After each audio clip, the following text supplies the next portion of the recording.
Give me a break. You can't say the color black without walking on eggshells.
I say, hold up, cock my glizzy, bang, bang.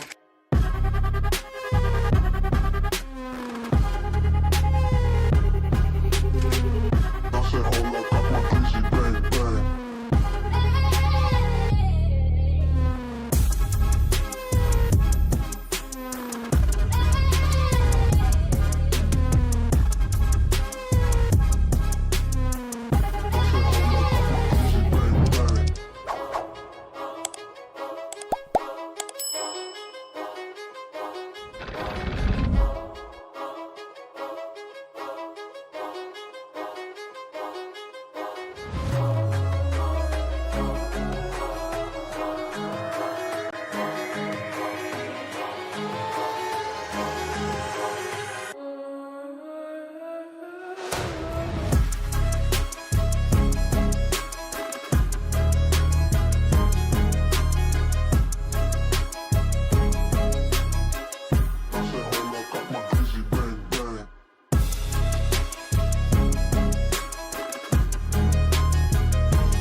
You're tuned into Foolery.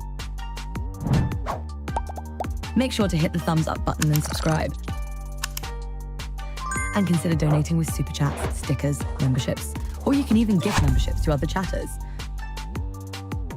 Or use the tips link in the description to write a message for TTS that will be read on stream. Hit the like button, or you ain't black. And that's a fact. Jack. Enjoy the show.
What up, what up?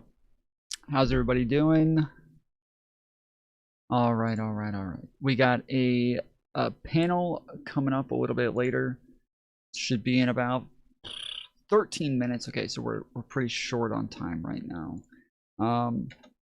Last night while I was live before I got off, we saw the news that the United States had bombed Iran. Or that Israel did. Apparently it's in conjunction with the United States, so it wasn't just Israel just doing something on their own, apparently. We've seen a lot of things saying that Iran is just sending bombs all over the place indiscriminately today. Some things that I saw said that this was unverified. Not sure what's true and what's not. You know, some things seem to claim that there was just shrapnel that was flying around. Some things said otherwise. So yeah, it's kind of hard to tell. But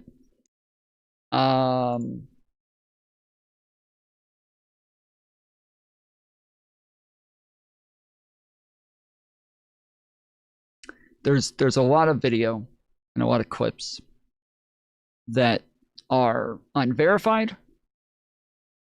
So, like, it would be really irresponsible to go over those clips and show them because we don't know what's real and what's not. So, that's what we're going to do now.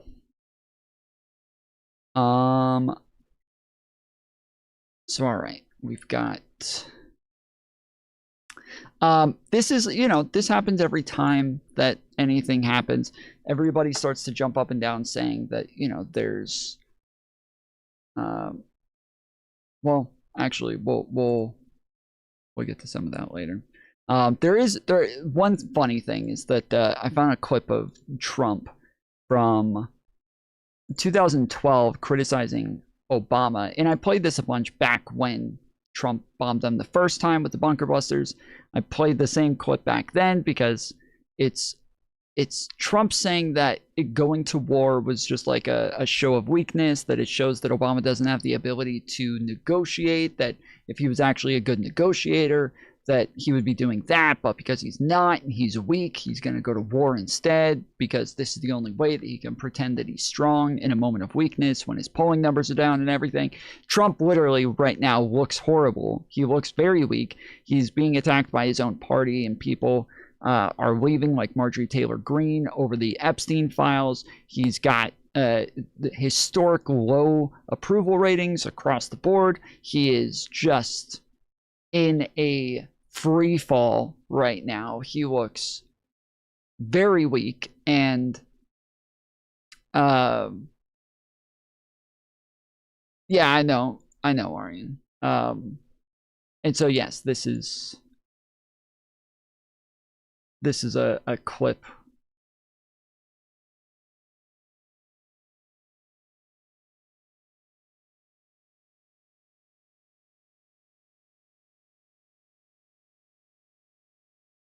And he tweeted this out as well. Like, he said at the time, he tweeted out and said, now that Obama's poll numbers are in tailspin, watch for him to launch a strike in Libya or Iran.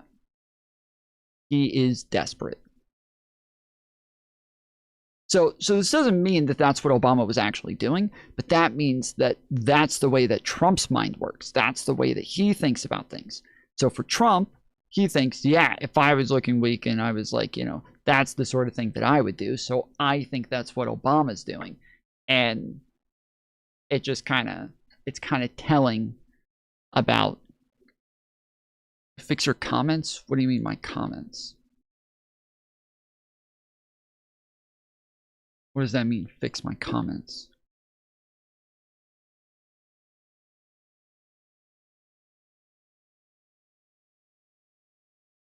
On screen. You're gonna have to... Oh, the ones on screen aren't moving. Okay.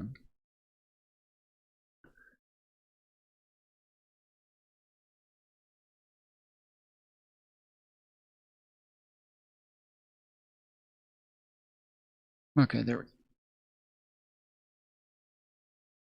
There's only one screen comments. Well, no, you didn't say. So I have other comments that is like the same, or the chat, which you said comments. This is chat, but I at least inferred enough to think that you were possibly calling chat the comments, but from there, I have lots of chat on screen, so I don't know. I don't know what you're talking about. Yeah, this was a video that was taken from a guy in Qatar.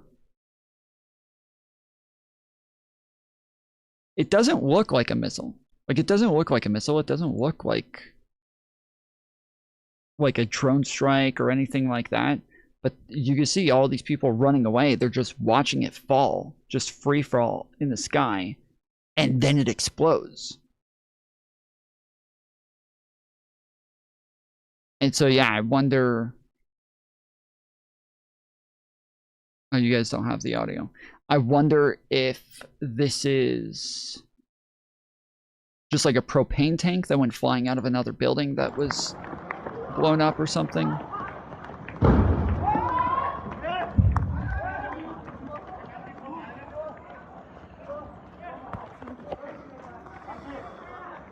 Oh my God.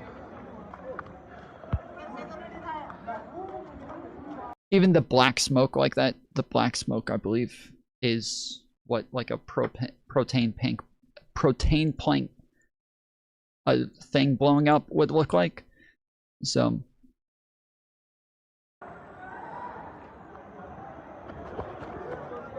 Side पे हो जाओ, side पे भागो।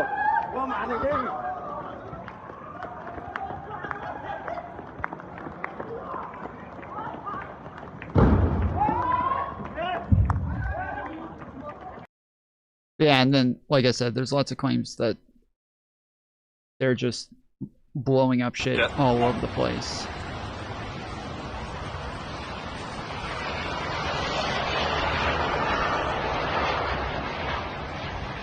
Oh my God. Yeah. And you have a bunch of people like the red pillars are all coming out because a lot of them live in Dubai or they stay in Dubai a lot. And a lot of them are coming out because they're very populist, very anti-America. They're all, oh no, I feel very safe. There's no problems here. The mainstream media is lying to you. They're all telling you that we're being bombed, but we're not being bombed. Nothing's happening. Iran is a very smart country. They know what they're doing. They would never just indiscriminately bomb citizens or anything like that, because the entire point of where they are in this war is that they currently hold the moral high ground, and they are not going to give up the moral high ground. They're not going to let the moral high ground go. So, who the fuck? Who the fuck are you?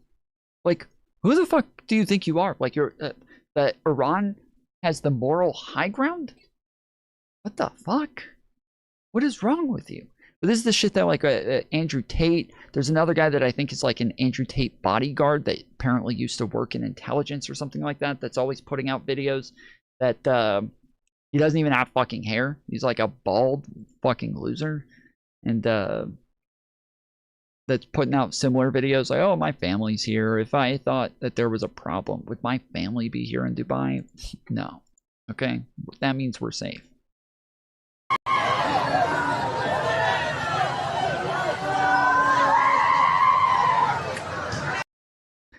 This says, this is from Globe Eye News. It says 51 Iranian children killed, 60 students wounded after joint U.S.-Israel strikes hit girls' school in Iran.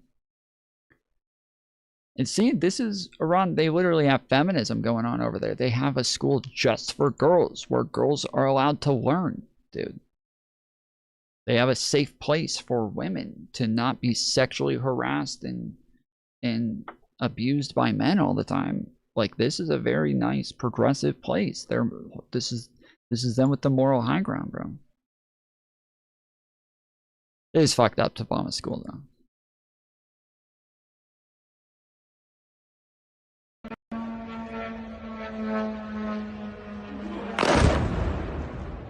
So this is one that is, again, unverified. A lot of people are claiming that this is a drone that's flying into the building.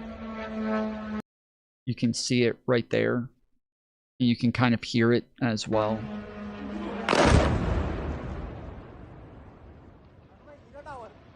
It did come out around the time that it would be nighttime in Israel, and oh, that's so, yeah, not or sorry, not in Israel, in Bahrain.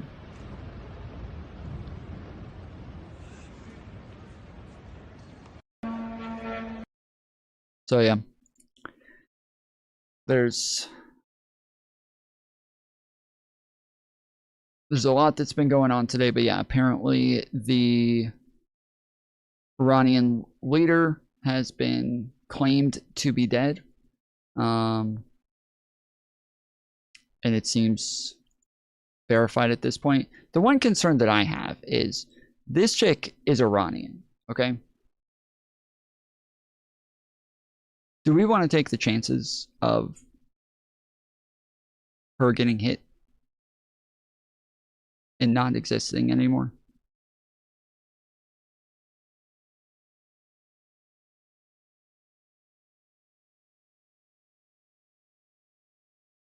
This is the main question that I think most Americans have right now. And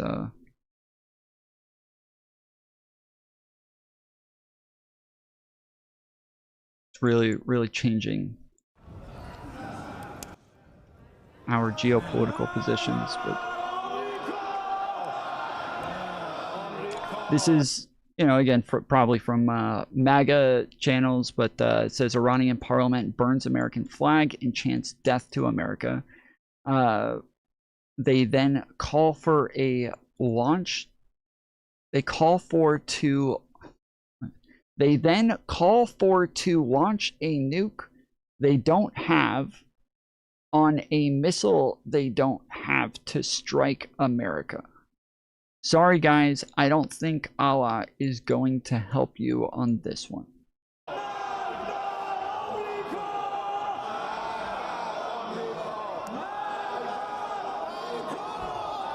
Calling this burning the American flag, I think, is a bit of a stretch. It looks like a little piece of paper that one of their kids decided to draw the American flag on.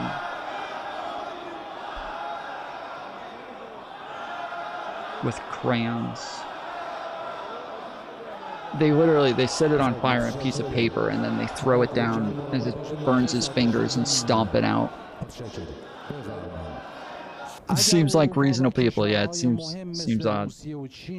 این خلأ بین المللی را پر کنند شاید راهی برای ادامه مسیر باشد در غیر این صورت جمهوری اسلامی با اقدامات هسته‌ای خود ایشان را سر عقل می So it says otherwise Iran will bring President Trump to his senses with its nuclear actions. They have to know that under such circumstances, Iran will have no commitment to stay in its previous positions on the nuclear issue.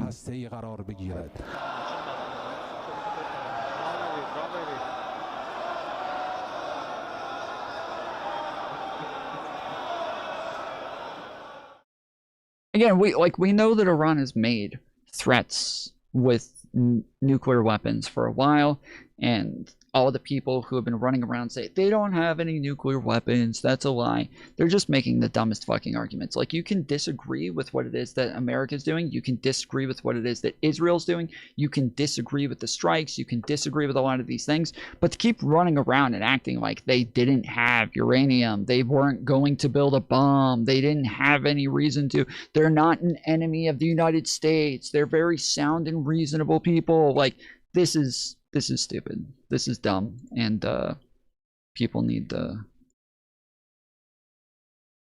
shut the fuck up. You need to shut the fuck up. Shut the fuck up.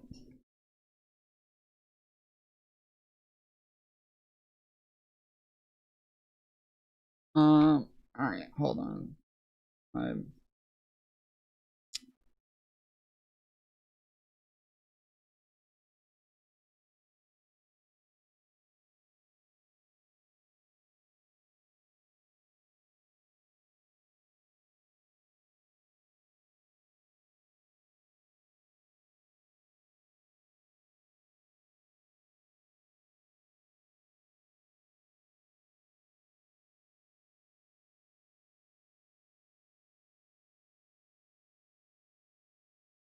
What the fuck? Yes, there you go.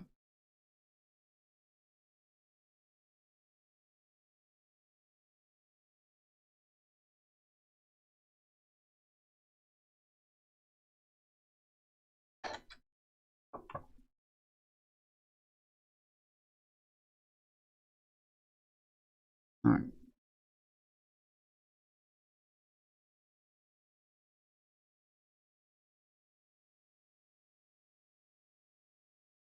Hello, hello. Hello, how are you doing today, Tom? Hello. What is Doing going well. on? How are you? You know, it's funny that you guys are the first two to show up. I just realized the other day that I've been mixing the two of you up for a while. Interesting. Really? Yeah. Well, hell yeah. I mean, this North guy seems pretty rad, so shout out. So Here we are. Okay. I have some black TG bars right now. Yeah, so TGDE, you're the one whose channel I've been going to and like hanging out in chat, yes? Yes. Okay. So that's what I said the other day, and I said I was like, I've been going to his chat, like talking in there, but then I kept looking up on YouTube, that guy doesn't exist, and I was like, this isn't here. It's not a channel. I can't find it. And then people after a while, they're like, no, you're talking about North. And I was like, was I? But I'm now realizing I wasn't mixing you guys up. Now, like, as soon as I hear your voice, I'm like, no, I was right. They're fucking wrong.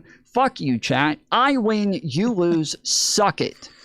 Chat leading you astray. Hey, I've been led astray by Don't never chat a trust couple chat times. ever. Yep. Well, fucking shout misinformation. So Well, I've been I irresponsibly appreciate you popping platforming in chat. anyway. I appreciate you popping into the streams. It means a lot, man. Thank you. Yeah, I think I sent your link out to everybody the other day as well. Oh, shout out. Hell yeah. I've been, every time we do a little debate panel or review a debate, I'm like, you guys should go check out Tom Foolery's show. He's a pretty cool guy. Pretty chill dude. Hey, Space. Yeah, I've seen you shout me out a couple of times, and you need to put in your Discord, like in your profile, put your links in there. Like that is an important my place. Discord profile. Yeah. Got you. It's an important place. So like when I'm looking for you, I go to your thing. Now, so just real quick, not a huge issue, but are you streaming live right now? I am. I am live. Yes. Okay, I'm also live. Okay, so just so you know, we're all live. Okay, yeah. So just so you know, what do I call you? TGDE or what do you go by? You can call me Cade. You can call me Cade. Cade. If you want. All right. So Cade, your virtual camera is in vertical. You're able to change it to where it's not in vertical. But I'm assuming because you're using vertical in OBS, your OBS is automatically defaulting to vertical virtual camera, whereas I'm also using vertical, but I have my virtual camera in landscape. Oh, okay. So would I go to how would I fix that? I'm sorry, I'm not the most. So it's it's fine. It's actually really confusing. But when you go to your settings, so are you using Atrium? I'm using the Droid Cam. I just downloaded it real quick. Sorry, I mean for vertical stream. Are you using Atrium on OBS? Oh no, I'm just changing the settings like the output setting to 1920 by 1080 or whatever way around that is. Oh, really? So, okay. Yeah. Well, then never mind. Okay, yeah, I'm wrong then. There's not much you can do about that then. Fuck. There is whatever scene he's using for his camera is in vertical mode and not like is using a different aspect ratio. His entire I think the problem is that his entire layout is in 1920, and so his all of his scaling is going to be set to that because that's what he has his entire I'm blanking on the term, but his like projector is set. Yeah, his in, output. Yeah, so Yeah, so like for if the you're better off downloading an OBS, it's a download thing for OBS where it is specifically set just for vertical. Like it's just a whole thing just set up Oh just yeah, to yeah. stream in vertical. Is it the like official plugin kind of deal? Yeah, it's by Yeah, Atrium, okay. but yeah, Yeah, that's I try. So the way I'm doing it right now is I set up my virtual cam, and the output type for OBS is source, and for the output selection, I have the Droid cam. So would I need to potentially change the resolution? Potentially, that might help, or maybe the video format. it's possible that North is correct and you're able to just change it for whatever scene you're using for your camera. You can just set it up just to be like just for that one to be in landscape. And as long as that one's in landscape, then the rest of it should be fine. What's up, Mojo? I'll work on it. Welcome. Trying to figure out how to do all this cam shit. Fucking hate cameras. Yeah, we're going over some cam stuff with him as well because it is harder for my audience to even see you when you are in vertical like that. Yeah, exactly. And so if either you zoomed in, which still would be better if you got it into landscape, but you could also zoom it in on your screen to where it would take up the whole thing. And then it's also, you're likely going to have to turn off your virtual cam and turn it back on to get it to work. You may even have to restart OBS. There's a chance you might have to do that as well. So, oh well, if that's the case, So, that's all right. How many people were invited to this this event? Just out of a curiosity. bunch. So I used to do this regularly, and I just kind of stopped doing it after a while. But gonna try to pick it up again. Where like I always sent it out the day of. So like literally like 2 to 3 hours beforehand, I would just send out like 10, 15 invites and just say like, if you want to pop in whenever you want to, show up. And throughout the entire night, people would just hop in and hop out, and it was a thing. But like we don't really ever like ask everybody to confirm. We just say like, hey, if you want to come, you want to hang out, you want to debate, hop on whenever you want to. And then if we end up short on like disagreement and crap like that, then we open it up to like the audience to jump on as well. But no, most of the time we try to keep it to like just content creators hopping in. Ready. So is there a specific topic that we're going to go over, or? Well, I mean, we're likely going to talk about Iran. That's I would assume relevant. is going to take up the majority of the conversation. But you know, depending on where things go and how the conversation moves and who's here at the time and crap like that, we might move to other topics. But it's not like a super formal thing. It's normally just a pretty laid back and chill hangout version of people coming on and debating. Crap. Okay. So I'm chat, keep an eye on the waiting room. If anybody else jumps in there, let me know. Sorry, what were you saying, Cade? Oh, I'm trying to get my OBS to work here, so just a moment. I hope I'm not taking up anything or anything like that. No, you're good. And then Mojo, did you need help with anything as well while we're no, I'm not streaming. I have no idea how to use OBS yet, so I do all my stuff on TikTok and just stream to YouTube. Wow. Shout out. Sounds like brave. I do lives. I do like 8-person panels every day, like all day on TikTok. I thought about getting into the TikTok thing, like just making an account just to live stream on there, but Christ on a stick, it feels like a very toxic place. Oh my goodness. And not much discussion will ever get done. Like I want to build I want to build up on one platform specifically. I don't want to multi-stream. So No. This Okay. multi-streaming is one option. You do always want to build on multiple platforms. You always want to like diversify. You want to make sure that like whatever platform you're doing stuff on, you're clipping it, putting it out on like Twitter, TikTok, Well, yeah, of course. Instagram, like all of that crap at the same time. But it is rough.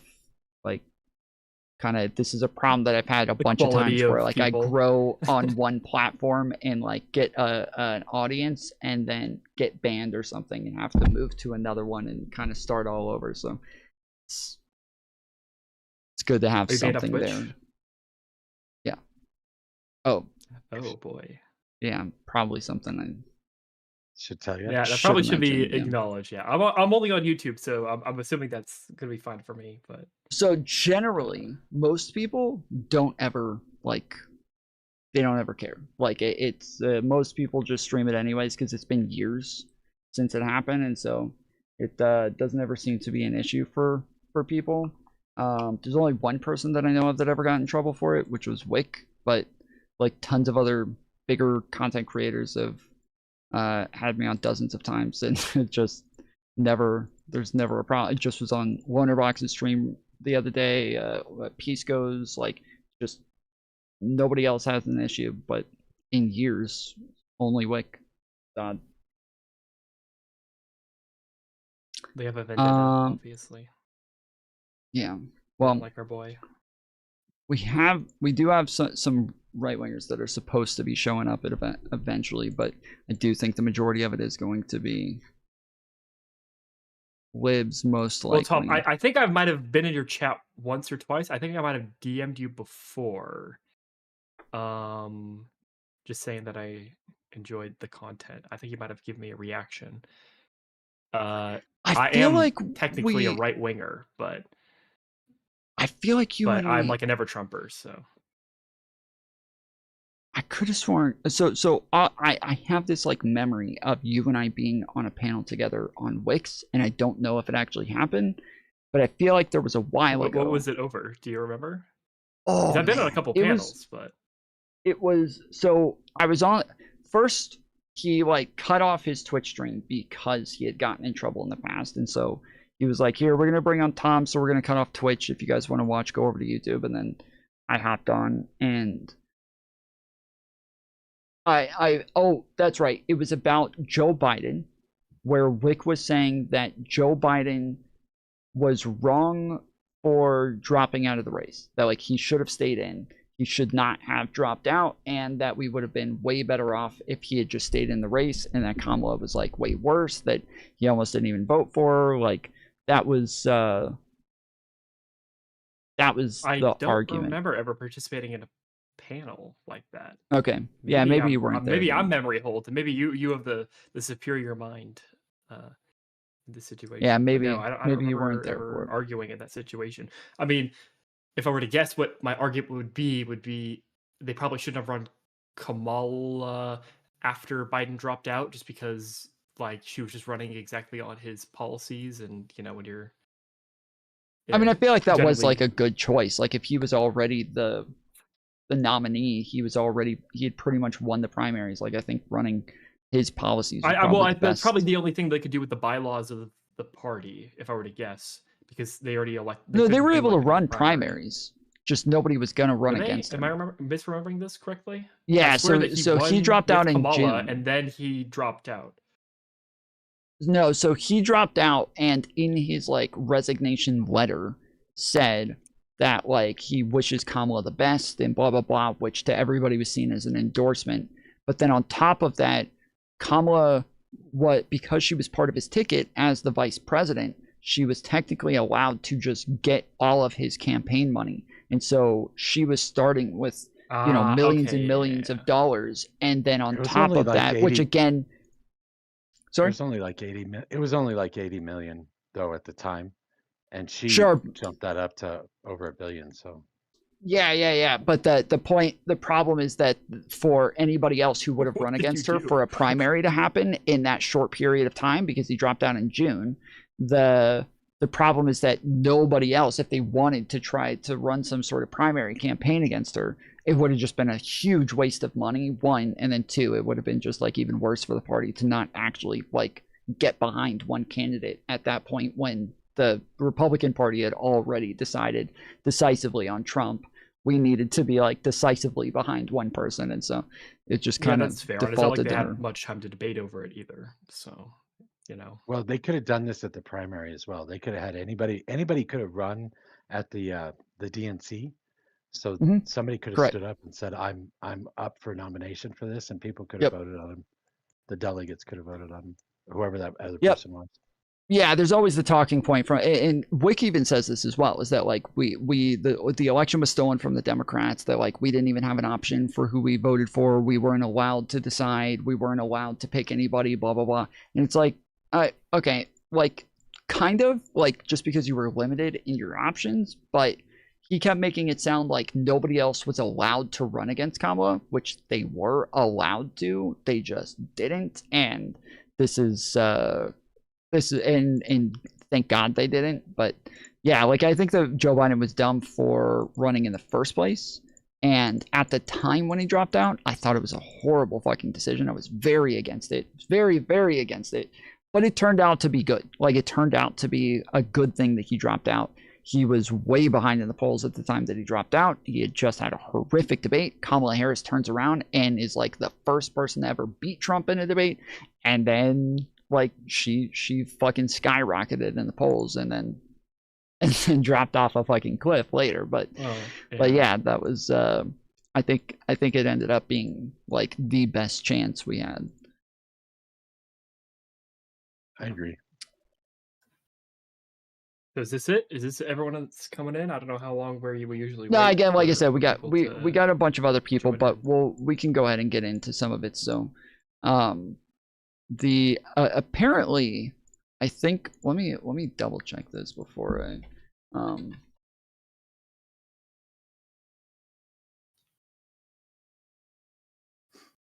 so yeah, so yesterday or early this morning, the United States and Israel bombed Iran, which has been an escalating conflict for a while, and we bombed them in June, said that we had bombed all of their uranium, and then more recently started using the same exact claim that they had 60% grade uranium that we had to get rid of because they could build a bomb again, which makes it sound like we just didn't get it the first time, which there were reports of that the first time saying that we didn't get it, that they had moved it by the time that we got there, and Trump and some of the people within his administration denied that that was the case. But it now seems as though that was likely the case, that we did miss it and we didn't get it. But now apparently within the last 4 or 5 hours, we've heard that they did kill the leader in Iran, and that well, they killed the religious leader. I think it's like it's separated into two things. There's like the president, and then there's the religion leader. Okay, the supreme leader. Yeah. It's like not the minor distinction. Yeah. The what was his name? Anyone agree or disagree with the strikes that happened? I generally agree with them. Sorry about my cam, by the way. I tried to mess with it for their. Can you at least just zoom it in? If you zoom it in on the vertical, it'll at least make it to where you're taking up like more of the screen. Like on whatever scene that you're using for your virtual cam. So I'm using a source for it, so I don't quite know. Oh, you're using a source. Yes. Okay, do you have a little cog next to where it says virtual cam? Yes. Okay, click on the cog, and instead of source, change it to scene, or first create a scene just for your camera, and do that. And yeah, see if you can make that scene in landscape, but if not, then you'll at least be able to zoom it in. For sure. Yeah, I got you. All right, let me. Sorry, I didn't mean to. Here, while you do that, Mojo, did you disagree with the strikes? Yeah, I think we should be doing it a better way, but I do agree that we should help them form a democracy in some way, shape, or form. What I don't know. Why do you disagree with the way that we're doing them? Well, I don't think that striking. I don't think that an attack, a full-out attack on Iran, is probably a good idea. I think we probably should have done a lot more work ahead of time to try and, I don't know, work with the government, get them to step down, try and get a democracy set up. There should have been a lot more soft power used. Obviously, Trump's not going to do that. So I don't know that now that we're here, I'm. I hope they depose the government, and I hope they set up a democracy. Okay. Yeah, North, go So ahead. do you have any concerns about the constitutional reasons that, or not the constitutional reasons, the Constitution that Trump ignored to do these strikes on Iran? That being that he should be getting permission from Congress to Yeah, the War attack Powers another Act. sovereign country. The War Powers Act gives him pretty carte blanche to do what he wants. I would argue that the War Powers Act require him to request an authorization of military force from Uh, Congress. 72 hours after he commits the strike. I don't think he even informed Congress that the strike was happening beforehand. He doesn't have to.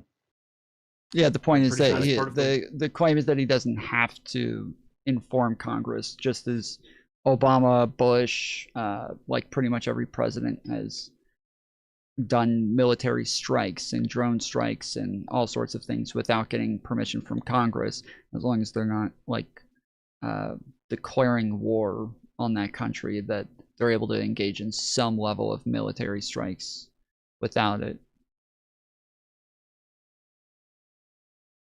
To 60 days, I think. I think it's a 60-day period, and they have to renew it every 60 days.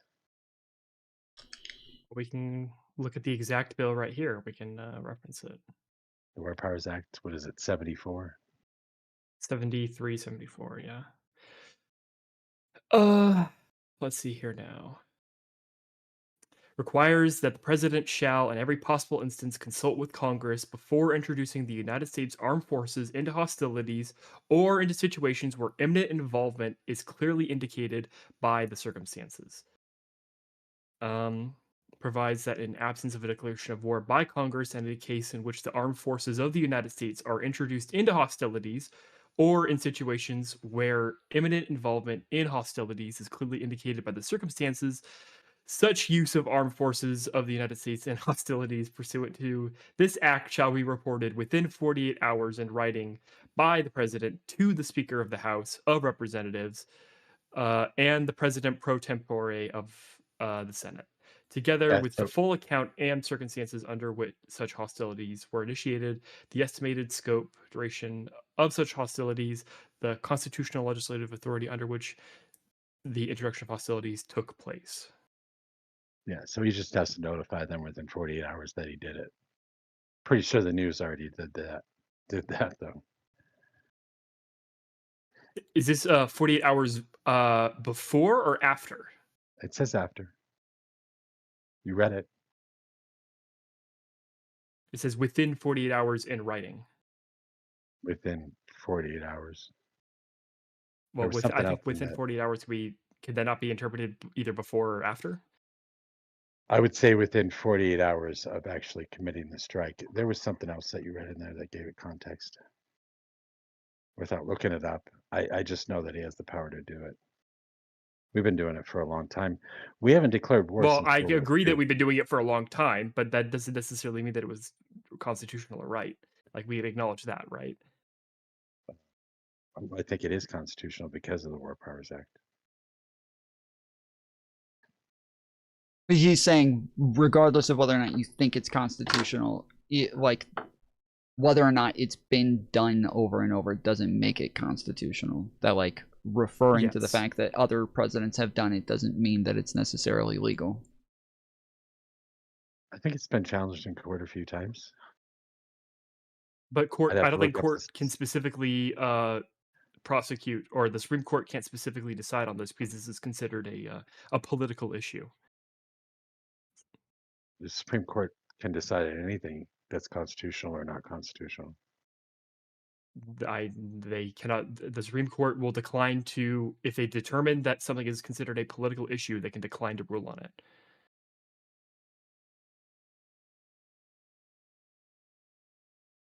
Maybe you're right. I don't know. Am I mistaken on that? Someone challenge me if I'm wrong. I've not ever thought that was the case. I think they rule on the constitutionality of all laws and all actions that are challenged. No, they can't. So, for example, with Abrego Garcia, the Supreme Court is unable to, as far as I'm aware, is unable to like order that we invade a country, or is unable to say that like a treaty that the U.S. signed with like a foreign country is to not be enforced. I don't believe the Supreme Court like has the decision to be able to do something on that. So That's when different though specifically when than we were talking ruling about on the constitutionality of something. Not that like ordering somebody to do something is different than ruling on whether or not what they are doing or what they want to do obeys the laws that are already set in place or obeys the Well, I think constitution that's already set in under place. the Constitution, like the executive has the ability to do certain things with like armed forces, for example. And I don't think the Supreme Court Mhm. has the ability to determine like uh, is it constitutional to deploy armed forces against Iran? I No, but don't think they have the ability to do that. That's a political question. the War Powers Act itself can be challenged on its constitutionality, and I'm pretty sure it has been. Sure, And yeah.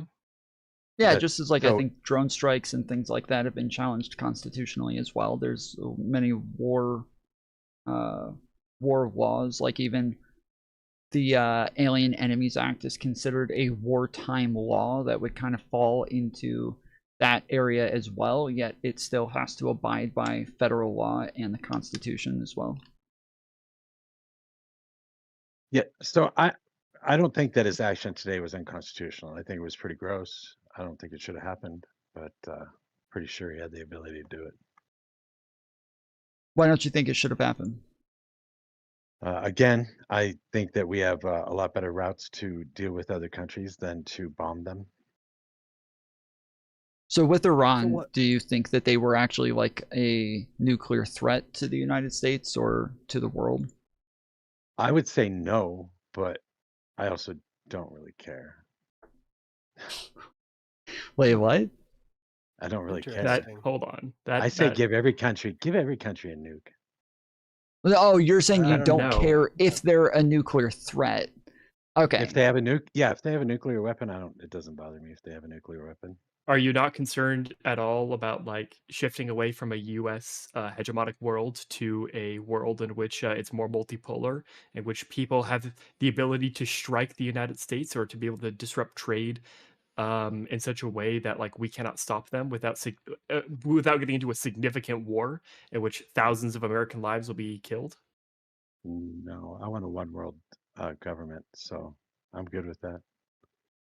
You want to want you want to hold on. So the idea that everyone is going to have the idea that everyone's going to have a nuke is the idea is want to have a multipolar world, which is counteractive to that. So I think it gives us a better reason. If every country has a nuke, I think it gives us a better reason to all sign an agreement that says we have one world government, and then we can all give up our nukes and give it to the one world government. I think we need to do things differently. I think the hegemony that has been created throughout the last 100 years probably should go away. I think that we should start working together as countries rather than fighting against each other.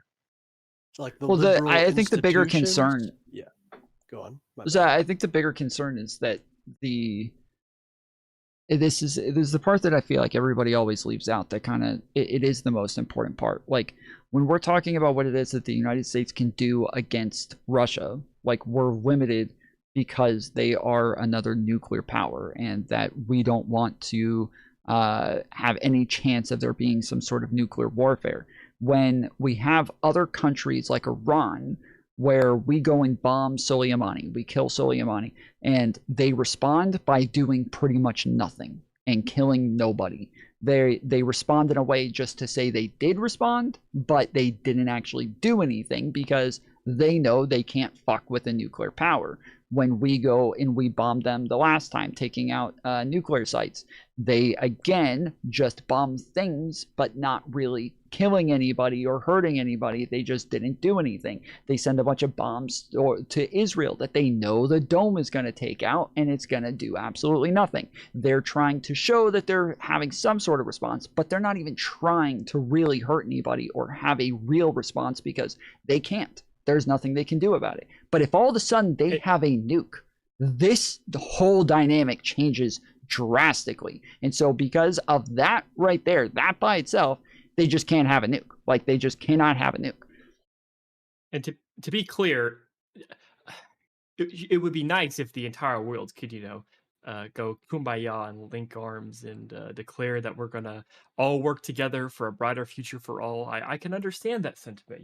It's a nice thing to believe in. The problem is that I'm more of a realist, and I can acknowledge that there are state actors and there are malicious people in this world, who are not just in control of like terrorist groups, but also in control of governments too, who are malicious enough that they will shake your hand with one arm and they'll stab you in the back with another. It might sound nice to say, yeah, the United States and China should go and work together, and we're gonna to form the new international order, and we're just gonna build everyone up. But in reality, I don't trust China in a way that I think that they're just trying to take over everything else and become the world totalitarian, the new hegemonic superpower.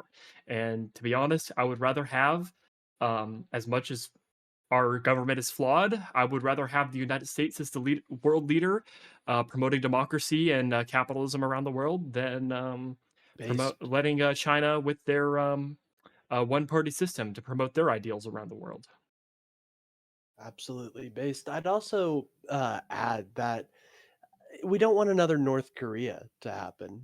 We don't want another state that is pariah on the world stage having this nuclear weapons. These nuclear technologies. What do you, kind of another question I have? What do you guys think the future of Iran is going to look like? Like, do you guys see the IRGC youth potentially taking over, or is there like a democratic movement? How do you guys feel about that? I'll let Lore respond if no one else has opinions. Tom? I think they want a democracy. As far as I understand, they want a democracy. They want to be able to vote their own government. I don't think they want a theocracy anymore. I don't think they want a dictator. I don't think they want the Shah's son, somebody that hasn't been in the country for 50 years. Yeah, that's I think I would generally agree.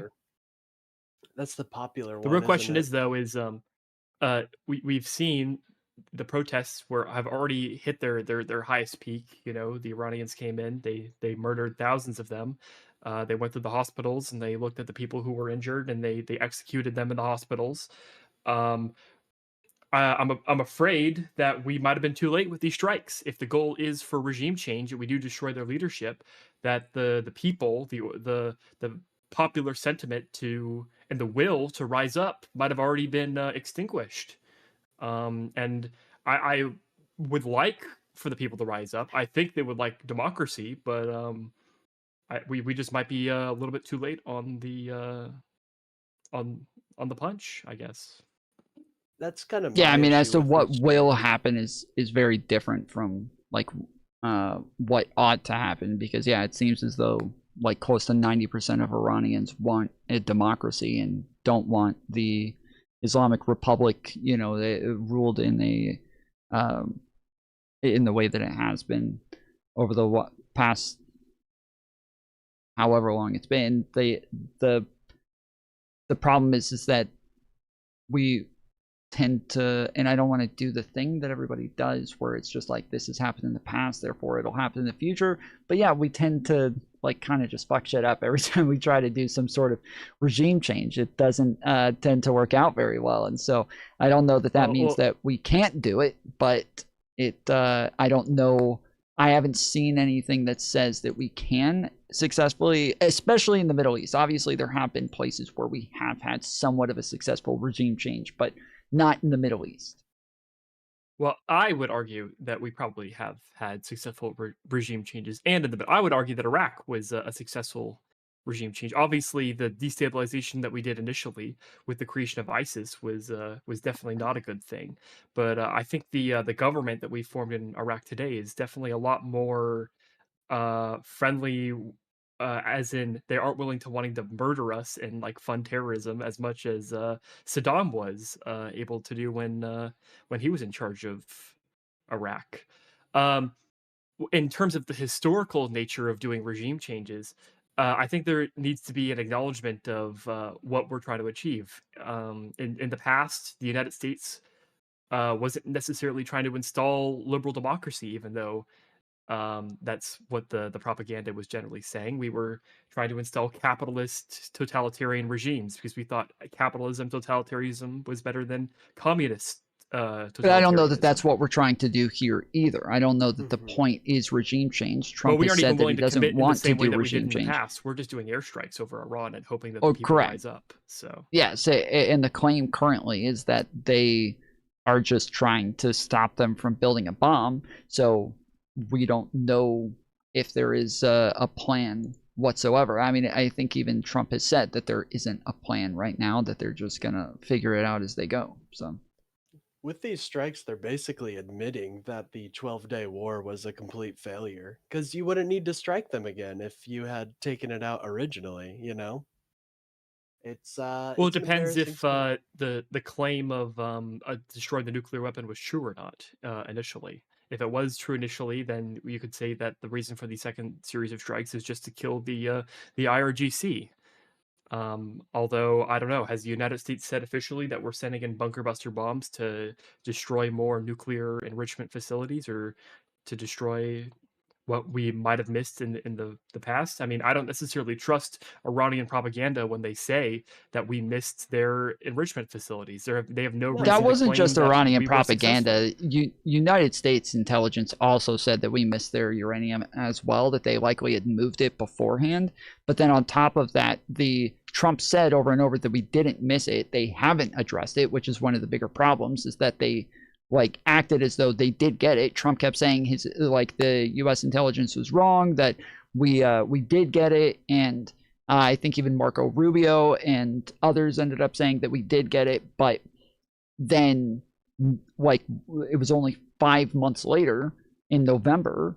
That was June. In November, they're claiming again that Iran has uranium at 60% grade again, that they're worried they're going to use to build a bomb. Like it's enriched to 60%, which is exactly the claim from June. It's the exact claim from June. So it sounds as though they just didn't get it. It sounds like they did move it. You know what? That's a Yeah, fair that's kind of how assessment. it seems to me. It's just like they're using this casus belli of nuclear weapons when we've already we know that if we were efficient the first time we would have gotten them. So I think the nuclear arms point is kind of moot. They just want to get rid of the IRGC, in my opinion.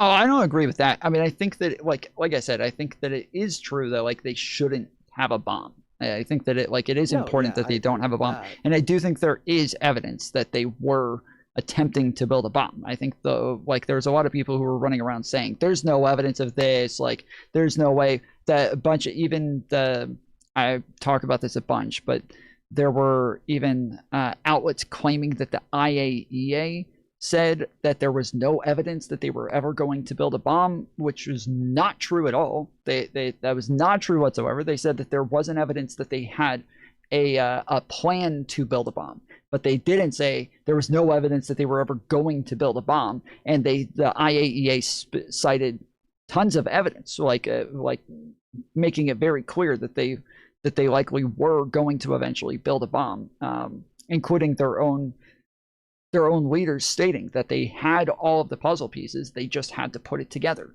They have their own leaders stating that they will use their own nuclear force against the United States. They have, there was just tons and tons of evidence of this, but especially the fact that they had uranium that was enriched to 60%. I don't know what the fuck you do with 60% uranium. What the fuck do you do with that? What do you do with it?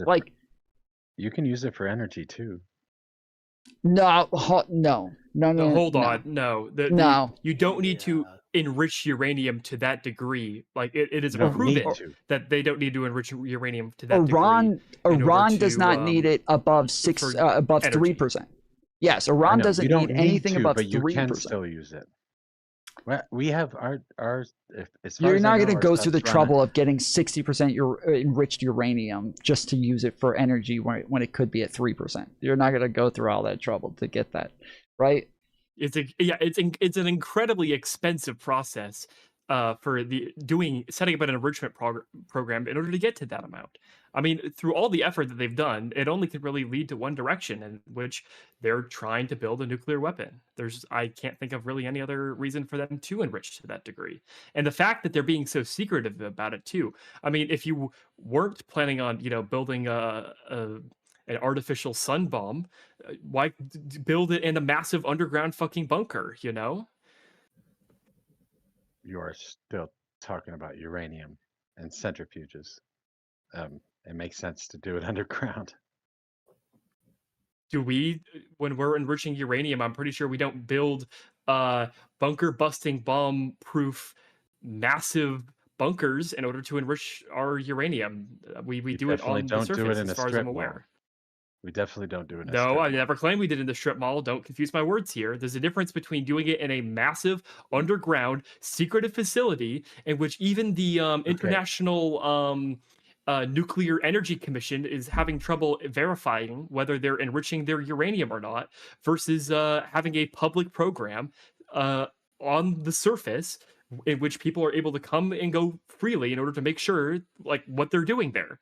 Like, you understand, there's a dichotomy here that's different. These are radioactive materials. You probably don't want to do it on the surface. You probably do want to do it underground in case there's some sort of an accident. I don't some way, think shape, you or form. understand. I don't have any trouble believing that. Somebody can look it up, but I don't have any trouble believing that we likely do build it in bunker busting proof facilities. That seems like if places are going to bomb if one country is going to bomb another country, one of the first things that they do if they're going to go to war with somebody is try to target energy. Like, that's one of the first things that they do. And so it's maybe not where it's enriched, or but they are going after energy first. So that's not an odd thought. But I think the disconnect for me is 60% uranium is like, you can use it for like dirty bombs or whatever. Like, there's different types of bombs that you can use it for, but I think you have to have, for a nuclear weapon, you have to have it enriched up to about like 83%. And the facilities where Iran was storing those were all kept in areas where you couldn't where they weren't reporting any of this. No, they weren't giving the information to the IAEA. They weren't allowing audits. They weren't they weren't declaring any of these things. And so obviously the United States pulled out of the JCPOA, so it's a little so it makes sense to an extent, but it also means that we now have to be untrustworthy. I think it's Trump's fault that any of this is happening in the first place, but it doesn't discount the fact that now that it's happening, like, we kind of have to do something about it. And to be clear, the National Enrichment Facility within the United States is above ground in Texas. You could look this up right now. You can see photos of it online. So, all right. I don't know. Yeah, we enrich a lot, so I don't know if that's the only one or not. I don't know what they're enriching to there as well. But you could be right, I guess. Well, I would assume that the National Enrichment Facility in Los Alamos would probably have the capabilities to enrich weapons-grade uranium there. So it's not just a wild guess. Unheard of for the United States of America to build an entire facility inside of a freaking mountain. We have Cheyenne Mountain in Colorado. I'm aware, but the reason why we have an entire facility, it's two separate things. Like, the Cheyenne Mountain facility, I would assume it was built in case of a nuclear war, not necessarily for enriching uranium. That's like two separate things. Saying it's not that hard to just build because we have the crap into a capability mountain. of building a giant nuclear or a giant mountain facility doesn't mean that that's like the norm for enriching uranium. All right. I don't know why it's that big of a deal. If they do it underground or above ground doesn't Well, really you're the much one that brought matter up to this point, as in you said that it shouldn't matter that it's underground. Yeah, I don't think it should matter. I don't think it matters whether it's underground or not. Well, I'm I arguing don't that think that that's says an anything. exception, not a norm. I don't think that's true. I don't think it's an exception. I just don't think it matters. I don't think that means that they're trying to get nukes or not trying to get nukes. I think if they're burying it underground, it obviously shows they're not trying to be honest and open. They're not, they're not making it open and accessible to the inspectors or anything like that. That was the main issue for the 12-day war, I believe. We pulled out of that IC. What is it? The ICPO. What was that? ICPOA? Something like JCPOA. that? We pulled out of that already, so we weren't doing any of the inspections anyway. So we had no control. Well, over any of that. we pulled out, but the UN with the IAEA were supposed to be doing the inspections anyways. Iran didn't pull out; they just stopped abiding by the agreement, and the IAEA continued to push them to abide by the arrangement, and they just kind of refused while claiming over and over that they were abiding by the arrangement. So,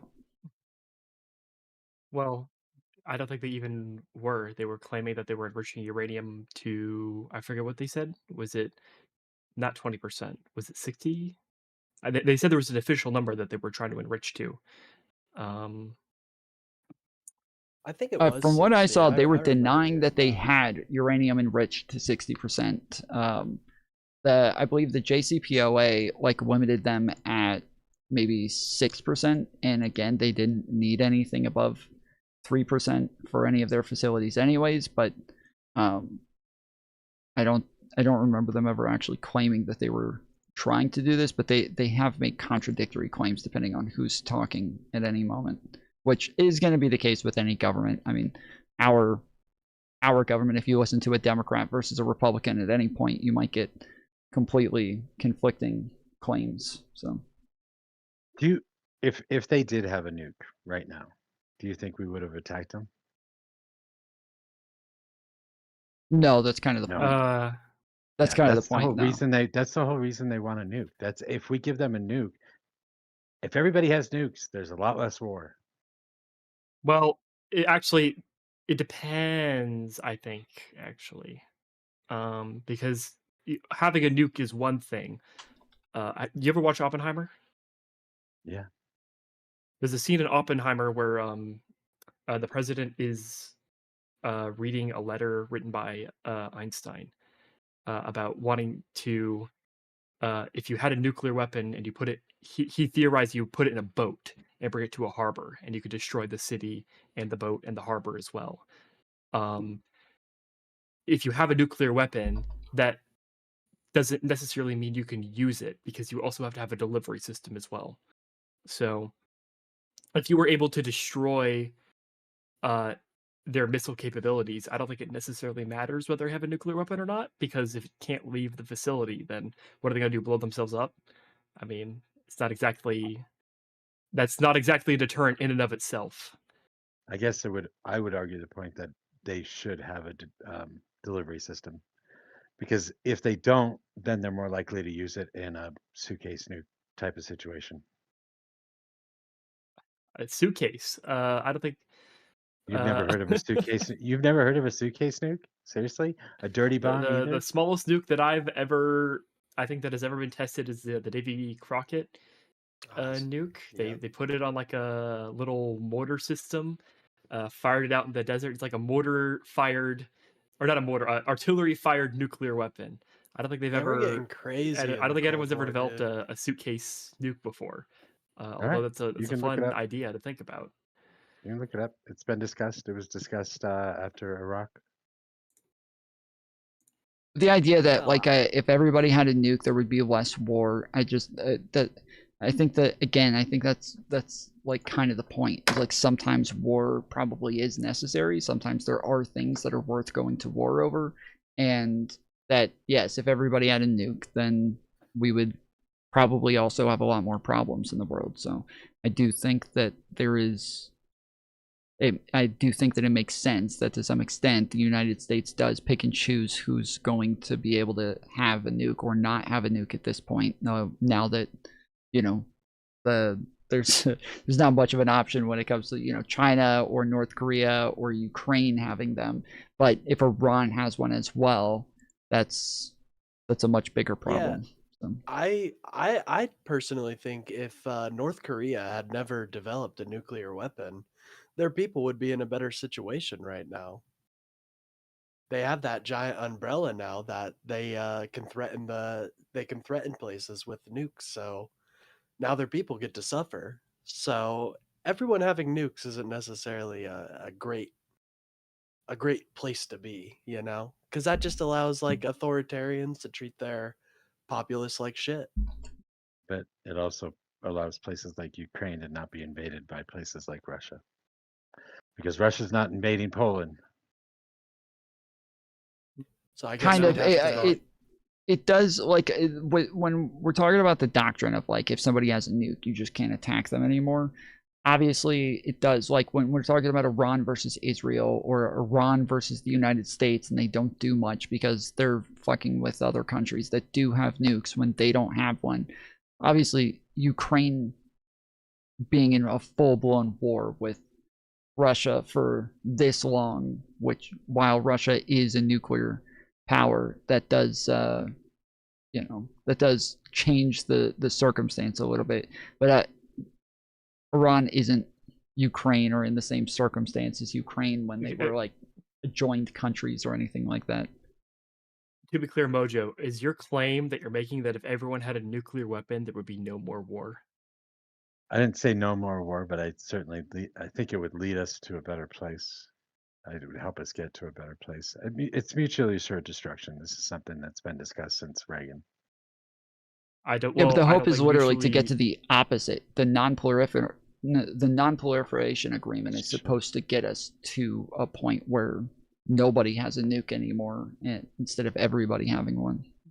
Yeah, but I would argue we no. can't get to that point though. It's physically impossible to get to that point because somebody's going to hold one back, and everybody's going to know that somebody holds one back, so everybody's going to hold one back. Well, it's not just that. It's arguably a world in which there are a few amount of countries with nuclear weapons has been the safest time and the least amount of warring in the world. Yeah, but the countries with nukes aren't getting attacked. Russia is getting attacked by Ukraine. I mean, they invaded No, they're Ukraine, but Ukraine not. didn't immediately capitulate. They're still fighting back. They're fucking Sure, bombing they're Moscow fighting right back. now. Do you Yeah, think because they're defending. they're scared of getting nuked when they're sending in a Flamingo cruise missile into Putin's fucking palace? No, they don't give a shit. No, what he's saying is that Russia's scared of getting nuked. Yeah, he's saying that Ukraine didn't attack Russia. Russia attacked Ukraine, just as like the United States goes out and attacks, the Taliban. The Taliban's still fighting back against us. They're not afraid to like fight Sure, but back in India some and way because they're going Pakistan to get are still willing nuked. to attack each other, and both of them are nuclear powers. I mean, that's another example of nuclear weapons not being the ultimate deterrent. I would say that that's the only reason they didn't go farther than they did. It has nothing to do with Donald Trump. It has everything to do with the fact that they are both nuclear powers. There was a disagreement. There was a little bit of a skirmish, and then they agreed to pull back because they're both nuclear powers. So is your ideal world one where everyone has a nuclear weapon and thus they only are limited to small skirmishes then, and instead of a full-scale war? My ideal world is nowhere near any of this shit. So I'm a pragmatic Marxist. Oh, okay, that kind of explains. Hence the one world Got you. government. Okay, Yeah.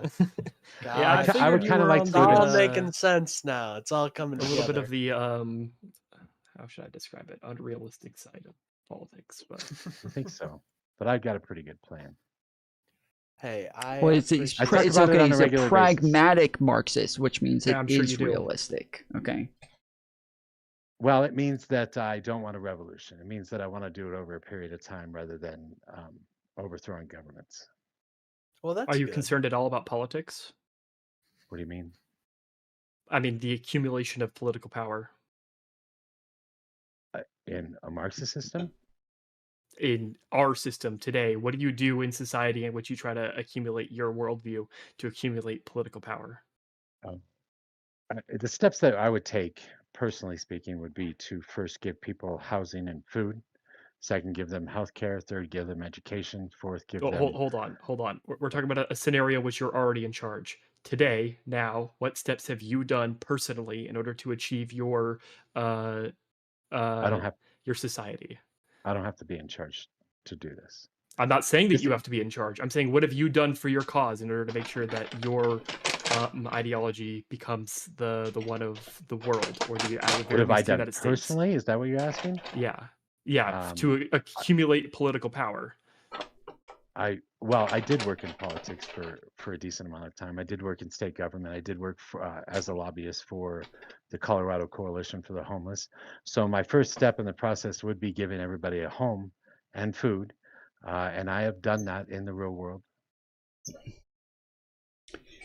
So, Well, but you you're know. not talking about people like him accumulating political power. You're just talking about him personally, because like, why would it matter him personally like- if he like? I personally haven't accumulated political power, but people who I like, people who represent me, have been accumulating political power instead. What I mean is, like, Tom, have you ever advocated for like a certain candidate to be elected that like shares your ideology?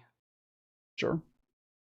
Have you encouraged your viewers to go out and try to do like canvassing, or try to affect maybe like a contentious election that might be in like their district that represents your ideology? Yeah, sure. Would you encourage your viewers to run with your ideology in order to make sure that what you believe in is like represented in government? Yeah, but that's what I'm Do you saying. think Is it's a that fair like criticism that's for why me to I'm have with saying that Marxists, in which I feel like that they don't participate in the political process? They sort of talk. They like to talk the talk, but they don't like to walk the walk when it comes to actually going through with the accumulation of political power. Like, they can say, "Oh yeah, our first step is going to be even voting getting is rid that of all though. of the. Just We're going to give a voting house to is everyone." But the first thing you need to do is to get a politician who represents your beliefs that is willing to do that. yes, Do but you that need the bona fides for me? Is that what you're looking for? Is bona fides? Because I'm an old guy. I worked on Clinton's first campaign, just so you know. A slick I Willie have veteran. voted blue no Congratulations. matter who my entire life. Good for you. Well, yeah. Well, and I But that would is say that like, I think that's all you have to do. Like, that's all the majority of people do. The majority of people want differences within our political system. The majority of people want change. The majority of people want different policies to be implemented. Like, the majority of people just vote for somebody to implement that stuff and make those changes. Like, it's not. I don't think it's I'd say his he's going a wants little or needs extra are any step by different. streaming. You know what I mean? Like that's influencing politics by some margin, but anyways, I don't hate our leftists. You know, a lot of my fellow libs are kind of not the biggest fan of our leftist allies, but I think they're just trying to push the envelope. You know, and I think that they don't quite. Some don't quite understand our systems, and they expect change immediately, but change takes time. So I don't hate them for that. You know, they just expect more. They just they want more.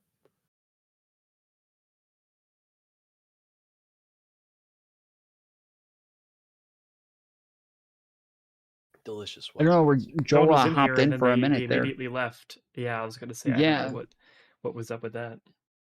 I don't know what happened. Yeah, because he has access to just jump in whenever he wants, so I didn't even have to pull him in. You know what you gotta do? You gotta at everyone in your server and say, just join the waiting room, and just start pulling people in. You know. There we go. Maybe. Well, we do have people coming. So like, I know I think Admiral Gibbs is supposed to be here a little bit later. Oh boy, Yes. that's gonna be a fun discussion.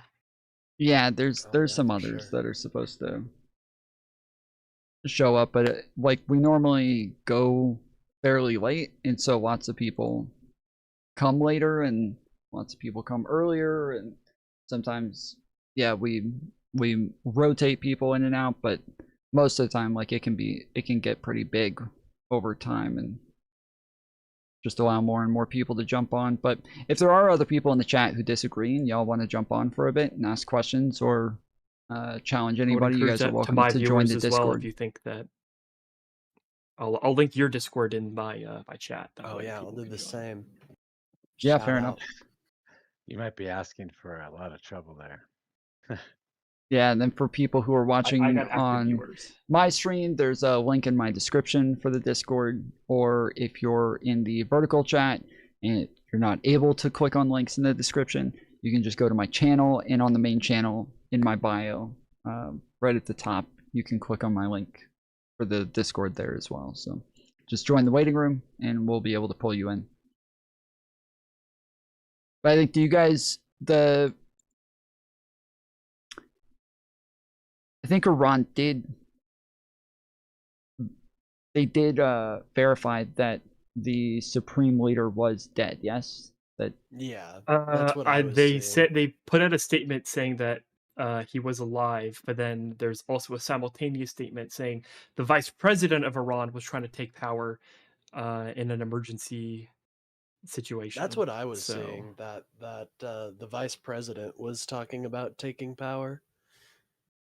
Yeah, it does say the state media confirmed that Khamenei is dead. Mhm. woohoo! Yeah, Fuck big 'em. man, he's finally gone. I thought he was running he to rots Russia in hell. before he got killed. I I thought did shot too. I'll sure be he was taken honest. off.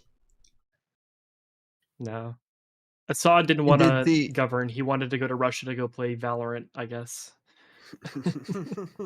Wanted to catch those the sick vibes, man. and do we know? True. Did I saw a bunch of reports saying that Iran had been sending bombs into Qatar and pretty much everywhere. Yeah. But then when I saw videos of these things, a lot of them didn't look like bombs. They looked like shrapnel coming from other explosions, and it didn't. I couldn't find anything that actually verified whether or not they were actually bombing other countries or not.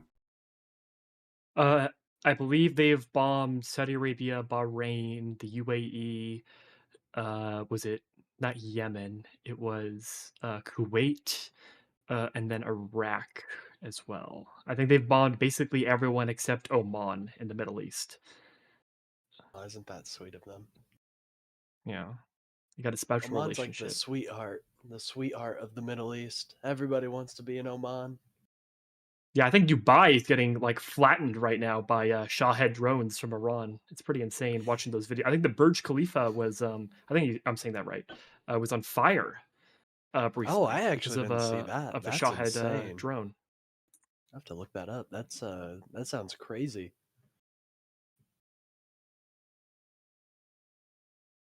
Yeah, this is one of the problems that I've had with a lot of people, like especially on the left, where they talk about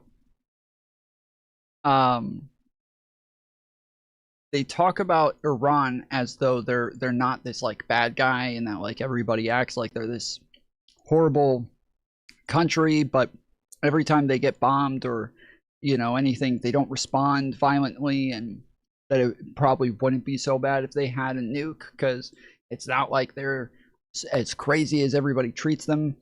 But I think this is proving otherwise. I think this is kind of showing otherwise, and there's there's currently attacking bets everybody going. they can. It almost seems as though they're doing the thing where they're like, well, if we're going out, we're gonna take everybody else out with us, like, and they just don't have like a nuke to send, so they're just sending as much shit as they do have, because I doubt they have that much in that much supplies where they could just actually engage in a full-scale war right now. So it seems like they're gonna run out. Oh yeah. They're gonna run out in like a Why week. do you think that is, though? Why do you think that is? Why do you think it is that Iran is acting in the way that it is? Do you think it might be because of the sanctions that have been placed on it for such a long time?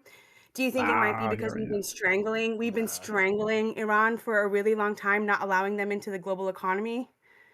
right? Be There's like clear, that. I'd I don't imagine think they're using I it don't now. think the sanctions on Iran necessarily give it the excuse to go out and murder thousands and thousands of protesters and rape thousands and thousands of women Do you see who how the United States? oppose Do you the see how the United States has totalitarian rallied Islamic around a regime that are demagogue? oppressing them.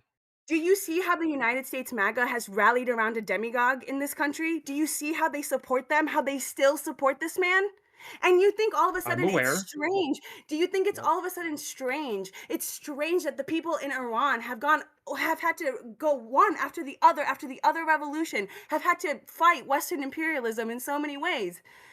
Like Well, the people in Iran don't like the Hold on. regime, The West so has Hold the on. West is absolutely responsible for the things that have happened here, and liberals who just won't Yeah, before fucking you guys acknowledge respond, that. she's Hold saying on, hold on. wait, hold on, North. She's saying that the people who are in charge because of actions that the United States has taken in Iran. That because they keep I don't- engaging in regime They change, have not. somebody They have else Before we not. gets in continue, I charge just want a who is definition. I worse. just want a Hold on. definition. I'm saying that somebody else ends up in charge that is just worse than the last person, and that this is the United States' fault. Not that they Well, put not that only person in that, charge. but because of the sanctions, you have diffused the ability for people to gain power in the country. Yeah, but I'm If sorry. they Why can do they have gain well, how power, sanctions? else are we supposed to Hold on. punish they somebody don't have for access to SWIFT. They don't have access to SWIFT. oppressing their civilians? They How don't else are you have. supposed to pressure them to not murder their civilians? What Hold other on. tool do we have Hold in our on. The toolbox? fact that we have sanctioned Iran Wait, hold on. doesn't We hold on. We got too many people talking. So allow. What is the name on there? Is it heuristic? Heuristic raccoon. Heuristic. Okay, so allow She's one of mine. heuristic to reply, real quick, and then North, you can go.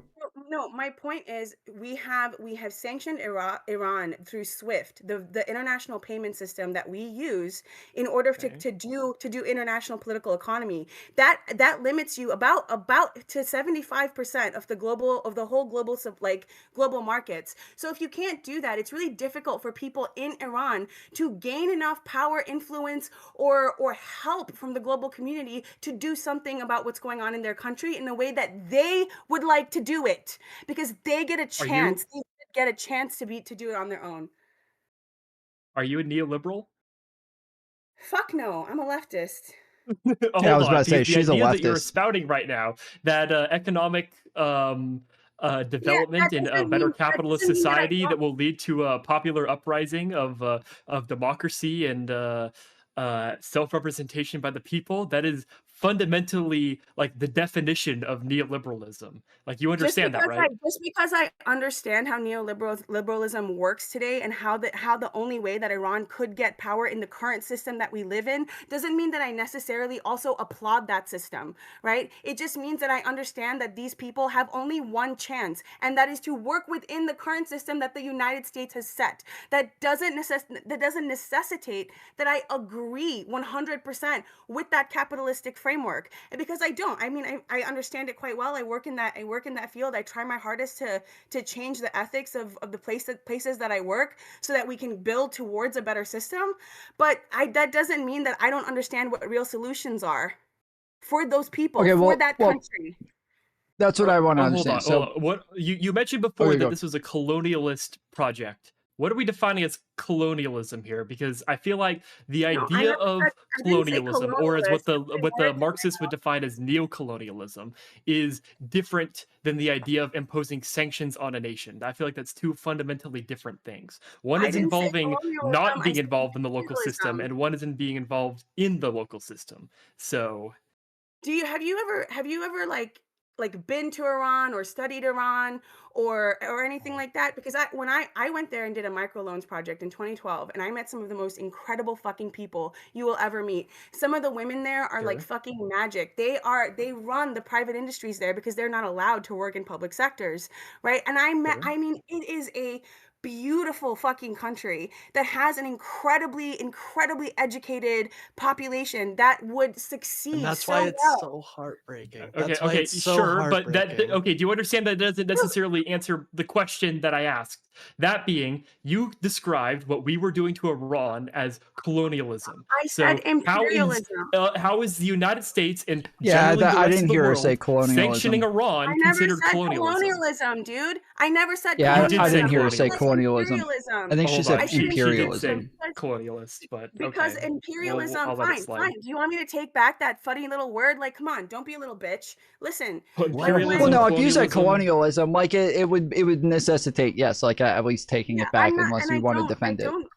Fine, I'm not gonna try to defend the word colonialism. I meant imperialism, right? And there's Okay, absolutely imperialism then. Okay, but yeah. imperialism implies the idea that we are do. involved in like the local systems. You understand that, correct? No, it doesn't. It Yeah, implies that Trump's doing everything he can not to be. regionally extremely involved, right? We use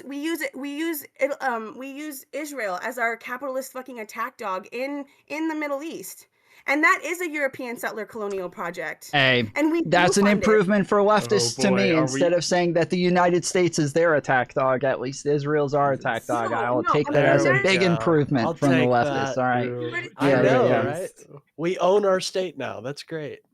But I do want to ask. Okay, so here is like why does Iran have the sanctions on it in the first place? Because the thing is the only way that the only tools that we use as a hegemonic power are these tools of like economic hegemony and physical hegemony. And the thing is like if we want to be a hegemonic power and exert our power in a way that actually makes sense, why didn't we use like intelligence assets to see if there was actually a democratic like buildup in Iran from a long time ago? Why did we I'm looking for overthrow an answer the that's Shah? a bit less. I'm looking for an answer that's a bit less granular. Like, why? What is the reasoning for having sanctions on Iran today?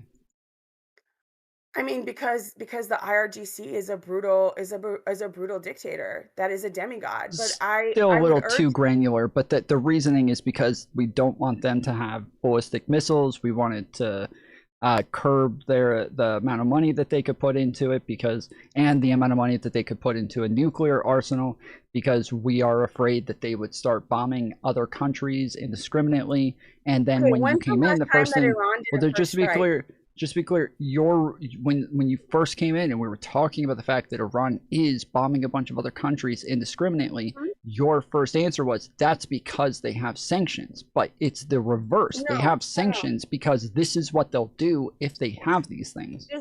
The thing is we have pushed, like, think about how far we have pushed them just in the last year, right? I'm saying that when is the last time Iran did a first strike? When is the last time Iran did a Hold preemptive on. strike? Around When you mean October first 7th? strike, if Heuristic, we I are want going to you to include, answer a simple 7th? question. wait, I no, want you hold to on, answer a wait, simple. hold on, because she's, you got to allow her to like actually like drive the conversation in some directions. With this many people talking to one person, we can't like ask her all different questions every time. But that when you talk about first strike from Iran, they have What I'm been saying is attacking the United States with cyber attacks and other means for a while. It's not Cyber as attacks though from Iran? Are you serious? I mean, Oh, some hell of yeah, them dude. are, but China is a far yes, more scarier adversary when it comes to cyber attacks. Look, my main point sure. with it is that I'm not saying that Iran's actions now are the correct actions, right? I'm saying that we need to start to understand why these things are happening now, because it is a bigger picture, right? It's not just that all of a sudden the IRGC decided that it's going to fuck everybody up. Right? There's been a lot of problems. There's been a lot of tension. There's been so much to build up to this, right? And I think so much of that has to do with the fear between Israel and Iran, right? And mixed in there is also the Saudis and kind of how they interact between Iran and Israel, which is like an interesting dynamic as well. But the main thing is, I think that we should have let Iran just have deterrence. Let them have deterrence. Okay.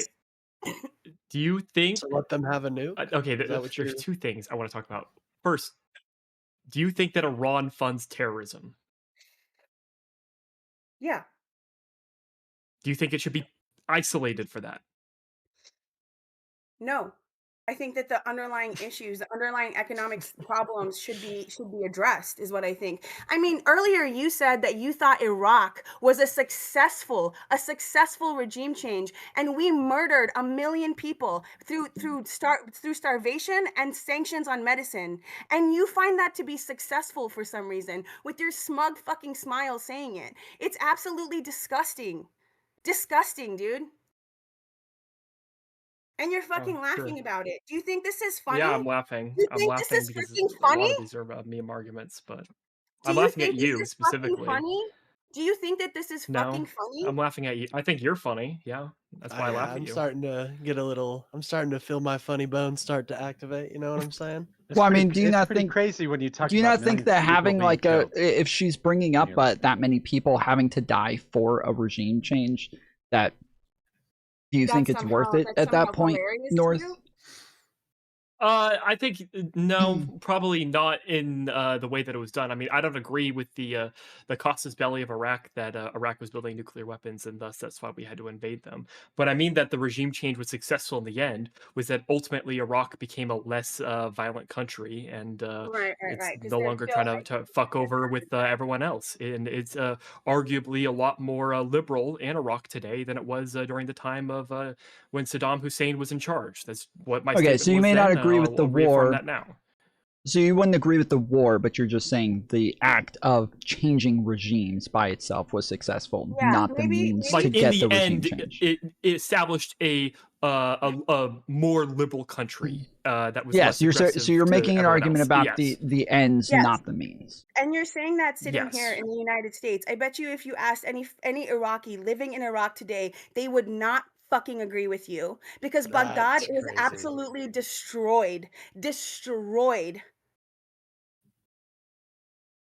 I think it's pretty crazy that you can so easily just disregard millions of people dying. I think it's pretty, especially children. The sanctions. I You never guys, said that it was you guys good. were, you. I didn't It's say you not just said it was good, good, but to laugh about it is kind of ridiculous.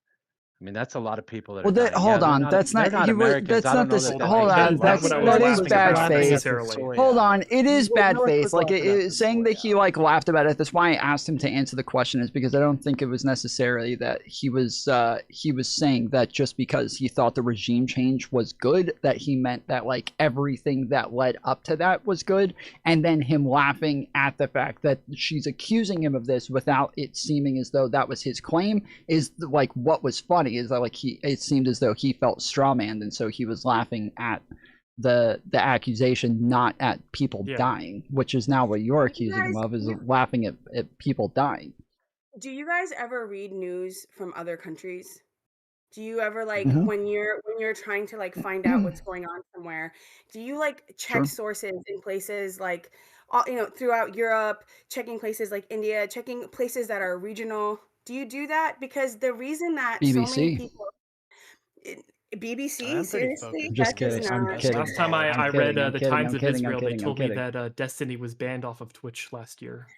I'm just saying. I'm saying if Yeah. you actually read an assortment of other like newspapers. I tend to read some in some different languages too, because it kind of shows the sentiment that people have around the USA now. And look, I'm Yeah, an it shows immigrant. they're all I'm the jealous. first. No, They're it all big and doesn't. jealous. They're jealous of the United States' big girthy That is hands. that is Guys, no, you guys they're not. are you said these guys are liberals, right? I love America, I'm a my friend. conservative. I believe in liberalism as in the Yeah, he's philosophy, but conservative. generally I would consider myself an Oh American yeah, conservative. he's You can 100% a classify me as a conservative. liberal as in like I believe in liberalism if you wish. According to you Marxists, we're all the same. So, Yeah. I'm not a No, I don't think Marxist. anybody's the same. well, But I I mean, figured if you were a Mojo viewer, you were generally along that dialectic. I am along Well, that also, you dialect. said you were a leftist. I'm on the Well, left. yeah. Yeah, I would consider myself on the line of progressivism and leftism. Okay. hell yeah, sister. The thing is like my point with all of that is that I'm a first gen immigrant here. I moved here from Tanzania. I'm North Indian. I'm North Indian, but I was born and raised in Kenya, and I have lived all over the world. I have gained a tremendous amount from this country. I have gone to some of the best institutions. I have had some of the best mentors, and the thing is that it from my experience here, from my travels, after I did my study abroad, and from just my own personal experience of traveling around the world, like, we used to think that the United States was the beacon on the hill, but that is no longer the case. People feel like the United States is a rogue state. They feel like it is using its hegemonic power to squeeze the global south. They see it as a state that has no longer understood the values that it used to build the system that we currently live in. Well, okay, And so it's the heuristic. Do apparent. you know who Soleimani was? Yes. Okay, Wait, and one. the one that we killed. Okay, yeah. Wait, So I'm he was, yeah. Soleimani, Trump bombed him in, I think, 2019 at an Iraqi airport. He was an Iranian general, and he Is was that the meeting very that well known is for that the meeting that we killing. set up ahead of time? No, Didn't we I don't set think that so. meeting up? Okay. I don't think so. I think we just found out where he was going to be and bombed him as he was getting off, because we killed all the other people who were with him as well. So I don't think we set it up and then killed all the people who helped get him there. But that he was well known for killing Americans. Like, that was his whole thing. It's like hunting down Americans, killing Americans. That was like his bread and butter, and he became a very famous name in Iraq and in the Middle East for that sort of thing. On top of that, we have the same thing with Hezbollah, and we have Houthis and other groups that are constantly attacking Americans, American allies, trying to cause problems for us. This isn't just like a one-sided thing. And while I understand that we can look at like a lot of problems that the United States has caused in the Middle East, I don't like the like very one-sided view. Like, I'm happy to look at like problems that the United States has caused, mistakes that we've made, areas where we really fucked up majorly, and maybe even things that we should like, we should be actively trying to fix. I don't know that there is a way for us to actively and try and fix those things without there being drastic change in Iran first. There isn't like a way that we could help the Ayatollah, right? No, I wouldn't say to help the Ayatollah. I would.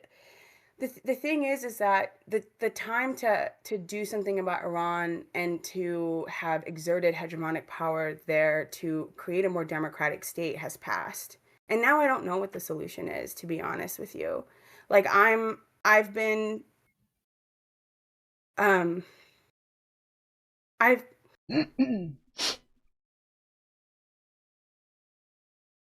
I told you I lived there for a while and I have friends there. So this has been, Yeah, it's I probably think very it's hard, I imagine. it's different. It's different when you have been there. When you have like seen the people, the way that they are trying to create a life there, the way that they, even with those sanctions, somehow managed to create internal economies and workers and workers working together without any help from a government, nothing. It is a miracle to behold the things that they have managed to do under the conditions that they are doing it. And think, without the Which is why IRGC, they the wouldn't have those IRGC needs to be conditions. destroyed. Right, but not by us. Not by us. So I do You don't see But a they little bit of haven't. your They point, tried. right? Like I understand a little bit of your point, right? That a foreign power, the USA, going in and bombing these locations without having like a clear I guess reasoning, but not having the backing of the people. I understand that could feel, I get your concern there, but the IRGC is actor that, they're not honest on the world stage, and they're very detrimental to the entire world, in my opinion. So I understand that, but Heuristic. oh, go ahead.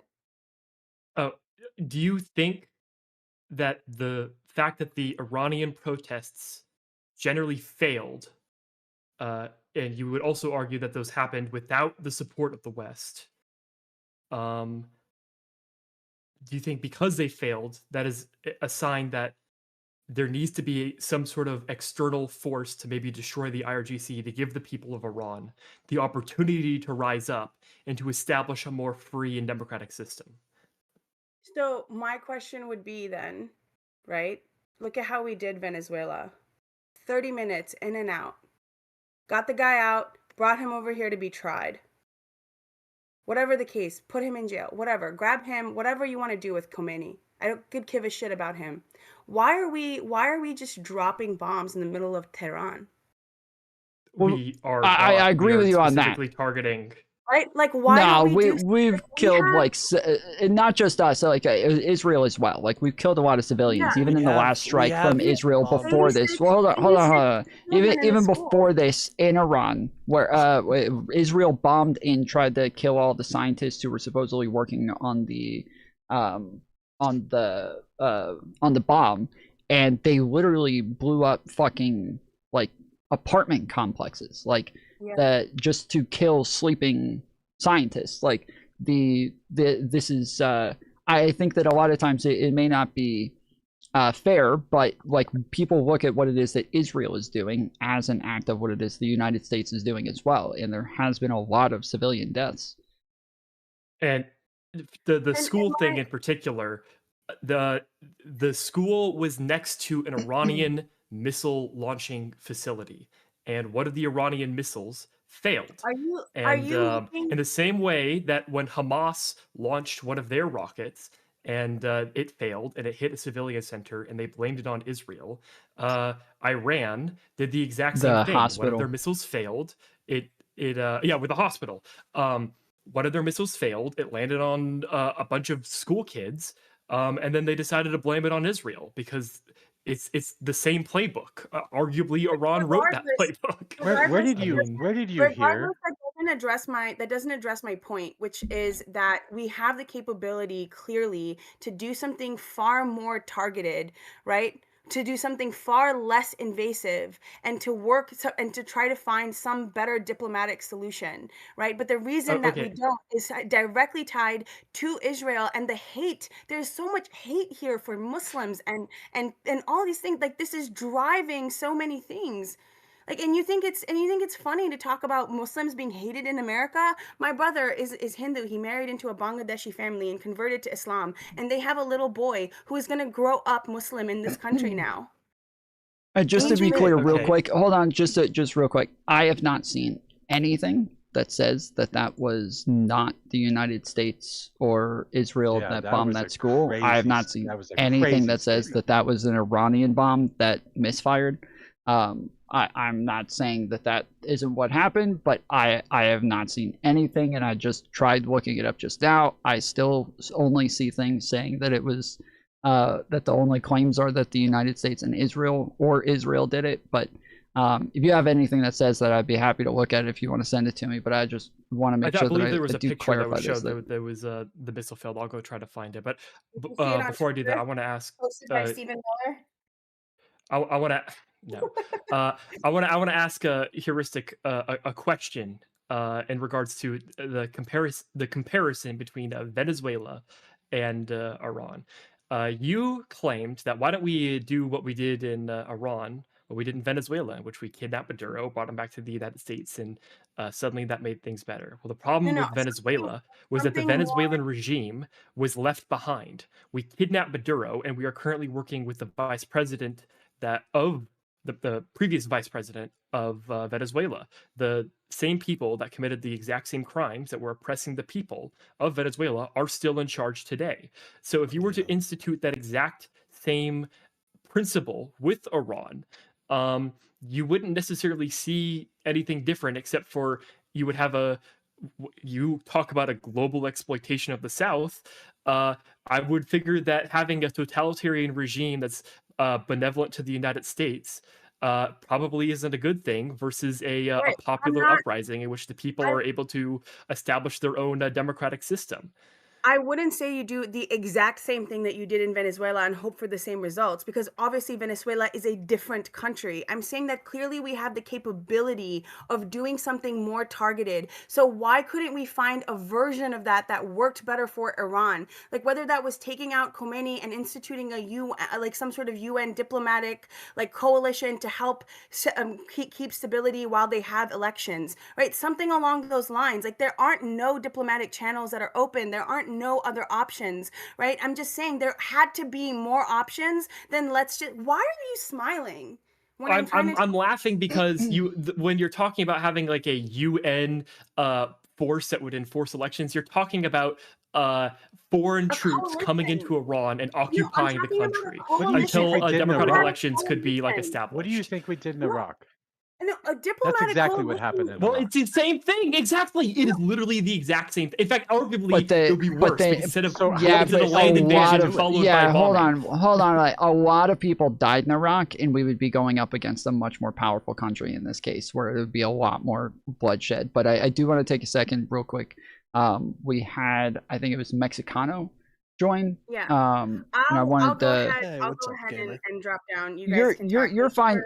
You're fine staying. I wasn't. I wanted to like just check and see what it was that they were jumping in for. But you're fine to stay if you want. Heuristic.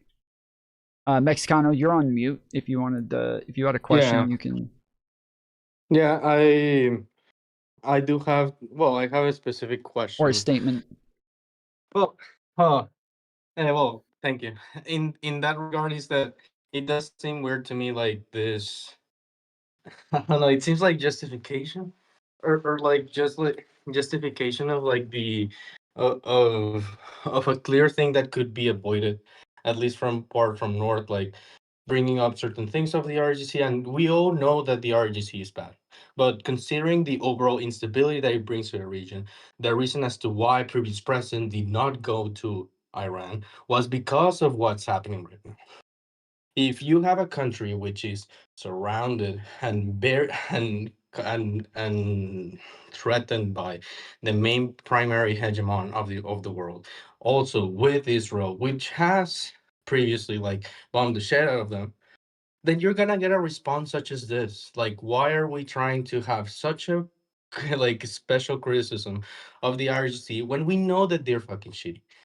But you're just Why? trying to focus on Why that. do you think specifically with Iran, like you can't think of anything that would set it apart from like other nations in the world for why we might be targeting it militarily? Maybe how it Can like defends you itself rephrase the question? potentially, Like you or can't it think of any secures its interests. special reasons that might differentiate Iran for why we might be targeting it militarily and What? giving it economic sanctions. Wait, do you mean like so instead of like trying to use the pressure of the United States as the economic hegemon, the one which holds the reserve currency, the way that it has used its economic institutions and tools so as to pressure even Iran to get into the GR, like what was it, the GRGC, right? The JCPOA. JR. Yeah. GCPOA, sorry, the GCPOA, like. Well, I was The United States just was while able you're to there, do I that. was also going to ask you if you agreed with that stance. I wanted to ask Heuristic that before she left, but I also wanted to ask you, did you agree with having them sign the JCPOA? Well, yeah, they are a part of the MPT. Like, if they are a part of the MPT and at least trying to like make them, or at least like trying to assure that they are complying with the certain rules and standards of the MPT, I don't see anything wrong with that. But trying to go away from that and then But it was just to like stop them trying, from well, getting. It was to stop them from getting like nuclear arms. It was like that was the main goal of this deal, was to keep them from ever actually building a nuclear bomb. but the MPT already has these institutions, and they were complying with the institutions that were created by the MPT. Now, when you create this dynamic of antagonism in which now it doesn't matter that you actually signed a treaty and you were compliant with the institutions, now we're going to pressure you and now we're going to sanction you just because, then you're going to see a pushback. And then you're creating an unnecessary antagonism there. So if there's Okay. obvious Okay. evidence that continue. they are, yeah, if there's obvious evidence that they're creating a bomb and, Obvious. disregarding these NTB, yeah, it's obvious. I mean, the IA was saying that it was they weren't reporting to them, but if there's obvious Yeah, they signs, hadn't been compliant. Like I'm not sure if he means up until they signed the JCPOA, because at this Yes. point they Oh, have okay, not been gotcha. compliant. Okay, let's just say at this point they haven't been compliant with the JCPOA since 2017 when Trump pulled out. Yeah. I was meaning us to before, but even like when you were referring to that specific with that specific like determination by the AEA, like they did not say specifically like, oh, they're definitely using, like they're definitely making a bomb, but this was not their Correct. conclusion. I and didn't they say were that. Just to be clear, I didn't say that. What I said was that other outlets like Yeah, that was my fault. Al Jazeera claimed that they said the IAEA says that there is no evidence of them ever building or that they were going to build a bomb, and then I said that's a lie. The IAEA actually put out tons of evidence that they were going to build a bomb. They just said that there was not like a specific plan to build the bomb, but there was tons of evidence that they were going to do it. And so that's that they that's had the all I was capability, saying. right? Yeah, that they had the Yeah. capability to do so with the amount of enrichment. I wouldn't necessarily disagree with that. Well, not just that, but like now, statements from like the government as well. The fact that they did stop, allowing audits from the IAEA. There was tons and tons of like evidence that leaned towards that's what it looks like they're doing. But we didn't have like a clearly written out plan on like, first we're gonna do this, then we're gonna do that. Yeah. yeah. Can I just like say one specific point in regards to? Oh, sorry, the camera there. Okay, good. So when we talk about the non-compliance with the NPT and with the institution, can we agree that there is nowhere in, at least in international law, that if you don't comply with the NPT or you don't like comply with the regulations set out by the institution in and of itself, there is no expectation so as to have like an invasion done on you. And there is various methods and various other ways throughout our international institutions, such as the Security Council, such as others. Well, this isn't in over. which This isn't over the NPT though. This is over so Trump. Again, I want to be clear. This is Trump's fault. Like blatantly, obviously, this is all Trump's fault. Like nobody else has any blame for this except for Trump. He pulled us out of the JCPOA. That is the reason this is happening. Like that is the reason this is happening, is because he pulled us out of the JCPOA. But when Trump is saying, I'm going to get them to sign another agreement, which he's been saying since he ran in 2015, that in 2016, that he was going to get them to sign a new agreement. This is supposed to be pressure to get them to sign the agreement and abide by the agreement. But each time, the last two times we've gotten into a conflict with Iran, with the United States and Israel get into a conflict with Iran, both times it was like days after Donald Trump says, we're very close to a deal with Iran. We're just days away from a deal with Iran. And it seems like he's lying. He's using this as like some sort of pressure to try to get them to sign a deal, or he's just posturing for everybody. But it seems as though that's not the case, and that they're not going to sign a deal. And so then he decides to use hard power in response. But that's his fault for pulling us out of the JCPOA, and that's the only reason we need to pressure them into signing a new deal in the first place. 2 weeks and I want to address. But it's not the NPT. It's the Reggio? it's because of Trump. Am I saying that your name correctly? Yeah, it's fine. Yeah. So you appealed to international law by saying that that Iran, by the fact, was it that because they were enriching uranium, there's nothing in international law that would say that they should be invaded? Was that your claim? I don't want to Mhm. misstate what you're saying. Yeah. Um, as part of international law, you can't necessarily dictate. Like part of like the UN Charter is you can't necessarily dictate what a country does with its own like sovereignty, I guess. Mhm. Well, no, that you can That if also they includes with like the ability to hold on. That's not true. trade as That's well. not, So the that's United States is not required to trade with Iran. That's not. That's not. That, hold on. That's not what he's talking. He's talking about the fact that like that they're getting bombed and that like they're likely engaging in some sort of regime change in Iran. That like he's saying that just because they're not abiding by the NPT and not allowing audits from the IAEA doesn't mean that they now like they've already agreed to now get bombed to oblivion from Israel and the United States. He's saying like they haven't agreed that like if they do X, Y, and Z, then now they get bombed. Okay. Yeah. Okay. Yeah. I understand. I just want to make sure. Do you think that the United States was okay for them to sanction Iran? No. No, I don't think so, in my personal opinion. But now we're in this situation right now. You think they had the right to do so under like international law? Just out of curiosity. What, to violate already established treaty? No, like they're not okay. But this is okay. Listen to like what I'm saying. Specifically, when you do an action, for example, you agree through a contract that specifically, I'm just not gonna pay you, when you give me some apples.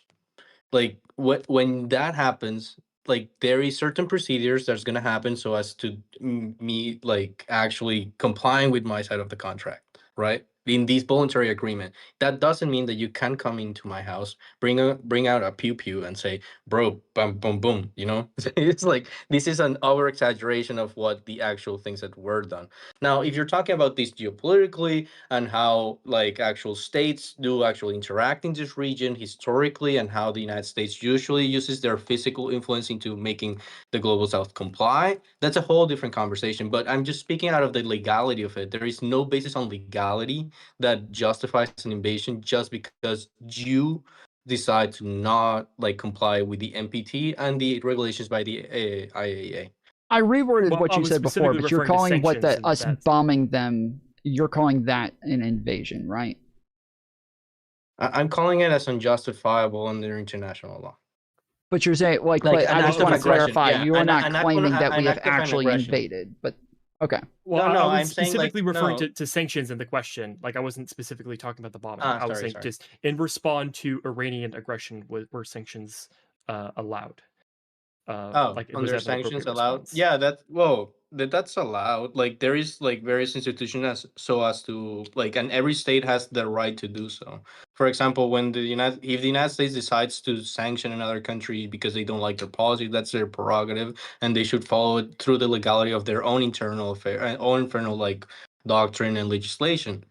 There's also other institutions such as the United Nations Security Council, which does do a more like concentrated effort and collaborative effort between the countries as to make it more legitimate. I'm not denying that it is something and could be done. Like I don't know what's the point of the question I just wanted to specifically. do a Like clarification. Yeah, didn't you say earlier though that the sanctions weren't justified? No, I mean like I don't think that they should like you sanction them because of it. That's another point. Like that's my personal preference, But if but it's that set doesn't up mean to that they could.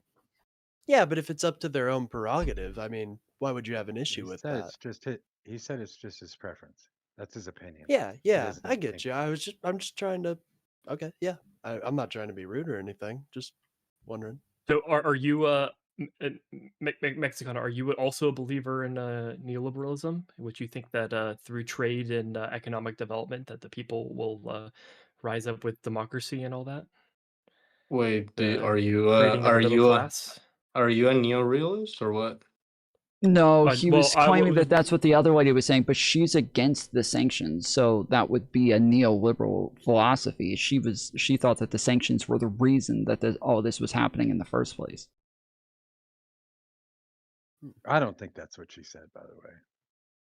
I think No, she did. sanctions She are literally active. said she came in and she said, "Why do you think this is happening? Why do you think this is happening in the first place?" the fact that the United States sanctioned these people made it to where they weren't able to get the things that they need, and has put them in this position. That is what she said when she first That came is in. a portion of our foreign policy and the Western foreign policy that is part of a larger group of things that we do that causes people to hate the United States and want to attack the United States and want to build nuclear weapons to protect themselves from the United States. That's what she was saying.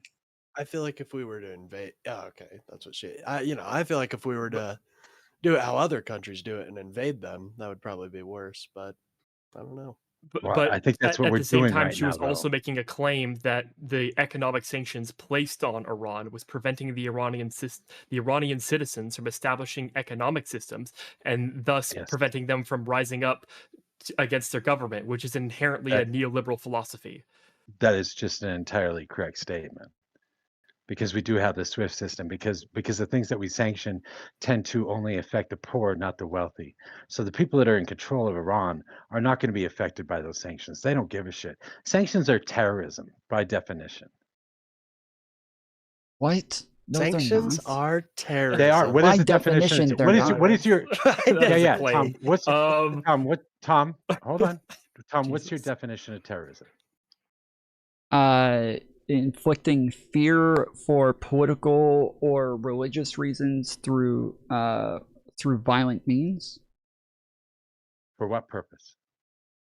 For political or religious reasons. For political or religious. I'm going to tell you that I think terrorism, the definition of terrorism, is to attack a civilian populace in order to get a government to change its policies. That what? Terrorism? No. Yeah. Hold on. Yeah. Okay, to be clear, so the definition. I disagree with that definition. Fundamentally. Just to be clear, the definition it says terrorism is the premeditated unlawful use of violence or threat of violence against civilians, property, or government to induce fear, intimidate, or coerce, typically to further political, ideological, or religious objectives. That is what I said. That is what I said as well. What? No. What? You are attacking. You are attacking innocent civilians. You are attacking innocent civilians in order to get a political gain by forcing a government to change its policies. No. Hold on. That's okay. So that's different. When it says like religious, political, or ideological reasons, they're saying there's like an ideological like difference behind it. But you're saying the goal is to achieve a change in policy, whereas this is saying it's to instill fear of violence. Those are drastically different. So what were the attacks on 9/11? What did they intend to do on 9/11? Did they just want to make Americans scared, or were they trying to tell us that we should stop fucking around in the Middle East? What do you think? Yes, they were. It was a threat. They were killing people. It was both. It was literally both. They were trying to make us afraid so that we wouldn't do things like we were doing in the future. It was. So they were attacking innocent civilians to get a government to change its policies. Well, and that is just to be clear. Just to be clear. I would not say to get the government to change its policies. So when you say to change its policies, what the hell? That's what you just agreed to. You just hold on. No. I did not say that was why they did it. I said that they did instill fear because they were trying to get us to stop doing things, but they were against us having democracy. They were against us having a Christian culture. They were against us having a secular government. They were against us having a liberal government. They were against all of these things in one. They were against our entire way of life, not just oh, hey, don't come mess with us anymore in our side of the world. It was a whole religious and philosophical war. Okay, Mojo, do you think that if a state engages in terrorism, that they should generally be opposed? Opposed to what? Opposed as in you should argue against the existence of that state and advocate for violence to destroy that state or bring it down. I don't know. I guess it would have to be situational and relational. It would be something that would be a case by case basis because it depends on what it is. So The reason I I get ask you it. these questions is because So the reason like I when ask these questions if North Korea were to commit terrorism, that's bad. But when Iran does it, Yeah, I was there's gonna say, extenuating Iran directly circumstances here. funding There's terrorist extenuating groups circumstances. should that be opposed in the same way that you would oppose the United States instituting economic sanctions on Iran because you claim that's terrorism? yes, I do claim it's terrorism because you are attacking innocent civilians to get a government to change its policies. Okay, You do you are think not what a Iran is doing by funding terrorist groups, do you think that is engaging in terrorism? Yeah, yes. which terrorism is I think worse? they're attacking Okay. innocent civilians to get Israel or the United States or the West to change their policies. Yes, I would consider that Okay, do you think terrorism. that's a bad But I thing? think sanctions are the same thing. But do you think it's a bad thing? I want to clarify. I want it equal. Like you claim I what the do. United States is doing is bad. Absolutely, Okay. absolutely, terrorism is Okay. bad in all scenarios, including sanctions. Okay. Thank you. In like even if like to the claim that about like a difference between if we were like gonna say that there's a difference, like the United States, like in the Western world, does engage in funding terrorism, and such as we see around the Middle East, it's not something that's just from the RGC or through its Yeah, but through the I'd Quds say forces. the IRGC's entire security apparatus depends on their terrorist forces though. No, that's not true. That's Nah, different. yes, it totally does, my friend. They fund many militias. They fund the obviously Hamas, Hezbollah, the Houthis, and that's Mm. essential to their defense strategy. How is the RGC composed? Huh? How Do is you it know what you how the cut out at the RGC is end? composed? Oh, do you know how the RGC is composed? Like, what's the composition of the RGC? What's the In terms main of like what? what that like in regards to like their personnel? There's a I'm Council of Foreign unfamiliar with like Relations. having like specific separations of like having a military structure Congress. of the IRGC. Yeah, Oh, okay, exactly. like Like branches. when when Yeah, when when we when we see specifically like the composition, we see like it itself being a paramilitary arm of the Ayatollah. When we look at the composition of the Islamic State, we see specifically like the way that it works, the way that they do exert external force outside of the borders of Iran. Obviously, it's through the Quds force and through its like overall support of these groups. But we see the CIA, we see other institutions from the United States and from the Western world do the same thing in the Middle East.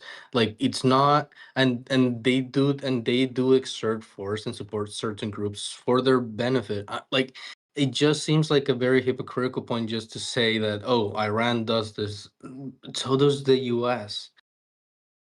I wouldn't say to the same degree, and yeah, not at all, not to the same degree. If Yeah, we, because I don't even. Yeah, go on.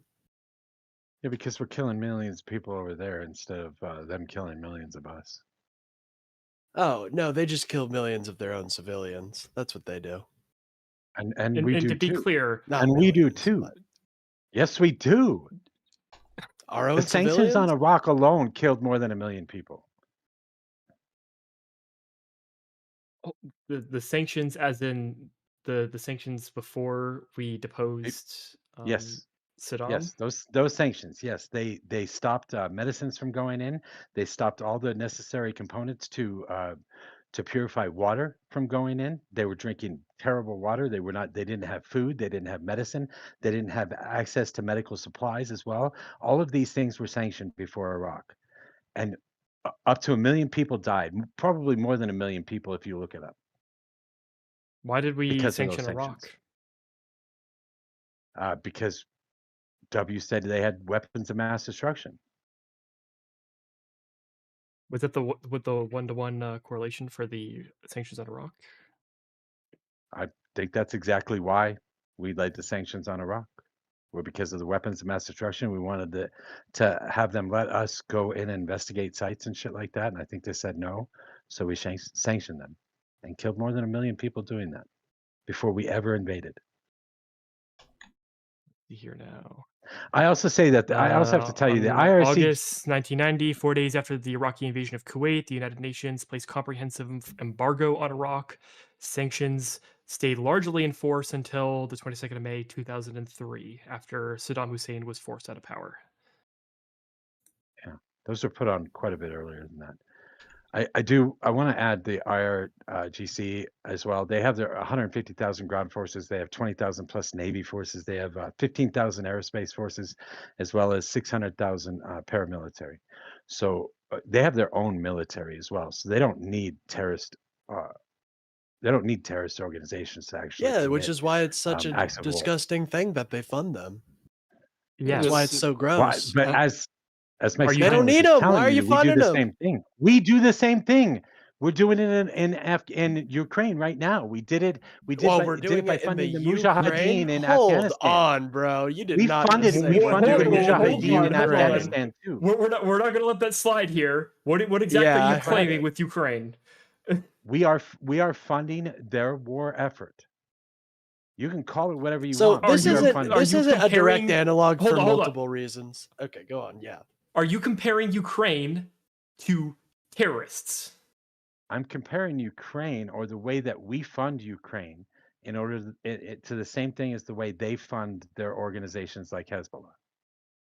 Yeah, we To be totally clear, Ukraine is a state actor fighting for its own self-defense, for the self-determination of the country of Ukraine.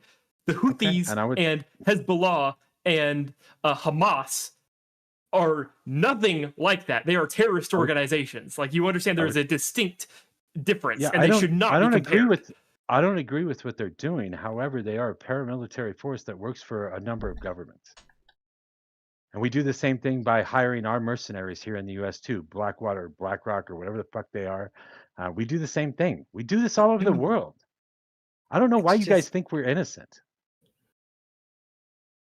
Yes, but it feels like that you're willing to hand wave one thing, and you're willing to, but you will condemn. I want to see all of this. You're acting as if like funding Ukraine, a state actor, is a direct analog to funding, like you said, Abbas. I don't think it's a direct analog. I think there are certainly comparisons. But you made that comparison in the same don't sentence think it in which can you be were compared. talking about Iran funding their terrorist organizations. You brought up fucking Ukraine. That is like a direct analog that you were trying to make. Like that is incorrect. That is incorrect. As a matter of fact, I did make comparisons. I did not call it a direct analog in any way, shape, or form. Yeah, you guys are focusing. You said no. You said we do the same thing. That implies that we're doing the exact same thing. When the things in Ukraine are not at all comparable. I also brought up the Mujahideen that we funded. To fight something Russia we did like in 90s Ukraine. fucking years, or I'm sorry, 30 in years Afghanistan. ago. Yes. Yeah, we're different this now. has all man. been going on for that long. Yes, this has all been going on for that long. We're because still we've funding the been attacking Mujahideen. Iran. Goddamn. We have been attacking. We have been funding and attacking want to kill those the Middle Pakistanis, East since the fucking 50s. I don't know what you're looking for.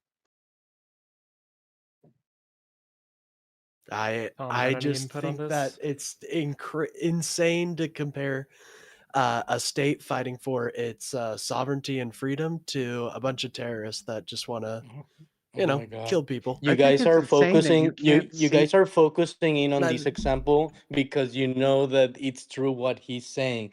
You're focusing on the Ukraine thing because wait a minute. You find it easy to fight that example, but you're dismissing all the other types of examples that he made. We know specifically the involvement. We know specifically the involvement of the U.S. with Al Jolani. We know the involvement with the U.S. with Al Jolani, with the deposement of Assad. We know specifically how the CIA not the does. deposement of Assad. Wait. Yeah. Oh no. Wait a minute. Are you an Assad defender? Just out of curiosity. No. But are Hold on. Are you an Assad defender? I just want to I'm know not an this. Assad defender. I'm pointing out the hypocrisy because we know that Al Jolani was an Al Qaeda member and now supported by the U.S. So there is a hypocrisy on what you guys are saying. You guys are focusing on some things because you know for a fact that the U.S. engages in the type of behavior such as Iran. Hold on. No. Al Jolani is an amazing example, and thank you for bringing that up. Because he was a former Al Qaeda member who was designated a terrorist of the United States, engaging in arguably terrorism. But once he gained power and once he was willing to liberalize his country, the sanctions in Syria went away. That's the exact argument for what should happen to Iran, is that if Iran were to liberalize their country and they were to stop fucking with everyone else, that the sanctions would go away. Thank you. Oh, but you don't understand. 30 years ago, we might have given them some money, so that means they can't be. They're not the rightful rulers there. And to be clear, we did not support al-Jamani until very recently. As I said, he was designated a terrorist up until like he took power in his country. So Sure, bro. let's be clear about that. Sure, bro. Definitely the CIA and the U.S. intelligence was not involved in the toppling of Assad. For bro, and like how do you think like the Kurds were? Do we have not, any like, evidence of that? He is literally any evidence of that funded claim? by the Turks to fight the Kurds. I mean, Jesus Christ. Oh my God. Well, yeah, I was gonna ask the same thing. Like, where do you get that the United States or the CIA was involved in toppling Assad? Well, let me actually bring the report so as to not make it so as to like actually get the correct information there. Like, to be clear, we were involved in the Syrian civil war and we were funding the Kurds as a group in the Syrian civil war. I won't deny that. Arguably, you could even say I support the Kurdish cause for them to have an independent Kurdish state. Although I don't necessarily agree in some of the tactics that they engage in. But we did not. Well, on top of that, like, I don't think under any circumstances engage in funding al-Jamani. Yeah, so we fought the groups that were fighting him.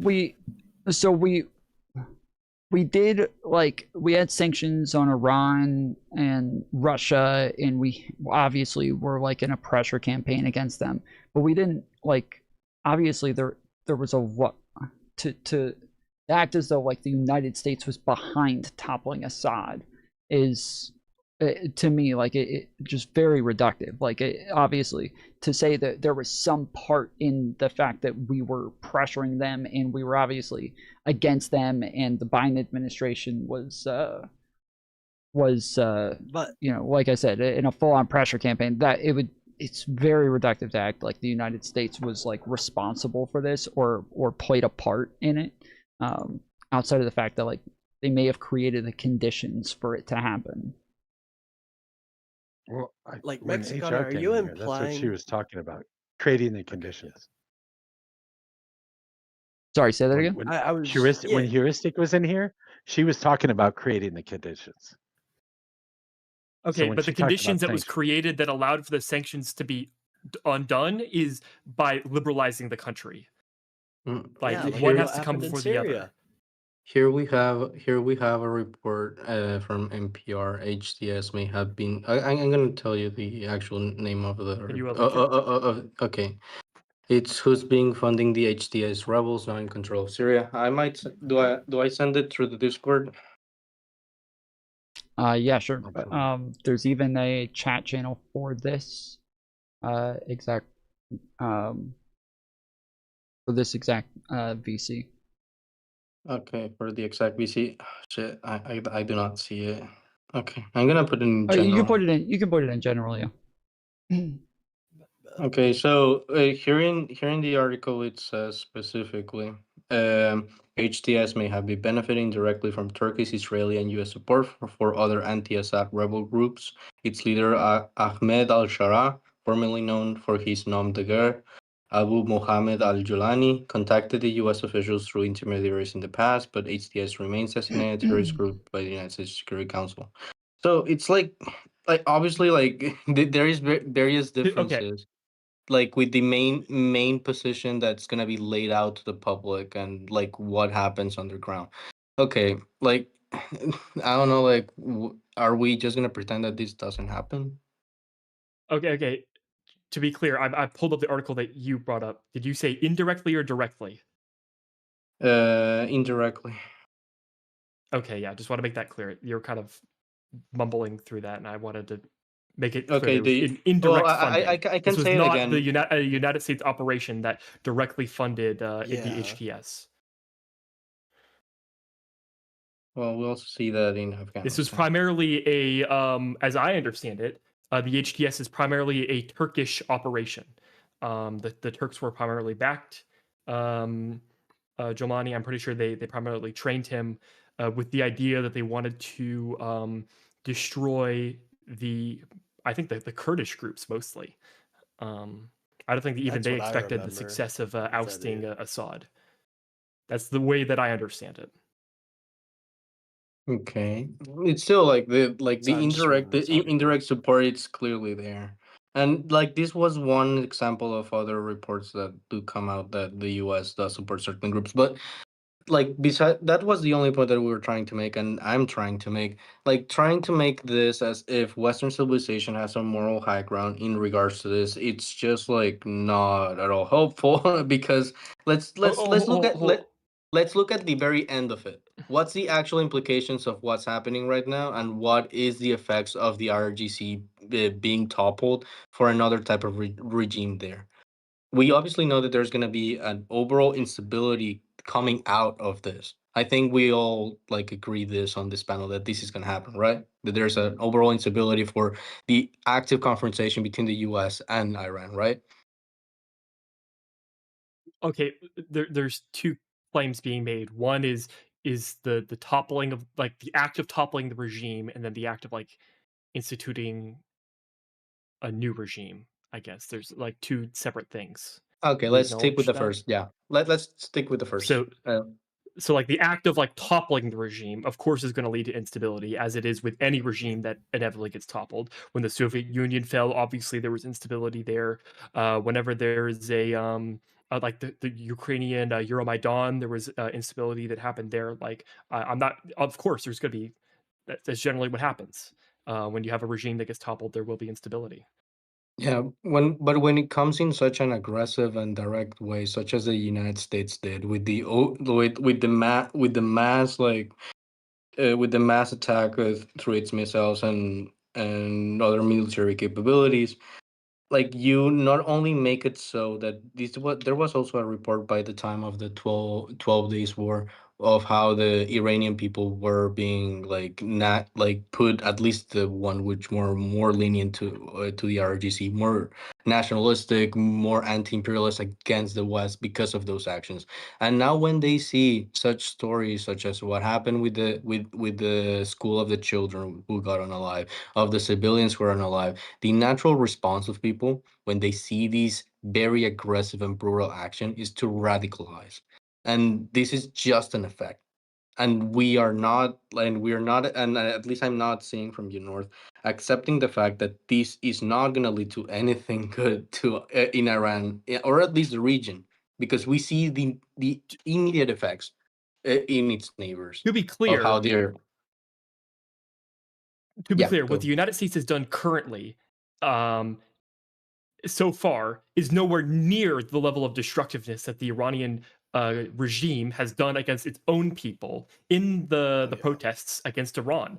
As I said, it's been I don't know how much you trust it when the United States says this, but there's been reports of tens of thousands of people who have died in the protests against Iran. Not just the United States saying that. There's multiple different. Yeah, it's also groups it's not just saying the United States that's reporting that as well. Like I will reiterate this once again. You have people who are getting mowed down with machine guns in the streets trying to protest and establish their own self-determining government, in which the people are able to enact political change.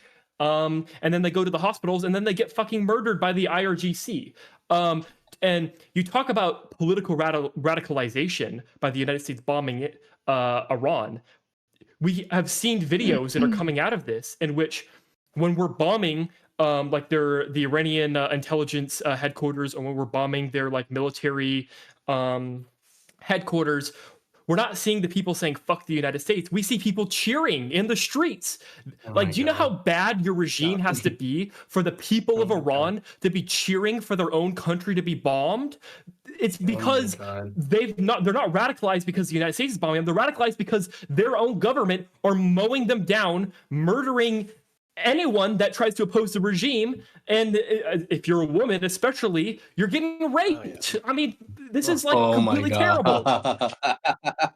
I do think it is That important is that we be ridiculous. cautious as we like continue on with this path, and we try to be as even-handed and cool-minded as possible. So these, you know, what it doesn't devolve into a horrible situation like you're thinking. But yeah, the people are happy that the IRGC is falling. They're celebrating, and you know, I think What's the support rate? What's the support rate for the IRGC right now? Do you know? I don't think Iran Because would ever actually post legitimate I know statistics because regarding to that. because this is the same thing that was said about Venezuela, and just right after we saw a bunch of people going around in motorcycles, going house to house, intimidating people because the radicalized ones are obviously not gonna be like the your average Joe. You're gonna see the radicalization from those already leaning to the regime, looking for more oppression because they're so as to look for dissidents. When I'm talking about the To be political clear, the radicalization general Venezuelan of the population, as I oh my understand God. it, is vastly in favor of us removing Maduro. Like, no matter how No, fucked that's that not situation true. is in which we keep the regime that is still in place, there are so many people that Not true. completely opposed the Maduro regime. Like, what was it? 20% of like Venezuela literally fled the fucking country because of Maduro, and we're seeing reports of these people coming back. I mean, yeah.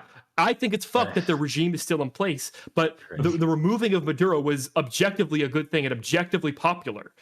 That was 20% of the With country over like the Venezuelan 18 years, by population. the way. That was 20% of the country over 18 years, by the way, and not just under Maduro.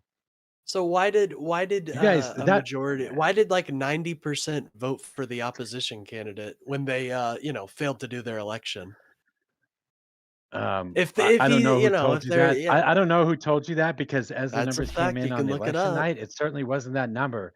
Now, I don't know how It they was. recounted it, and I don't know who, if we can trust the person that recounted it. I don't know. I'm going to suggest that Oh, he so probably Maduro did was lose that popular. election. Interesting. Yeah, that's exactly what I said, isn't it? Oh, Are it's you kind of seems listening to what what you're I'm saying? implying. Well, how about you go ahead You're and implying imply that the something else people then? I'm not in. implying shit. I am telling you what I think. I'm not implying Okay. anything. All right, go on. My apologies. That's crazy. I think you guys are extremely ethnocentric, and I think it shows, and I think it's because you have Ethnocentric. had very Interesting. little experience in the world. Thank you. Jesus. I appreciate that. Real quick, Any other criticism? I've got Under what claim do you make that? hold on, Or hold what on, hold on. evidence? I got two donations here, both from Chicano 3000X.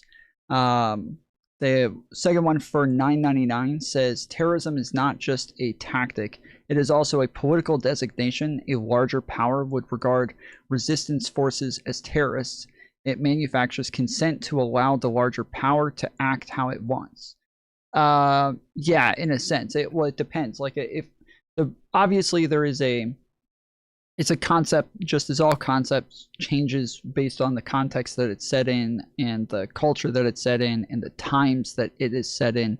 All of these things will change depending on who is saying it, but I wouldn't say that it necessarily manufactures consent, especially if you live in a democracy. Like, I can understand if somebody like Putin calls something a terrorist, like, that doesn't mean much coming from somebody who's constantly stealing elections and who's a dictator and who's murdering his own people. Like, it's a pretty big difference versus when you're in a liberal democracy, when they call something a terrorist and it's against the state is there as a republic representing the people. You can still disagree with their designation, that's fine, but the problem is that they are drastically different implications from one to the other. So when we're talking about calling the groups that the Ayatollah funds, calling them terrorists versus like any group that would any group that would stand up against the United States, or even calling the United States or Israel terrorists, these are drastically different circumstances when those governments are elected representatives on behalf of the people. Like, it's a very different thing. But I thank you for the super chat. And if you guys want to send in super chats or tips, you can use the link in the description to send in tips. That makes it to where I get 100% of the tip instead of 1/3 taken out by YouTube as they do through super chats. So please use the link in the description, or if you're watching on the vertical chat, you can use the link that is in the profile on my main channel. But sorry, I think it was North who was trying to talk. Well, I I was have asking 2% if he to donate. claimed that I was ethnocentric in my reasoning. What claims, what basis do you have to make that claim? Just out of curiosity. Because you seem to think that everything the United States is good, and everything that the United States does Never is claimed good, and that. everything that other countries do is bad. I've also not claimed that. To be That's what you're clear, that's what it seems when like we you're saying. started this panel, the first thing I was doing was criticizing the Trump administration for breaking the Constitution of the United States for their the bombing of Iran. I largely But oppose you the weren't Trump worried administration because of my conservative values. I think that they oppose the idea of limited government and keeping the government outside of the economy. I believe I'm more of a laissez-faire economic policy. I think they oppose gun rights, and they also are they're just Everything you just said there was anti-American. ethnocentric. Your response was ethnocentric. Hold on. How are you defining ethnocentric here? That means that every thought that you have in your head has the United States of America or your ethnicity or your culture first.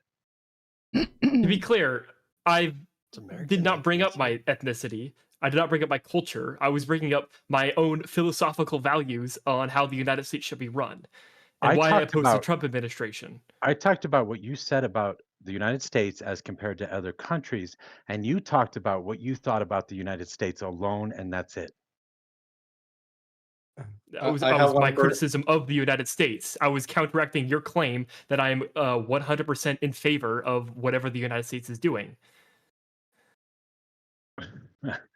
What But what that has the wouldn't United that be States like done an To be about clear, I've also American-centric? previously made the claim that if the United Wait, States but is North, funding North, hold on, terrorists, that I North, disagree with that as well. hold I'm on. not going to be Wait, defending wait. something like that.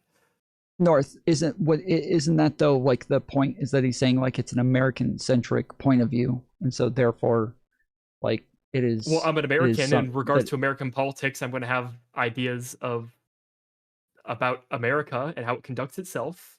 Sure. Did I say you have a Bentley? No, I said I have 1% Wait, battery. he probably does have a Bentley. Actually. 1% battery. Oh, 1% battery. Okay. He probably wants. I have to 1% showing I was battery. like, for a damn, second, dude, you know? that's pretty sick, dude. I like Bentleys. That'd be sick.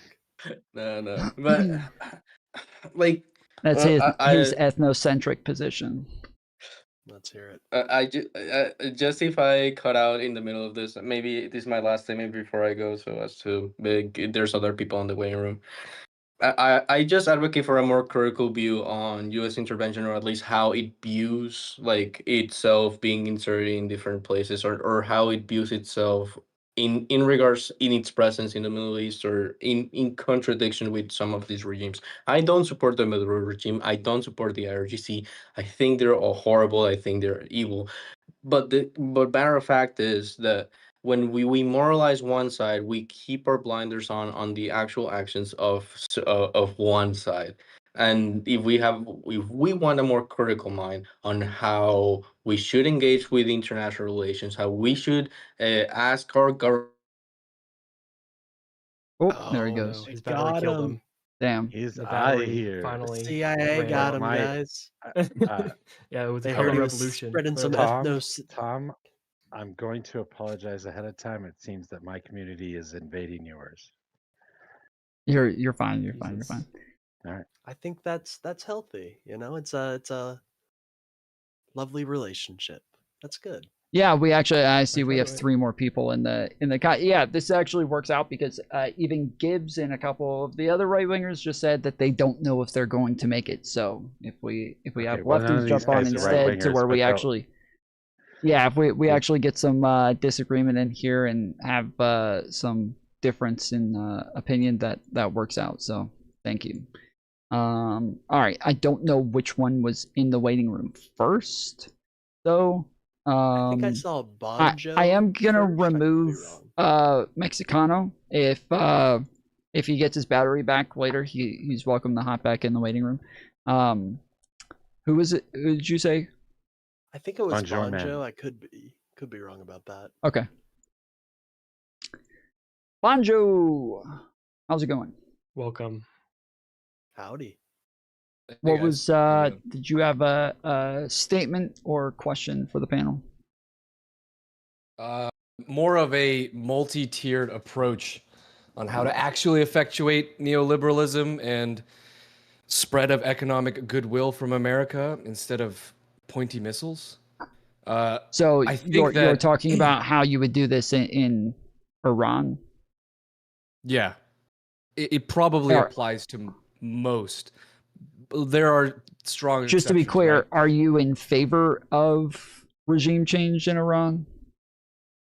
I don't think regime change is our first and best tool. I think that economic prosperity, economic trade, ingraining economies that say that they are inextricably bound is probably the best way. It's always going to be economic first and foremost, in my opinion. Okay, so I have a counteraction to that. Do you think that standard was upheld within the economic interdependency between Russia and Europe in the invasion of Ukraine? No. Are you talking about because of natural gas? Well, the idea was that Europe, by opening up trade, specifically natural gas, with Russia, that they would have their economies interlocked and thus bring more general prosperity, and Russia would liberalize, and it would prevent any future conflicts. If you'll remember, I caveated by saying there are some examples where I don't think this is going to work. One of those shining examples is North Korea. I just don't think that they're going to be able to be economically intertwined with, for example, South Korea. There are reports that there are, wealths of rare earth materials under North Korean soil. I just don't think that their economies would mesh well. So it has to be some sort of like slow liberalism, perhaps regime change. That's probably like that in Russia would be like the 2 most strong examples, because Russia in the counterexample is such a hegemonic power, making their economy inextricably bound with another economy just doesn't really shake out, right?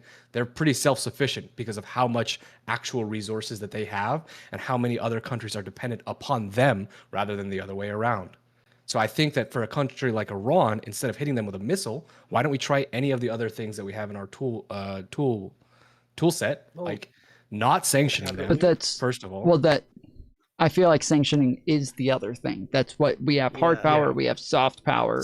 Hard power, the soft power is the thing to when they're already not doing the things that would be beneficial, when they are already killing their own citizens, when they're already funding terrorist organizations, when they're already showing a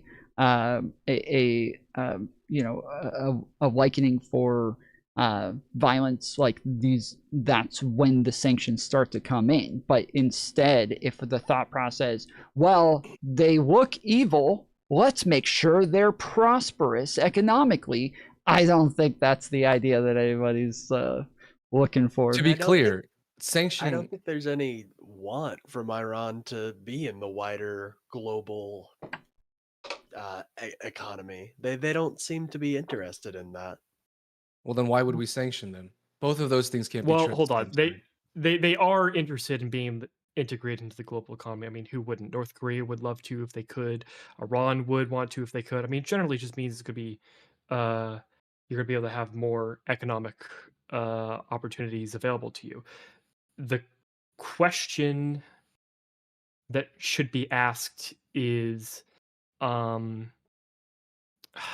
you say you make a claim that Russia is such that North Korea wouldn't liberalize because of their economic system, and you make a claim that Russia wouldn't liberalize because they're self-sufficient, so cutting them off from the global economy wouldn't necessarily do anything. The claim isn't that North Korea would not liberalize. The claim is that North Korea, the best tool to liberalize them is not going to be economic intertwinement, because it's just like we're talking about a country that only turns on electricity like what 2 hours a day or things like that in the overall populace, that doesn't really have any actual infrastructure, right? That citizens are starving en masse daily.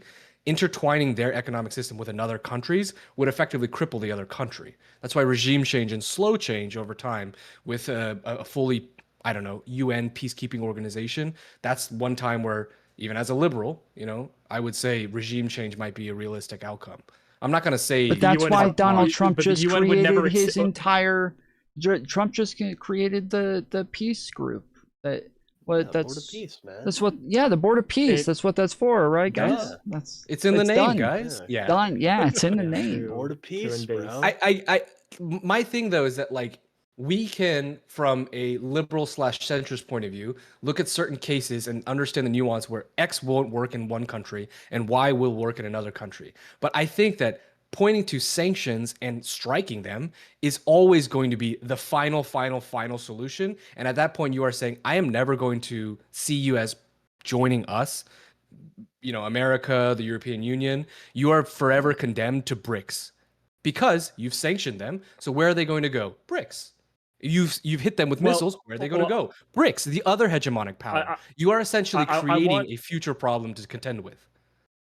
To be clear, Iran was a very bad state actor long before this. I mean, when the Iranian Revolution happened, very famously, they took United States embassy people hostage. This is a big thing in part of the was it the Reagan administration and the administration before him, the ineffective Democrat.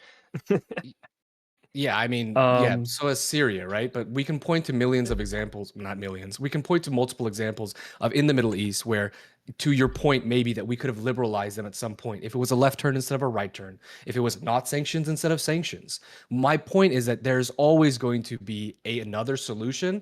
And if you ever go to sanctions or striking them, which is what Trump did, you're always going to end up with a future problem. This is just, you're saying, go be with Russia now. So the thing is, whenever I can think of, so if I think of like using military strikes in order to end the Iranian regime, I can lay out a scenario of, okay, the Iranian people are trying to rise up.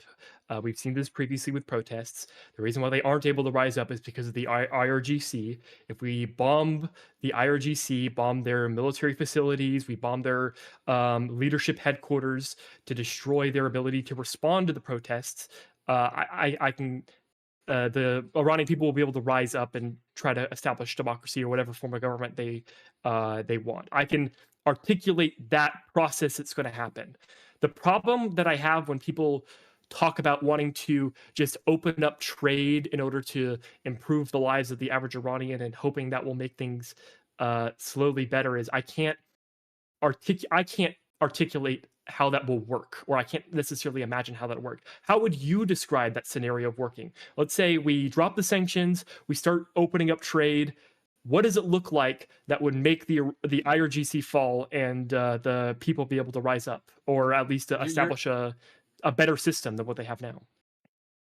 I mean, that's like, you're asking, how do I articulate when Tyson's set up to hit him with a right hook? That's what we do best in America. When we have a country that is willing to accept American citizens on their soil to say, hey, we have this natural resource, we have this natural resource, bring this company in, bring this company in. We are some of the best at going into a country, nation building, and ingraining them into our economy. We have done that countless of times.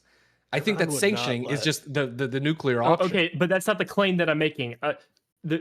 Like, you can integrate them into our economy, but that doesn't necessarily mean that they're going to become a liberal democracy.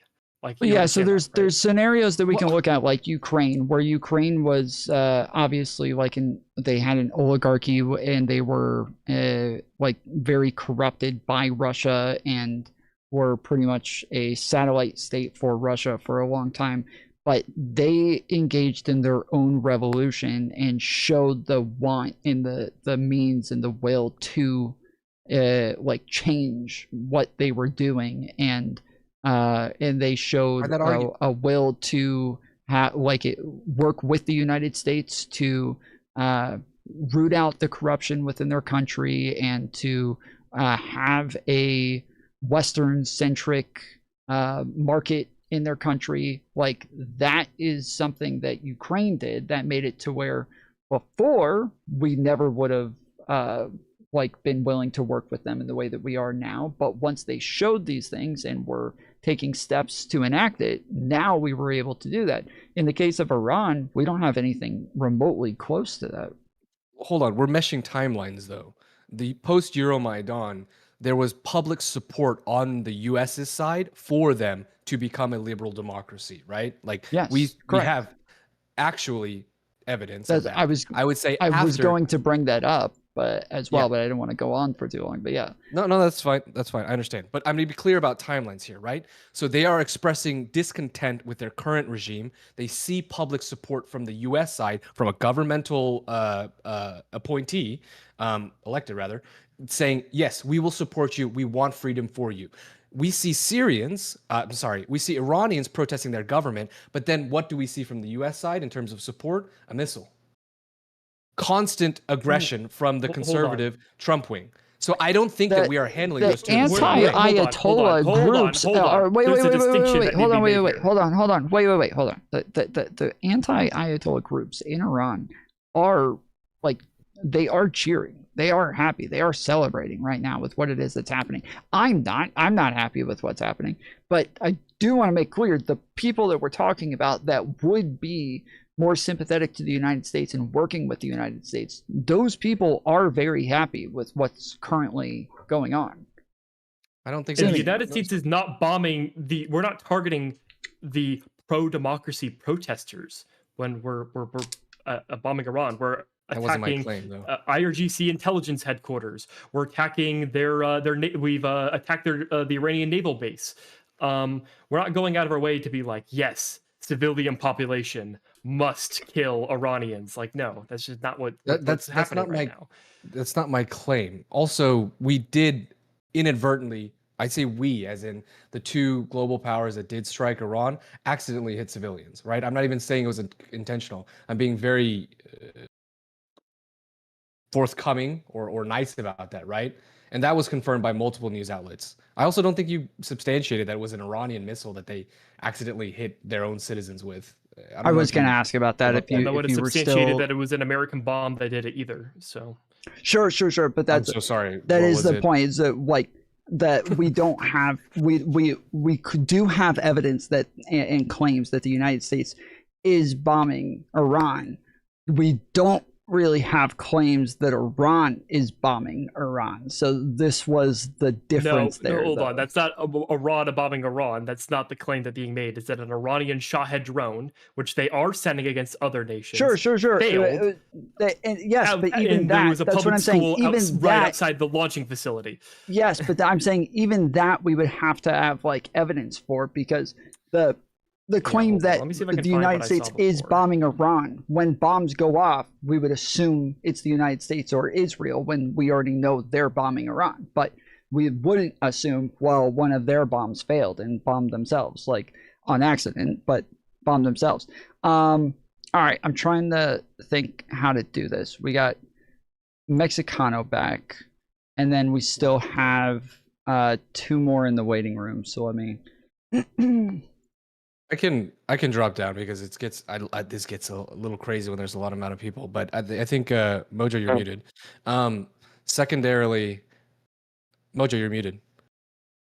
No, it's fine, Bonjo. I will drop down. I was just talking with those two guys.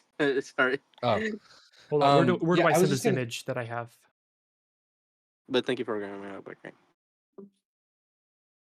Okay. Let's see. let's see, Bonjo, you were the one who came in a minute ago. Okay, so Grumblebee, what was your? Did you have a question or a statement for the panel or an argument that you wanted to get into?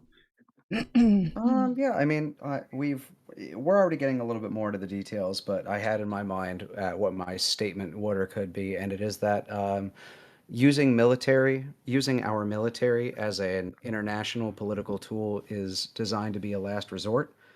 I think the fact that we've resorted to this last resort so many times already in the last year shows what a terrible fucking deal maker Donald Trump is. And I can't wait for us to go back to having adults in the room. The thing that I said earlier that I want to clarify is, while I do think this is 100% Trump's fault, in that like this is something that he caused by pulling us out of the JCPOA, I also think that in this circumstance, I'm not sure that were it Biden or Kamala or Obama in office right now, that they wouldn't also be bombing Iran because Trump pulled us out of the JCPOA.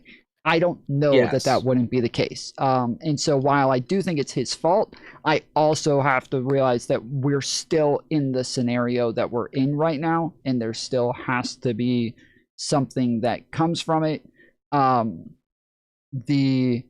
While I have Trump derangement syndrome, I am happy to criticize him at every turn if possible. I'm not sure if this is the failure that a lot of people want to make it out to be. I don't know that this is the wrong move currently.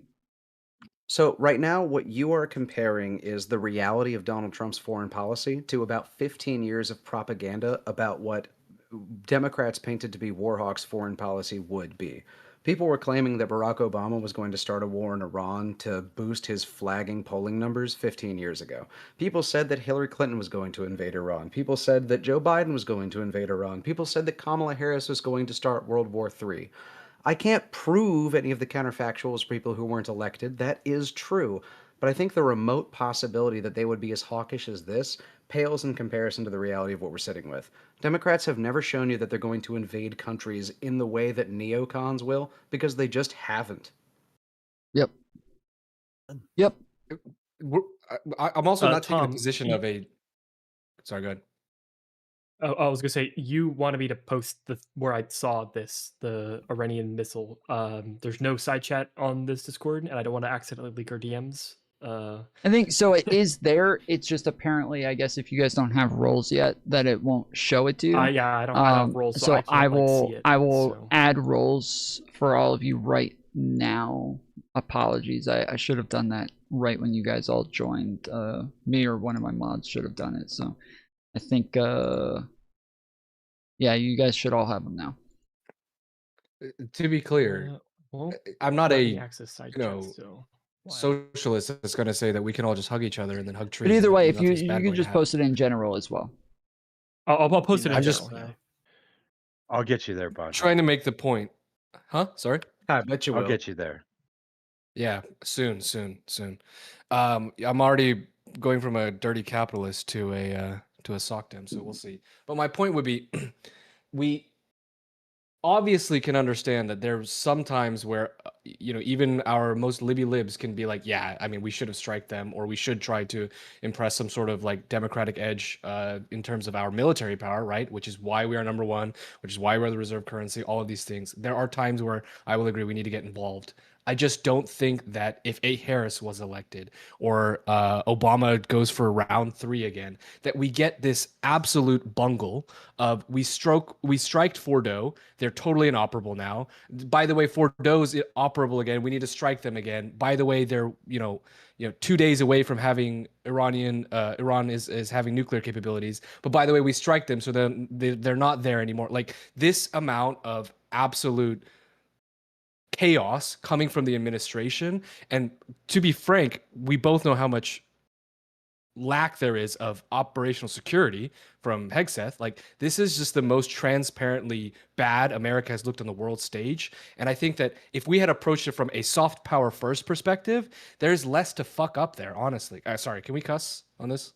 Yeah, you're fine. I Yeah. do want to know though, like the more like I guess important point right now though is that like let's say Kamala gets elected and she's in office, and I guess I'll ask Joa this real quick. Joa, if Kamala gets elected and she gets into office and she's also now trying to make up for the fact that Donald Trump pulled us out of the JCPOA, she's trying to get a deal with Iran. She's also trying to avoid them having uranium at a high enriched grade. She's trying to make sure that they're not building a bomb. She's trying to do all these things, right? And she's not able to get a deal. Let's just assume that. Let's just assume she's not capable of getting them to make a deal.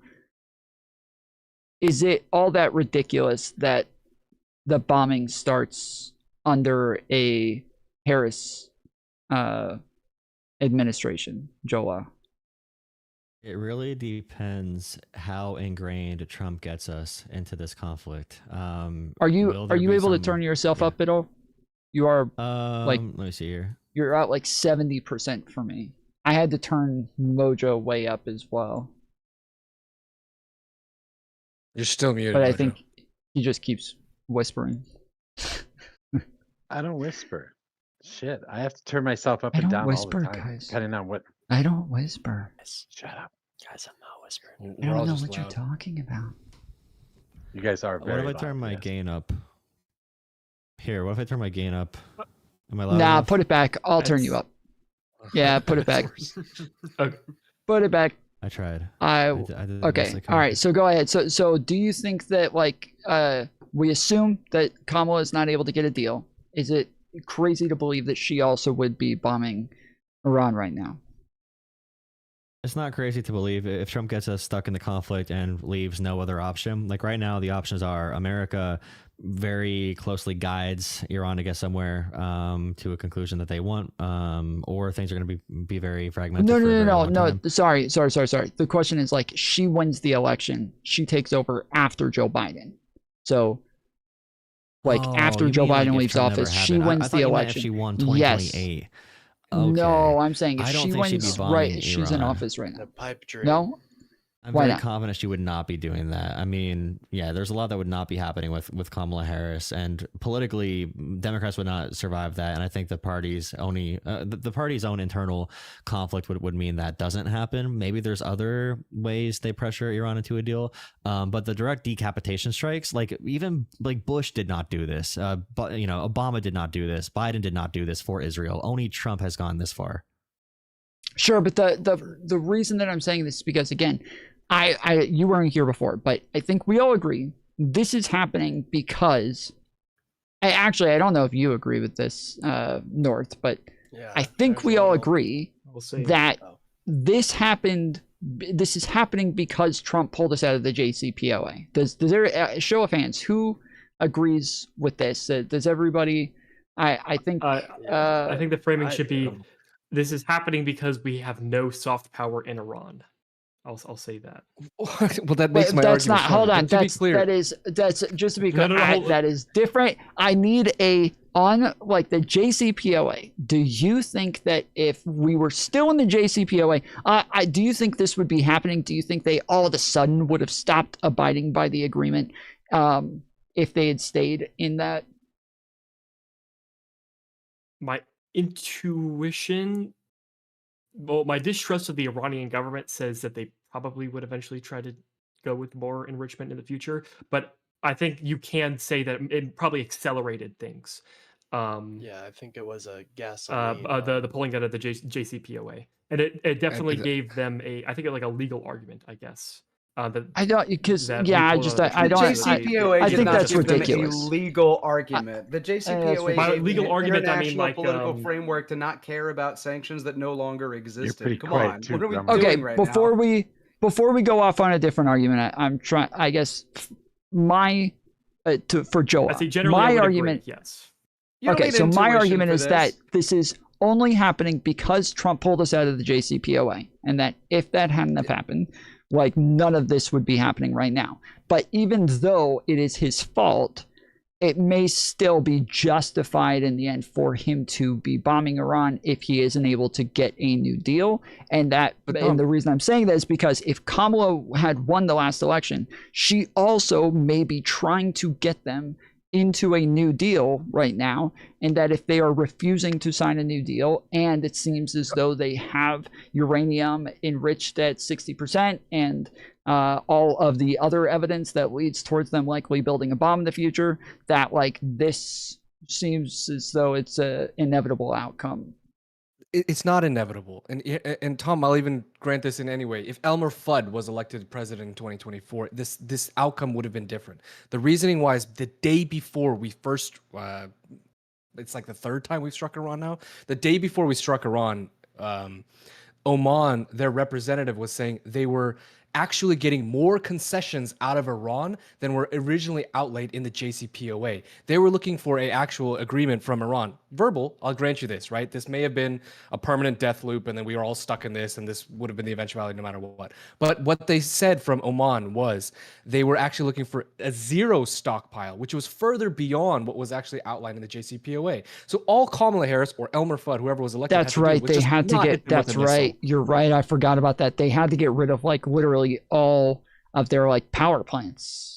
Even exactly. So if in that world there's no excuse, and I'm saying excuse because they created the conditions for this to happen. It's a very clear point A to point B after the JCPOA pullout, and then the $5 billion aid package to Israel. Like this is just, you just had to sit there and do nothing. That was my number one fear as a liberal, was Donald Trump would get elected and he would just do nothing. But he did all these things, and it's a very clear line that he's creating these conditions. Further beyond that, it seems like all that we're really questioning is a counterfactual where maybe Kamala Harris fucks everything up and has to invade Iran too. That's possible. No one can prove to you that that's not possible, right? But the last Democrat to seriously negotiate with Iran was Obama. We got the JCPOA. The last Democrat before him to seriously negotiate with Iran was Clinton. And we got the Oslo Accords, right, in 93.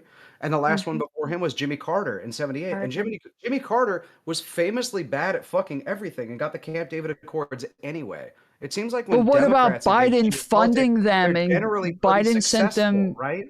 Biden gave them billions of dollars though. Signed instead of invading people. Why is that? What about Biden giving them billions of dollars and funding their whole program? I would imagine that's probably why. Hold on. Do we think that the protests that happened in Iran were preventable?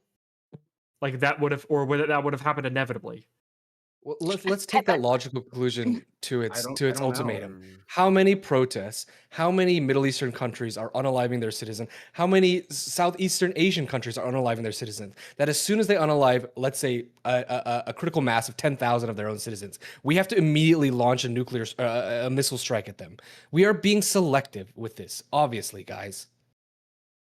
That logical conclusion doesn't go out there. Well, there's extenuating circumstances when it comes to Iran. So now there's nuance. Well, wait, I'm sorry. If a country has a protest that goes badly, do we have to bomb the fuck out of them? Is that just like our obligation, or could be? That'd be generally we don't want to support the Iranian people. No, it should be. Or any people that are trying to have a protest in order to have a more liberal government. Generally, we want to support them. I'm not a no-new wars. Do you think I'm MAGA? Like, come on, man. I don't know or care what you are. I just think like caping for this. You kind of made an assumption and made an ass out of you and me. So congratulations, man. I don't think anybody up here is MAGA. Caping for this is crazy. Whatever you are, I don't really care what you are. Well, you are assuming that he's MAGA if you're saying no new wars, as though like that he's like defending Trump's agenda. Like, obviously, I'm sorry. If he doesn't... Is he that brand of right wing that supports Trump and is for all new wars? That's my mistake. No, I'm a liberal. But thank you for asking. Okay. I appreciate it. Yeah, I don't think anybody up here is in favor of Trump. But anything's possible, I guess. That's my bad. I haven't to met be clear, I know that leftists and liberals are bad at definitions, but to be clear, liberals really push forward economic prosperity and intertwining economies as like one of the strongest tools that we have as the thank you for fucking currency. browbeating me for being. Am I not liberal enough for you? I'm sorry. Well, I mean, when you're Okay. starting to just say things like, I don't know, they unalived a citizen, so now we need to hit him with a missile, you start to sound very non-liberal. You start to sound very I don't know. That neocon. sounds. No, it sounds like I have I'm to deal with supporting this every day. All these population. stinking people. Oh, hush, you love us. Hold Tom, I on. would love to tell Oh, Tom, I okay, would my love to bad. know what you're talking about, like what money you're talking about. Is it the money that we gave back to them that was already theirs that we just unfroze? I was Or I was was it the joking. money that was Yes, I humanitarian? was joking. Oh, okay. I was Okay, joking. I okay, was okay. joking. I was totally joking. Sorry. But I like Total, what the about problem my is that we in this case like we could have Those aren't funny. like other countries could be bombing us for killing Renee Good and Preddy and people like that. Like we could be getting bombed for having a government going in overriding our Fourth Amendment rights and invading homes right now, and like we could be getting invaded. I mean, there's tons of things that like we could be getting invaded for at the same time for similar reasons to what it is that Trump claims he's invading countries So, like. Tom, are you an Venezuela advocate for and- leaving the Iranians, the IRGC alone, and just letting them just do their own thing? Just keep the sanctions, maybe negotiate with them so that they don't have a nuclear bomb. No, and just that's let why the I said I don't know IRGC that if just Kamala continue was as in is? power that we. That's why I said I don't know if Kamala was in power that we wouldn't be doing exactly the same thing.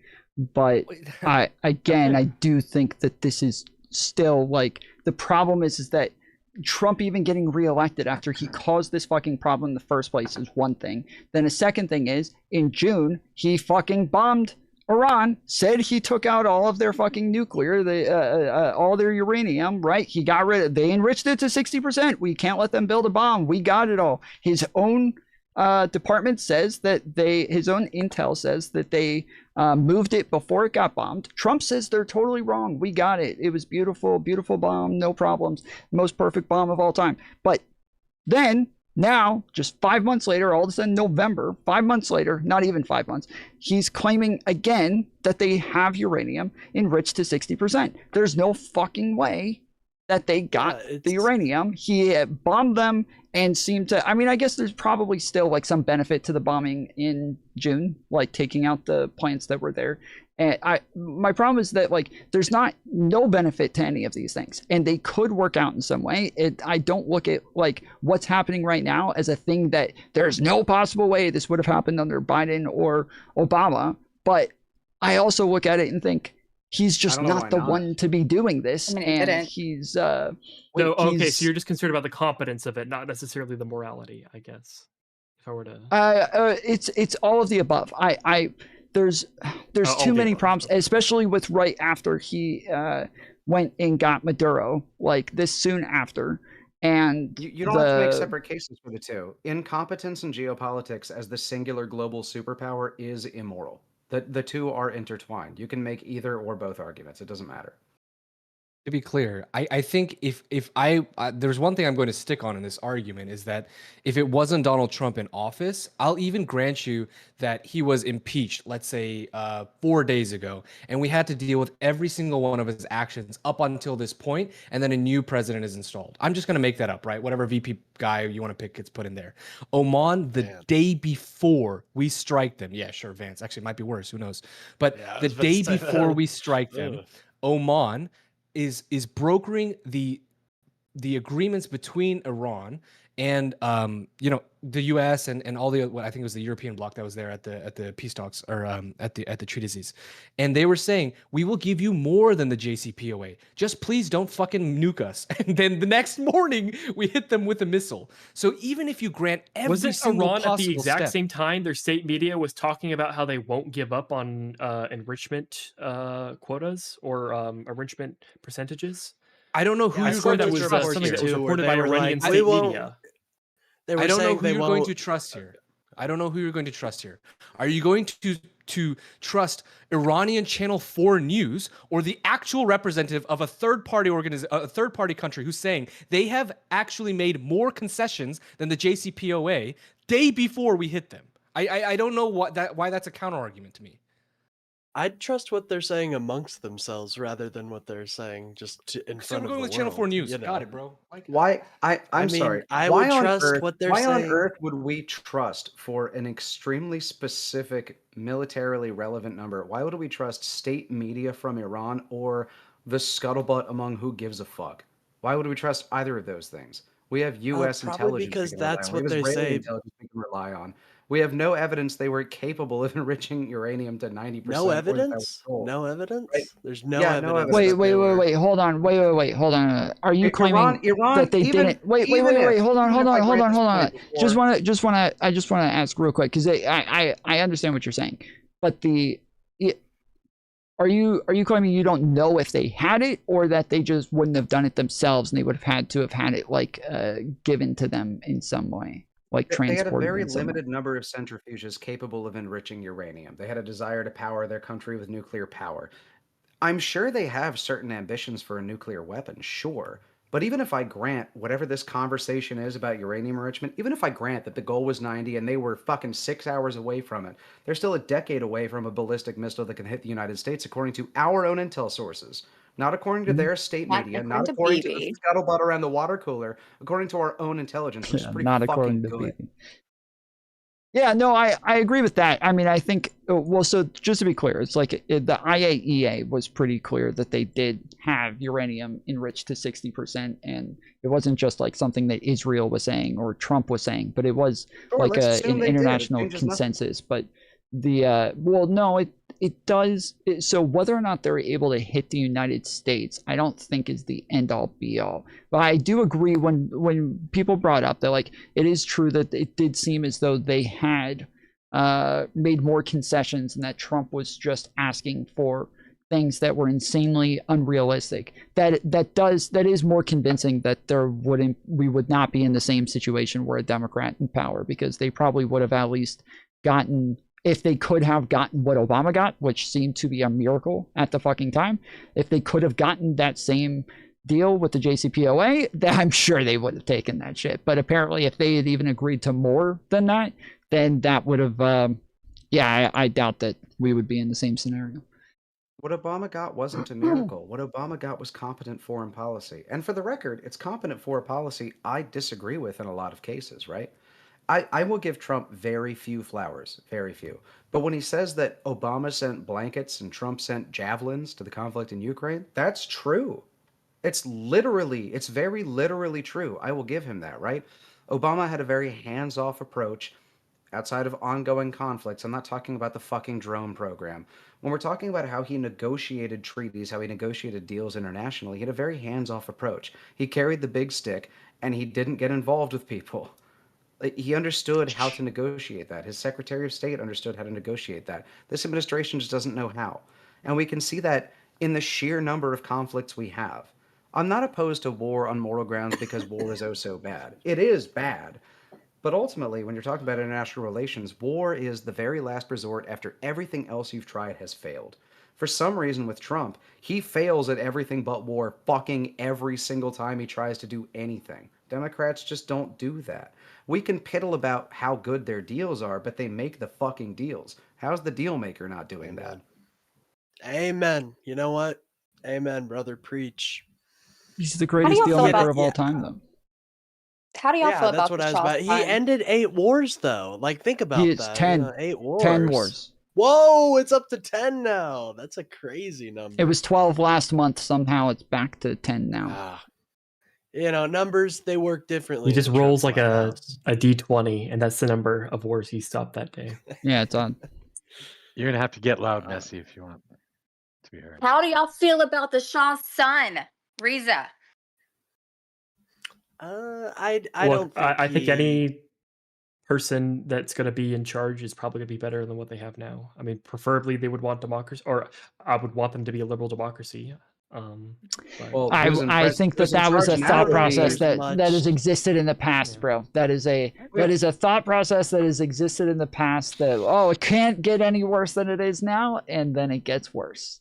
No, wait. If we're believing our own reports that the Ayatollah is already dead, which I guess it could be. I don't know. It's like 50-50 right now, right? But if we assume the Ayatollah is dead, who's in charge now is Masood. What the fuck is his name? I don't speak Farsi. The VP is trying to take charge. Yeah. It's like Pezeshkian or something like that, right? Assuming he's still alive, it'll be the president or the VP. It'll be somebody the Iranian people elected. Mission accomplished, right? Why don't we just get on the carrier, hang the banner, do the whole 9 yards, the whole kit and caboodle, call it a day, pull out.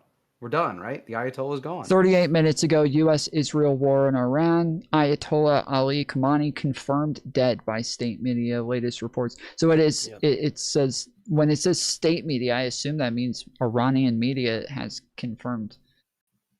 Okay, so we the did it. Iranian We're done, media. right? Are we recognizing the legitimacy What were of the the Yes. Iranian votes election? for? Yeah, We did it. We're Iranian done. state Let's get out media of there, has right? confirmed. Yep, Iranian state media has What is confirmed. one Ayatollah and 60 kids IRGC. between friends? Let's just get the fuck out of there. We're done, right? No, Hold on. because they want to install the Shah's son. How do y'all feel about the Shah's son? I don't think he Frieza. has much That's legitimacy not really. in Iran right now, but I No, mean, he's not. He's here in DC, probably. yeah, I know. I was saying he doesn't have much legitimacy. Like, Oh, I he don't think seems the to think that he people- does, though. And a lot I of don't think the people, a people lot of really Iranians seem to think that he does. I mean, he's posting on social mean- media that he's going to be sending them some signal on some special app that they've made to take to the streets. Donald Trump's parroting the same shit on his social media posts. Well, He's also the being into only. He's Operation also the. Spiderweb. He's also the only individual of his status that has ever entered Israel in 2023.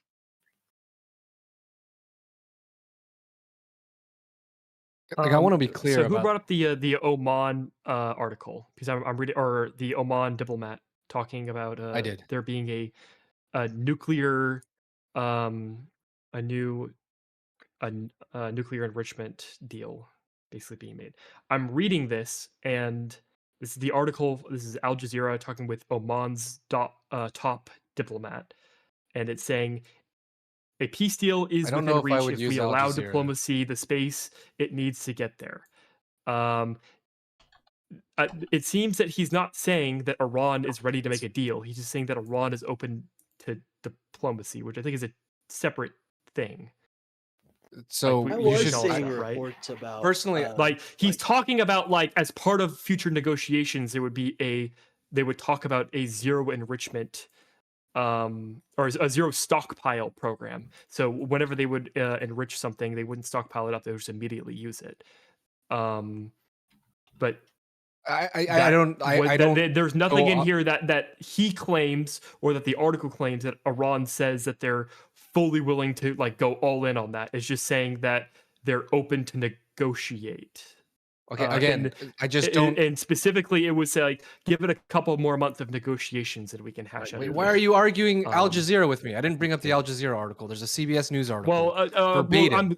I say Al Jazeera, but this is the quotes of the guy, so I'm not referencing specifically what Al Jazeera is saying. I agree, it's an untrustworthy news source. But if I'm quoting the Oman top diplomat directly, I'm assuming that would be okay, correct? Sure, but what the Oman foreign minister said, Badr al-Busaidi, okay, if I butchered that, forgive me.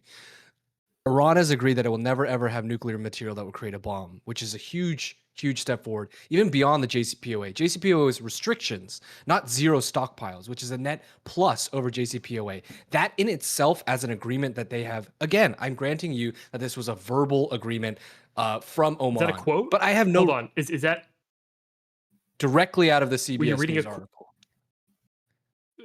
Hold on. The CBS News article can claim whatever it wants. I want to quote from what the Oman top diplomat directly said. from Al Busaidi. Yes. So you were reading a quote from him. Yes, it is in quotations. Quotation, open quote. Okay. Never ever have, ellipsis, nuclear material that would create a bomb. Close quote. That is directly out of Oman. Not what I mean. They did not say the Iranians agree to this. It's a peace deal. Quote, a peace deal is within reach if we just allow diplomacy the space it needs to get there. End quote. Is that Is that the Al Jazeera article that I told you not to use? The CBS News one is what I'm referencing. I'm sorry, I'm not referencing what the Al Jazeera article in and of itself was writing. I'm quoting the Oman top. Like, do you think the Al Jazeera article From is an lying Al about what Jazeera the article, Oman just diplomat was stop. saying? Why are you arguing Just about this? What is the use purpose a of different looping on article. the Al Jazeera article about Like, an Oman Jesus diplomat? Christ. What's the I mean, point? find me a different article that gives me He a did, full the CBS article. quote about what Go- the Oman. go I look don't at his necessarily care article. like what the articles speculate about what this means. I Hold want on. direct quotes. Yeah, okay, I will give you the direct quote. I will screenshot it for you. Tom, I don't have perms in the side chat, in the channel No chat. one does. So I'll just post Yes. it in general if that's okay with you. You do still have somebody in Okay. waiting room too, just in case you didn't know. Send me a link. I'll open it up. What was the purpose of looping on Al Jazeera and this Oman diplomat? What were we That's proving? pretty crazy. I don't know. He's the the one that's point- hung up on it. I'm not hung up on it. I just want you to use the right fuck article. He's not. What do you mean? I just I'm linked quoting it. the top Oman verbatim. diplomat, and he's saying, "Why are you still reading the Al Jazeera article?" I don't know. It's his Yes. problem, not mine. Yes, because you're quoting the wrong article. The article may reference what Al Articles are Busaidi talking said. about the same thing. That being the top Oman diplomat giving a press conference. Stop. Holy crap. Okay, This is hold on. ridiculous. Jesus. To be clear, CBS News, the article I just linked, Al Busaidi is who I'm referring to, not what Al Jazeera chose to use of Al Busaidi's quotes. This article says, he said, again, Al Busaidi, Iran has agreed that it will never ever have nuclear material that will create a bomb, which is more than the JCPOA. That's my whole claim. That is leaps and bounds above what we actually had outlaid before that motherfucker pulled us out of the deal. So that to me indicates expressly that they are looking for peace. And then the next day, a missile shows up on their doorstep. This is the difference. Like the concern, I'm just going to blanket here very much, but neocons look for conflict to show that their administration is doing well. Usually, liberals or leftists look for peace deals as an indication that their administration is doing well. The approach of these two parties is radically different, and the metrics that we should judge them by is also radically different. Yeah, the Democrats are based shads, in my opinion. So, no disagreement there.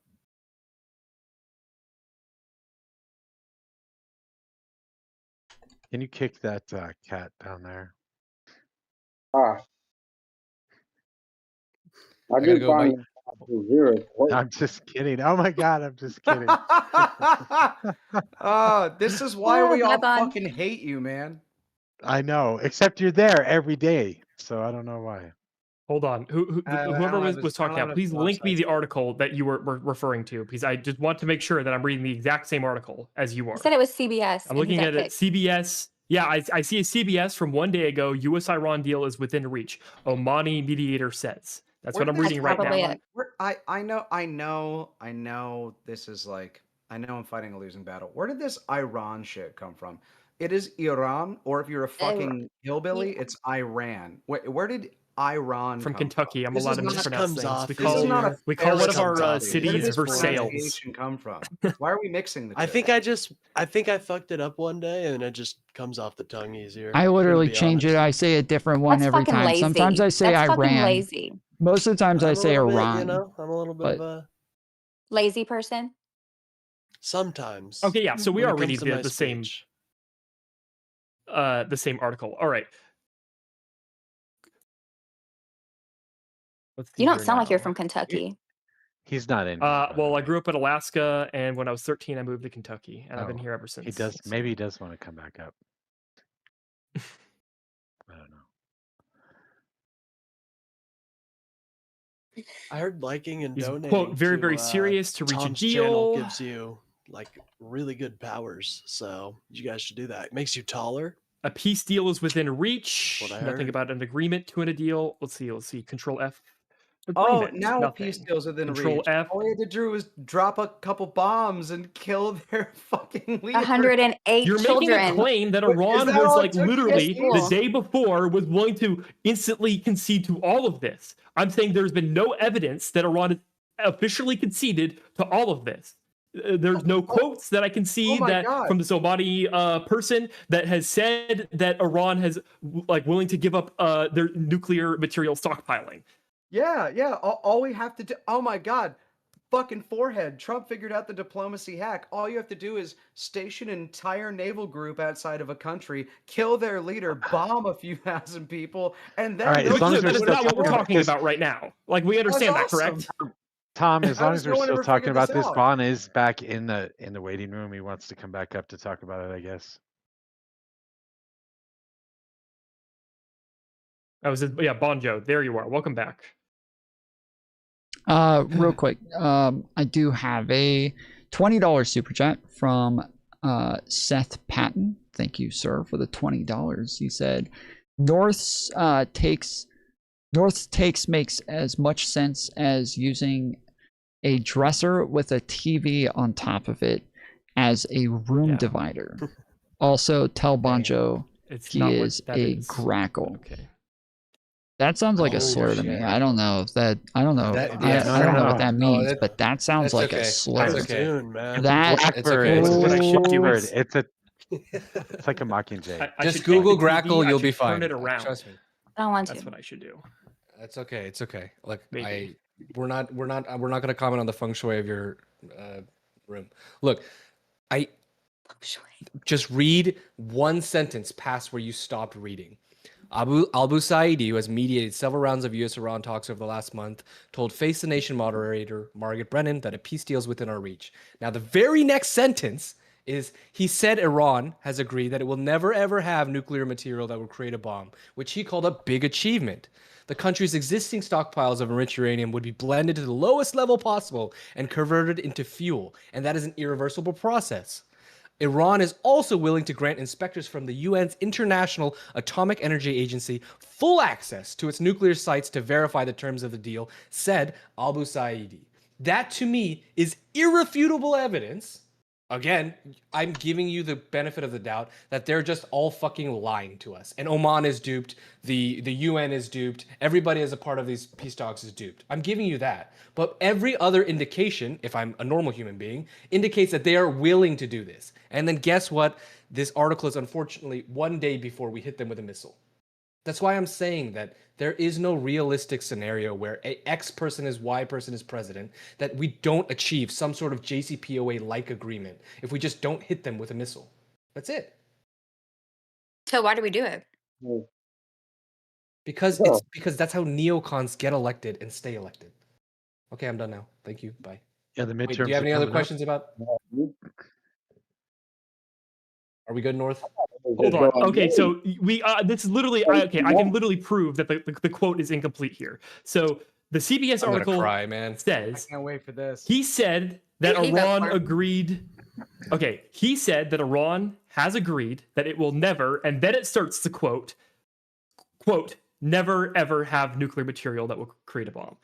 We could read the full quote, which says, if the ultimate objective is to ensure forever that Iran cannot have a nuclear bomb, I think we have cracked the problem that through these negotiations on a very, no, hold on, that's not the right one. Where the fuck was it? Here we You're go. losing The the single most important argument. achievement, I believe, Let's is make that sure an we get agreement it right. Wait, wait, is the slander. agreement that Iran will never ever have Crazy. nuclear material to create a bomb. North, I'm Yes. sorry, you seem like a great kid, but you're losing an argument to an article. The simple fact is, if you just read the article past the first two paragraphs, it is very, very clear that those agreements are beyond the JCPOA, are actually more beneficial to achieving that liberal democracy for Iran that we both want. I don't know what else You to know, show I you, wouldn't man. disagree with you. I'm just saying that there has been no evidence that well, maybe not no evidence. I guess if you consider this evidence, then This we is the can call it evidence. that. I'm unconfident that Iran agreed to this deal, is what I'm saying. Okay, I granted you that. I granted you that Oman is full of shit, and Abu Saidi just got, Okay, a French then kiss yeah, from sure. Iran. I granted you that. But everything Okay, else yeah, points then to the we can counterfactual, agree. man. All right, I gotta go, guys. Have a good night, Okay, everyone. have Thank you for fun. having Goodbye. me, everyone. Thank you for I engaging miss in you good debate. already, Bon. We should have another discussion sometime, Bonjo. Oh no, he's gone. Yeah, these guys are all on my panel every single day. If you ever want No, to we're come not. argue Who the with any fuck of are them, you? I don't know him. I don't know, just some dude on TikTok. North, who did you vote for? Just curious. Hmm? Who did you vote for? I abstained in the last election, but if I could redo my vote, I would have voted for Kamala Harris. Why'd you abstain? Because I'm a Republican, but Trump is not adhering to what I would consider principled conservative values. So I was very What makes you a uncomfortable Republican? Wait. No, Yeah, because dude, I'm I a feel bad for conservative people and I like believe- North. They've invading been Iran completely does abandoned adhere by to their your party. principles, right? Hmm? Luckily, Iran does adhere to your principles, right? Luckily, we're in support of this particular Hold thing. on. Do you understand that the difference between being a conservative in the United States and being a conservative in Iran, right? Do you? Like we say the Yes. two. It's like saying, like Wait, acting I'm like sorry. being a What- liberal. What do you think I just asked you? Well, you just asked if being a conservative means that I would support what Iran is doing in their own country, correct? No, was Okay, was then anyone else even re-clarify. close to that? What just happened? Am I having a stroke or are you having a stroke? Ask I your said, question luckily- again. I'm not having a Jesus. stroke. I said, luckily, Trump might does be. align with you in invading Iran. That you support. That we're cool with, right? The idea of a neoconservative policy of bombing the IRGC, yes, I agree. I disagree with the invading Trump Iran makes administration, your fucking dick specifically diamonds. The rest of Trump doesn't matter right now, right? I disagree with the Trump administration that I believe that they needed congressional approval in order to do so. We haven't had that is congressional my approval current since thing on World that. War Who gives a II. fuck about congressional approval? That's I thought we got it in the Korean War. I could be wrong. the Korean War did not have congressional approval, and I No, when was the think last it time we should have had congressional approval, the, North? World War II. World War last time we II. had, Afghanistan, I believe, if I remember No, correctly. it was with, World World AUMF. War We II. had an Yeah. AUMF for Afghanistan. We didn't have a declaration of war for Afghanistan. What is an AUMF? Oh, An fuck me. authorized use of military force. It's not a declaration. What we of were war. talking about earlier, It's where not. you were Did I saying ever that we claim a always have to declaration of have. war? All right. Wait, Did I is ever this- say claim a declaration of war? Like So- Jesus Christ. Is this the conversation you want to have? Hold this on, it? you're putting words Is in my this it? mouth. Did I Is this ever? really it? I said I wanted congressional approval. What you want to talk Jesus. about right now, the day we kill the Ayatollah and bomb schools in Iran, what you want to talk about right now is the difference between a declaration of war and an AUMF. That is just 108 little girls are no longer. Oh, hold on. Wait, hold That's on, not- wait, you're hold on, literally making wait, those hold arguments. on, I'm not stop, defending that. hold on, just be clear. He is saying that he wants all of these to go through Congress. He's not saying that, Yes. like, he doesn't think that there is precedent where they haven't done this. We had this conversation at the beginning, but like that Yes. he thinks that they ought to always go through Congress for acts of Yes. war, not just for the problem with declarations of chickpeas war. is they don't make honey. Shoulda, coulda, woulda, but didn't. Yeah, And you did. not voting, North. How old are you? This is just for I'm future 21. reference for like 2028. 21? Yeah, you know that you not voting was a vote for him. Because I wasn't going to vote either. I didn't decide to vote until the day I woke up. But then I realized I have 3 kids that have to grow up in this country and this world. And until they sew the lips on my face shut, because I know my other ones are far too fucking valuable, I'm going to use my voice and my vote. And I went and voted for her. Because Sure. not voting was a Well, vote towards him. I don't think shaming our more moderates amongst I don't give a us is fuck the what you way think. we're going to Look, win this. you To can- be you can say honest, whatever if the you fuck want to you- build look. coalitions and you want to actually beat Trump, then being like, "Hey, North, fuck you look, for look. fucking not voting You know for what, North? Trump." Fuck you for not know, voting. To be clear, Like, I don't think that's I going to win. don't give a shit I if don't you're think gonna that's a winning. shame me I or don't not. think. I mean, Oh, I you know don't it's care already about happened. winning. You don't care about winning. That's You what I want to beat believed in. Trump. Hold on, It's already hold on, happened. hold on, You can give me shit about North, were it. you? I said if I could go in the past, I would change it, but that's just Okay, that's what I was going to say. I'm not Okay, gonna, that's what I was going to Totally. ask. He said Like- the exact yeah. thing you guys are looking for, and you're still like, Okay. well, how dare you? Yeah. How dare This you? Yeah, literally yeah, wasn't an Like, excuse what the for hell is the that? party test. Hold on. Okay, so Legend Killer, we pulled you in a minute ago. Oh, wait, is he here? Oh, video's on. All right. So, what was your question or statement or whatever? Did you have a question or a statement? I was listening. I forgot now because the topics got changed completely. I'm sorry, I Should've didn't wrote it down. understand any of that. He said not now, as the topics got changed completely. Well, go ahead and whatever it was, either way. What were you jumping in to ask or say? I totally got distracted. That's why the problem. I forgot what I was saying. Oh. But How do you feel about us going into Iran? I don't like it, but I mean, I'm not in control of that. That's not. None of us are in control of it. I don't know if you were under the impression that we were all in control of it and you were the anomaly here, but none of us are in control of it. Yep, we're still like talking about it. Yeah. Good talk. I actually am in control. If you guys have any issues, you should let shit. me know. I can put a stop to all Oh, of this. really? Oh, I'm on a first shit. name basis with I all was of my looking for the representatives in guy. Indiana. I was wondering. I gotta fund the guy that's funding me. I only come on here because I get that APAC money. So hold on, let me call my There we go. my designated handler and Facade handler. Yeah. I'll make sure that this It's is the a same stop one in the that future. Riza has. It's a bit wild that the guy who doesn't think that they have 60% uranium is also the guy who's bombing them the whole time. That's fucking interesting. All right, so Very strange, isn't it? Just out of So- curiosity. Just Yeah, out of go ahead. curiosity. Why would you trust Trump on anything when all he does is talk? He'll say one thing, he'll say the exact damn thing opposite another time. Just go watch I him. don't trust Trump. Do y'all? Oh, yeah. I think, well, it's very clear that he is always, it's a waterfall of lies that come out of his mouth. And who said they trusted yeah, Trump? he's, Well, they keep saying the 60%, and then To he be clear, doesn't. no, I've not made that claim. Fuck you.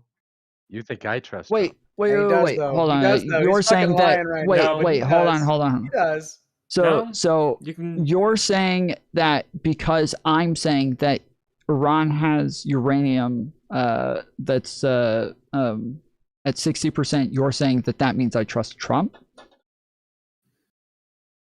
Well, I'm saying Trump claims that, but he also claims he don't. I mean, how do you destroy? Yeah, so I don't care as much about what Trump is saying. The IAEA is normally the ones that I go to for this information. They did claim that they had the uranium before Trump bombed them in June. They have also confirmed since then that they do still have uranium enriched to 60%, which means that yes, Trump did lie when he said that he got it all in June. completely destroyed. It's all gone. Yep. Yep. He said that. He said that. And he did. Obliterated. Who would guess? Who would guess? Is that the words he used? He said obliterated. Yes. So Yeah. embarrassing. Obliterated. Jesus. Yeah. That's insane. Did y'all know? Did y'all know that after we did that, and then Iran, boom boomed. Fuck, I'm not on TikTok. I was about Bombed. to say, what did you just say? I know. I'm Boom? sorry. I'm sorry. That's why I don't want to engage in TikTok debates. Jesus. It's I talk like a toddler childish. unless I say fuck. I'll But be getting on Makes there sense when we now. bombed our military base in Qatar, they called ahead. Hey, it's Iran. We're gonna send some missiles your way, just so you know. Yeah, Yep. well, I mean, that's part of what we were was talking more about to just, earlier. like look like retaliation, you know? Yes, They that have to was what we were be talking about there. earlier. Yes, the Look point was like. that they were trying to make it seem as though they had some sort of retaliation because they couldn't actually retaliate, just the same as when they send bombs towards or missiles at Israel. They did the same thing where they like everything that they bombed just didn't get through and didn't hurt anybody, but they want to make it look as though they are retaliating towards what people that they can't really retaliate against, who are actual nuclear powers, which is the whole problem and why they can't become a nuclear power, because then they could actually retaliate and we wouldn't be able to engage in this sort of actions that we have been, like killing Soleimani or getting them to sign the JCPOA, or putting like all of these things. We would be in a very different situation, like Ukraine is, or like we are with Russia right now, like where we can't do much about what Russia is doing with Ukraine because they are a nuclear power. So is Israel. Correct, which is part of the dynamic. But Yeah, speculated. Yes. Israel probably stalled our nuclear program. I'm sorry. Again, I didn't understand any of that. Yeah. Israel probably stole our nuclear plan. Oh, yeah, I think they did. Oh, he's talking about the stealing the nuclear uranium and stealing nuclear secrets. Yeah, I think they did. No. Indeed. Bit of a lull in the conversation now, huh? All right. Bit of a I lull. think you have Here, another. I think I got a you have good little message. topic. Oh boy. Hey, I think you, wait, hold on, Tom. Oh man, Tom, I think you have a What? message from HR from Heuristic. Oh, I was like, dude, I don't have HR. I would be in trouble for sexual harassment on a fucking daily basis, dude. Jesus. I would be in That's so weird. much fucking trouble. Holy Tom shit. cancellation stream right here. Yeah, that's He's about to happened open up too his many notepad and be times. like, She Oh, said she geez, sent a the question Vosh in. moment. She said she sent a question in. True. Oh, on super chats.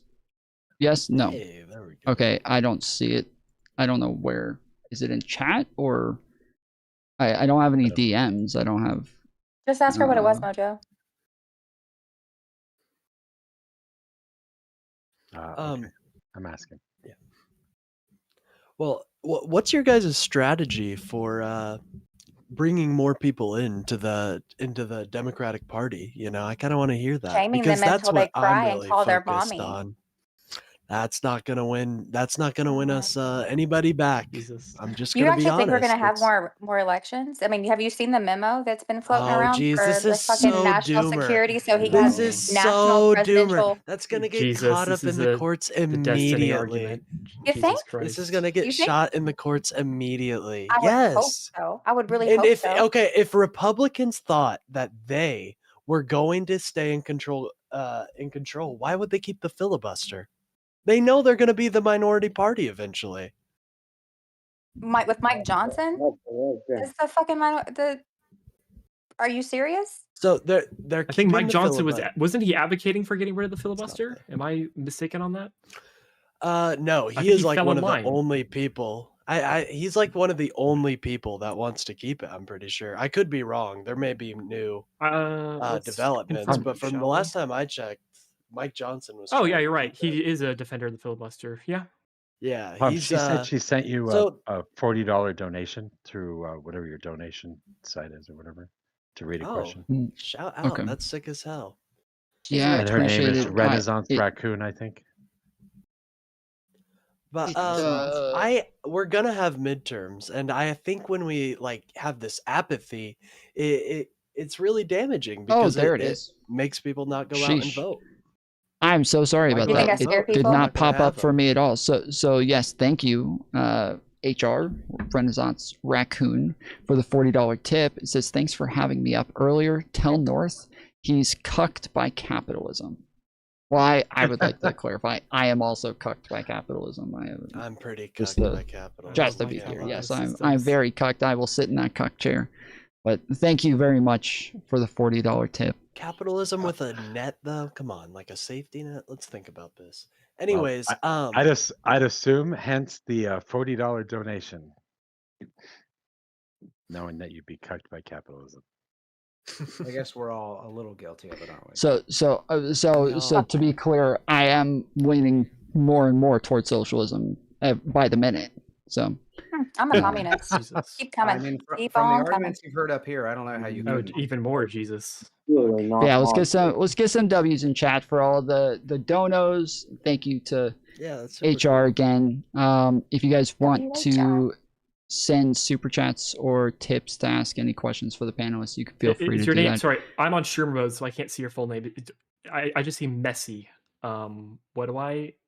My name is Massey, but this is Wholesomely. And then my TikTok name is Call Me Dommy Mommy.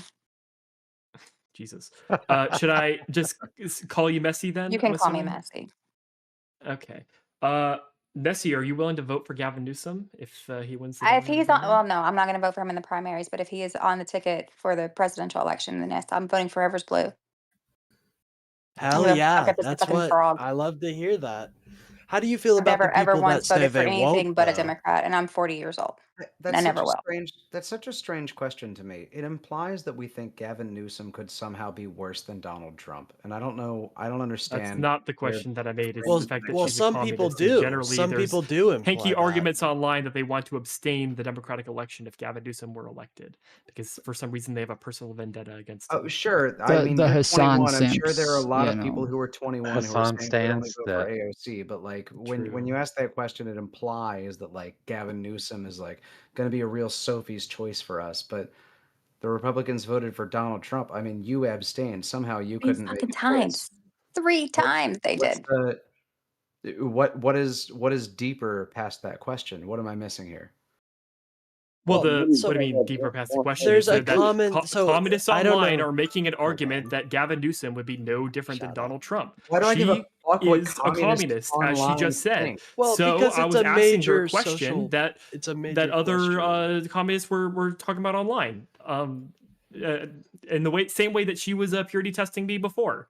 I wasn't purity testing you. I was reading you to That is filth. what you were doing. Yeah, That I was is reading you to exactly what filth. you were doing. This isn't a purity test because you're not a Democrat. There's no purity testing you. I wasn't purity testing shit. Not I only was are we being mean not to doing you. that, we can't do that. Okay. You're not a Democrat, right? I mean, we do that to our own plenty, but Well, not he can be you. a Democrat if he wants to be. You know what I mean? Why are we? See, With this the is right what I'm attitude. talking about. Why are we doing this? This is not Because I'm angry gaining I'm and I'm anybody. full of Republican, and I I'm get that you're primarily angry, concerned with but building you up a can't let your principled, emotions. conservative You can't let your Republican project.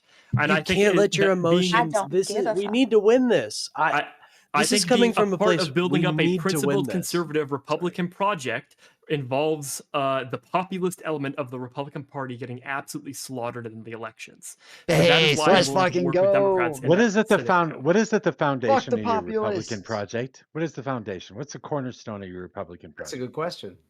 As in, like, what principles that I believe in that I Yeah, I think asked you that earlier. Like, Sure, what makes you a Republican or conservative? belief in capitalism, limited government, belief in gun rights, general belief in our U.S. Constitution as it is currently, general belief that you probably should be conserving the systems that we have in place instead of trying to institute some sort of like radical change.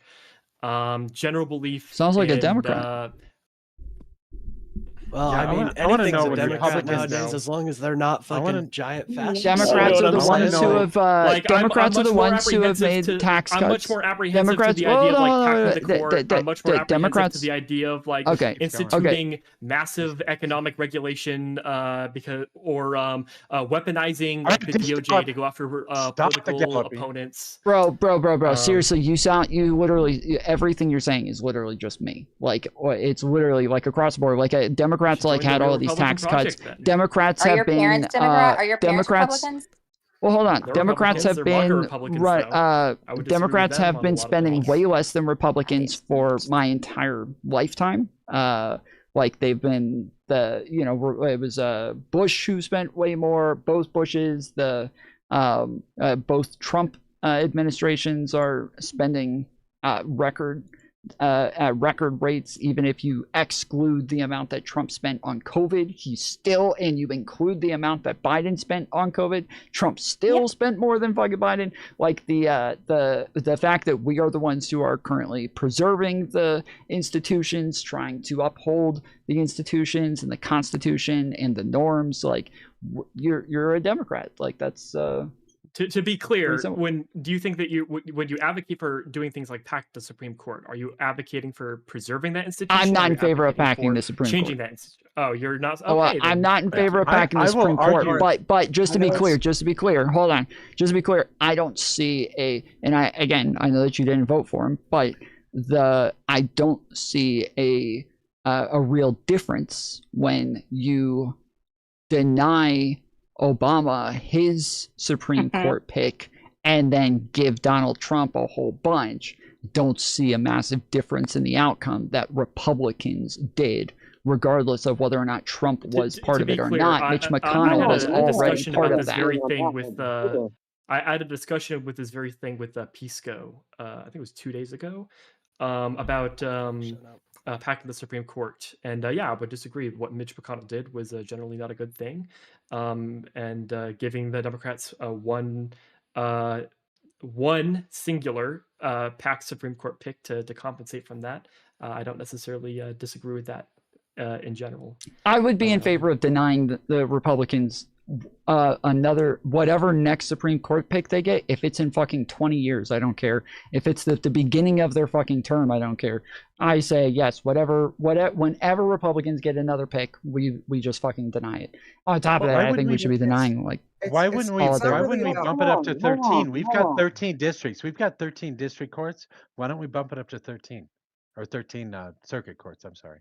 Well, that's what I'm saying. I'm not in Why don't favor we of just packing give courts. each Like, judge? I'm just not. I'm pretty radical in my Supreme Court. Well, it depends on what you know? you're specifically trying to. So there's a difference. when most people, or when I hear Democrats today rhetorically say they want to pack the Supreme Court, it feels like they aren't saying we need court reform because our courts are too slow. They're saying the courts disagree with me. I want to add justices who agree with me. I not just think want the them court is too slow? to use it as a way to like pseudo amend the Constitution. Yes. No. Hold on. Just when you're saying that, if you're talking about what it is that's happening on like Live and Learn, where they're talking about like things that they're willing to do to like go outside of our norms and outside of like what it is we would usually do to protect decorum and all of that, and they're saying this packing the courts is something I'm willing to do. That's very different than like Joe Biden or Obama or Hillary Clinton advocating for packing the courts. That is a very different argument that they're making, where they're saying this is something I'm willing to do in response to things versus this is just something I think would be good, which is generally people make the argument that they think it would be good to pack the courts because they think there should be more than just 9 justices making these important Well, generally decisions. the spaces that I've been arguing this on has been like the sort of live and learn spaces. Smaller government. What he values, according to him, is a smaller government and fiscal responsibility. In my lifetime, the only president in my lifetime, I'm 31, right? I didn't vote for him, I was too young. But in my lifetime, the only president who ever actually, factually shrank the size of the federal government was Bill Clinton, who I don't really care for all that much. And the only Democrat who lowered the deficit was all of them, literally all of them. So I'm not really understanding how this fiscal responsibility tack you're taking lines up with being a Republican. I'm also curious why you have the American flag behind you. Is that just like a content creator bid for clout or something? But that's kind of You should turn it upside down. I'm American. I'm proud to be an American. You should turn it upside down. You're in distress. You're a fucking Marine, dude. You can be proud. I'm just curious what the decor is for. And you took offense because he likes on America. This is what I'm talking about. We can't have this flags attitude, on my room, bro. like We Jesus can't just Christ. fucking be like. Okay, hold on. Like, oh, why do you have an American flag? We have a super chat from CT Martin on the vertical chat. Appreciate you donating. They said Battiest, Betches, W, Mojo W, Messy W, Grumble. Appreciate the 199 super chat. Real quick, we have IBFF, Ulysses, Curd Pope. That's a lot of a name. Did you have a question or a statement that you wanted to make in terms of what we were talking about, or did you have a different topic that you were wanting to bring up or something to go back to? No, I was just gonna jump in with the current one right now. I think you're on the wrong mic. I think you're on Can you hear me? your Is this better? It's a little bit better. I'm not sure if you need to. It is very. Is that a Blue Yeti? So you did get. It's very confusing to me because you did get louder when you got closer to the Yeti, but it didn't sound like a Yeti. It sounded like a webcam. Hold on. mic. What do you have for the sound input setting on the It's Yeti? for microphone. It's Blue Yeti. It's just. Y'all are nerds. Okay. Make sure you turn on microphone the. has like different input settings for like how the sound comes in. So. Yeah, hold on. For the noise suppression down at the bottom, where you see like in the bottom left corner, it says video connected. You see where it says that? Under voice and video, or are you talking about settings? Or? No, just like overall, the entire Discord, when you look at it, in the bottom left, it should say video connected. Mm-hmm. To the right of that, does it have like a bunch of dashes next to like a phone? Yeah, it's noise suppression powered by Crisp. That is turned on? Yeah. Odd. Okay. can you turn your gain up on the Yeti? I thought a Yeti was a cup. Can I also, They- I was gonna say, The I don't blue know if it's Yeti. facing the right direction too for the cone of. The Yes, lights. that's it is. for That what- is the problem. It is Yeah. no, Yeah. it is the direction. So is it like this a little bit better, or you actually need to be on the opposite side of it, I believe. But So like where the light's coming out, that's where you want to have it facing your mouth. yes, is where this the better? light.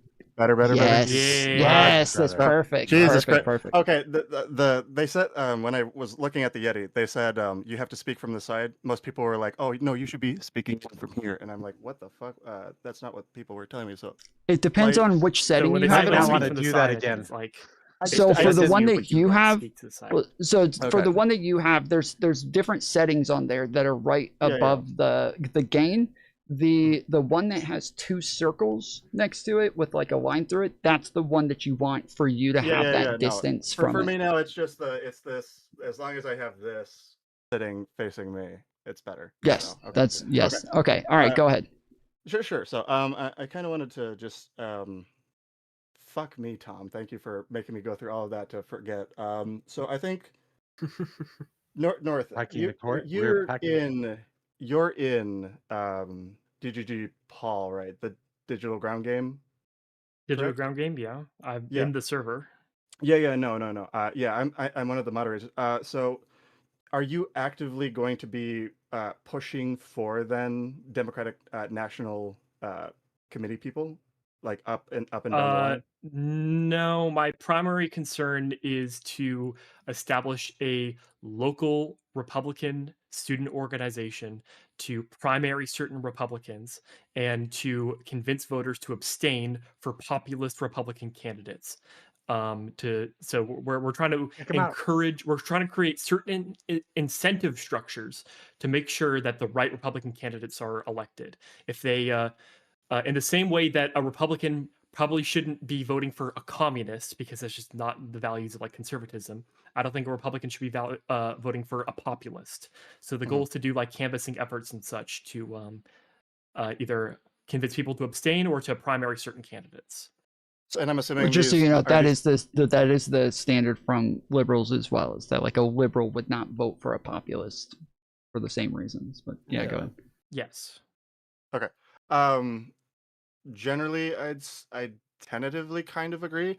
So you're saying you're basically just more of a you're not a pro-populist. If you have like another Donald Trump, or would you like if JD Vance came in? Like if JD Vance were to run, for example, rhetorically, I would want my viewers to abstain because I feel like I could convince more people to abstain than to vote for the Democrats with a Republican audience. But personally, I would vote for. Well, I guess it would depend. If you guys ran if you guys ran Hassan Piker, I wouldn't vote for Hassan Piker, obviously. But if you ran a liberal candidate that wouldn't destroy the nation, then I would personally vote for them. Sure. So you would vote for Gavin I think Newsom? that's You would vote for moderate Democrat Gavin Newsom. I think That's what that's you're a saying. pretty worthy goal, by the way. I feel bad for people like you, dude, because like your party has been taken over by MAGA, and there's no space for moderate Republicans like yourself. So I think that's a worthy goal, man. Good luck with that. Well, and this is actually something that I to be literally clear, though- just went through. I was a Republican just a couple of years ago. I've been a conservative for 30 years of my life.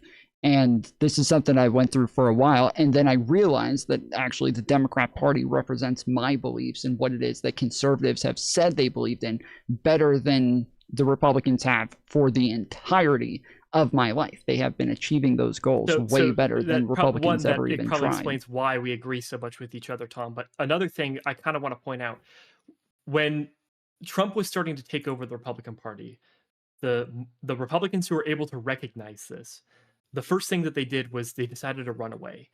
I'm not necessarily going to criticize you for personally doing that, but if the moderates in the party run away at the first sign of trouble of someone taking over the party instead of staying and fighting, they're Just to be basically clear, conceding the party. the third sign of trouble the third sign was the third time that they have elected this motherfucker. So this is the third sign, and it's not even Yeah. just them electing him is not even the third sign. We would be at like 10,000th signs if we look at all of the things that the Republicans, the Republican Party, the Republican base have defended him on with the fascistic actions that he's been taking across the board. We are in the thousands for the signs to run away. But a fair enough. Go ahead. huge portion Okay, of the yeah. Anyway, Republican base. if you A huge okay, portion of the continue, then Republican you can go. base prior to Donald Trump stayed home after 2016. Donald Trump has generated a different voter base for the Republican Party to cater to because the neocons of old just aren't voting now. They still exist. They could still be that party. They chose not to because it wasn't winning. And it was obvious that it wasn't winning, right?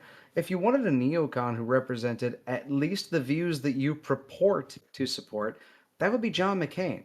John McCain was your fucking guy, right? You should have a flag with a picture of him instead of an American flag on your wall. That's your fucking bro. boy. He's And American. he He can lost. fly that flag all lost. he wants, bro. He Stop, lost. like, I mean, I this think we fake should out. address it. variety of reasons. Listen, He lost I for a agree with variety of you. reasons, but the biggest Cade, one is that the neocons lost favor over time because their policies just What's up? fucking Sorry. sucked. No, Right? Cade, I agree with you. I like, so this is, and I'm not telling you guys what to do or say.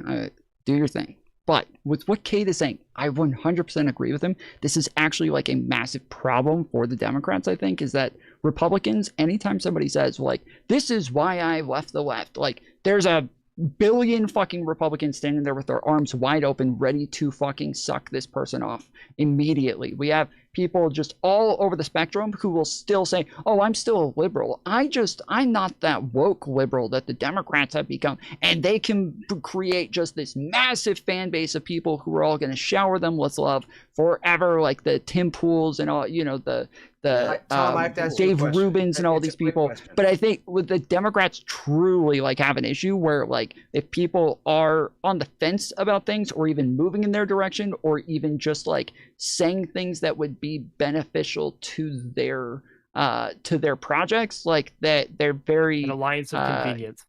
combative with well, those kind of folks. like- Yeah. I have we to ask you a woke question. scold. It's a We very woke quick scold. question, but I have to ask you one. When is the last time you met a Trump supporter who voted for Bush? Who told you they voted for Bush? Like my entire family. Well, your family can't hide it from you, but like, when's the last time you met somebody new, a new Trump supporter who voted for Bush? Most of the people my age weren't old enough to vote for Bush, but regularly online, at least I don't think you do meet them regularly. I don't think you meet Trump supporters regularly who say they voted for Bush. on YouTube. I think the party has split and the ideology has split, and I think most of them will say that they knew the Iraq War was a mistake and they won't tell you they voted for Bush. And in 10 years, they're going to tell you the same bullshit about Donald Trump. This is a malleable party based on fear and propaganda. It's going to become whatever it's And you going know to be. what? Oh, I agree with that. That Yeah. is a bad thing, and we should fight against that. We should be the Republican Party should be a party of principled conservatives that have set beliefs that they believe in, and Norris, we hold should on, run it, hold on, and Norris, we should Norris, hold our Norris, politicians Norris. accountable Norris, for when they hold on. don't enact those policies and when they don't do that. I agree with you. Okay, I can Norris, hold on. appreciate Okay, North so, wanting to so go push it ahead. back into the Finish your neocon point. party. You did interrupt him, so I am going to go back to him. But Grumble, finish your point. Go ahead. Pushing this party back into the neocon party it was in ages past just isn't fucking real, right? The neocons fought for the soul of this country. They lost on the base politics and they appealed to a populist center, and then they got what you get when you make a deal with the devil. And now they want to bring it back to a neocon party because it's more sane, but they weren't sane to begin with. There weren't enough sane people who wanted to vote for neocons to begin with. We don't go back. The same way that bringing our economy back to manufacturing doesn't make any fucking sense, bringing a Republican Party back to neocons doesn't make any fucking sense. It's never going to happen.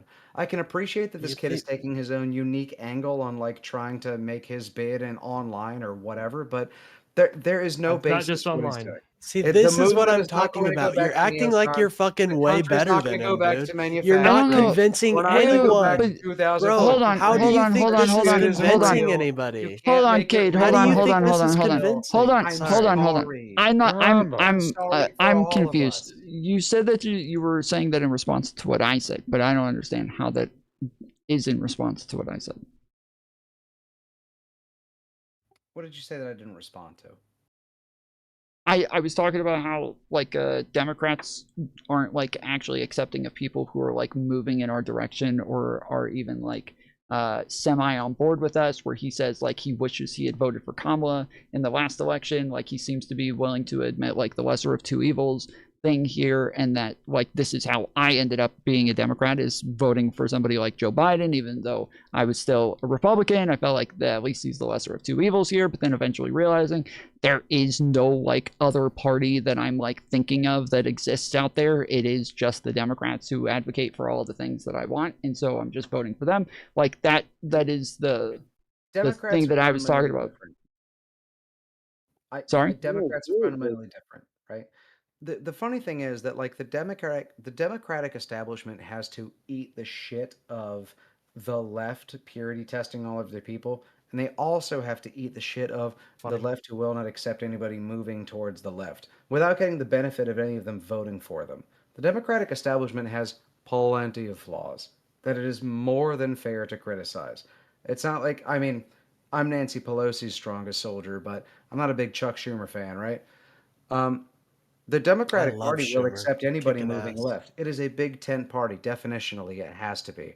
But a Big Tent party comes with needing a certain political acumen to even understand what the party's goals are and how it's achieving them with that Big Tent. And you just don't Oh, get that from jeez. everybody, right?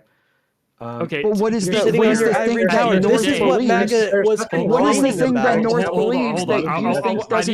need to make a very important No, distinction hold here on. when it comes to I'm coming this. back to you, North. I promise you. I'm coming back to you because I want this to come back to you. The problem, what I'm trying to understand is what is it that North believes, and maybe you can ask him, but what is it that he believes that doesn't fit within the Democrat Party? I'm not saying that it doesn't exist, but I don't need to know. ask I him. haven't He's a heard it. neocon. He's a neocon. He is for invading countries if it suits America's purposes. That is I don't need not to ask him. what neoconism is. That's the like straw man. That's how like, neocon foreign politics work. Or neocon geopolitics work, sorry.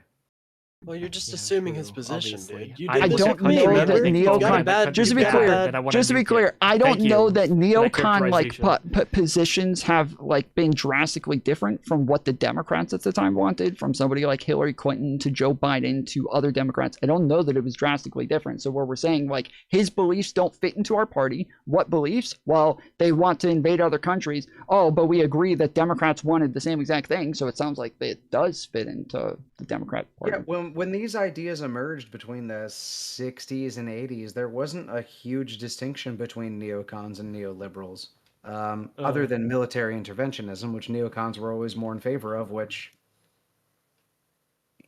here we are. Yeah, what do you want from me?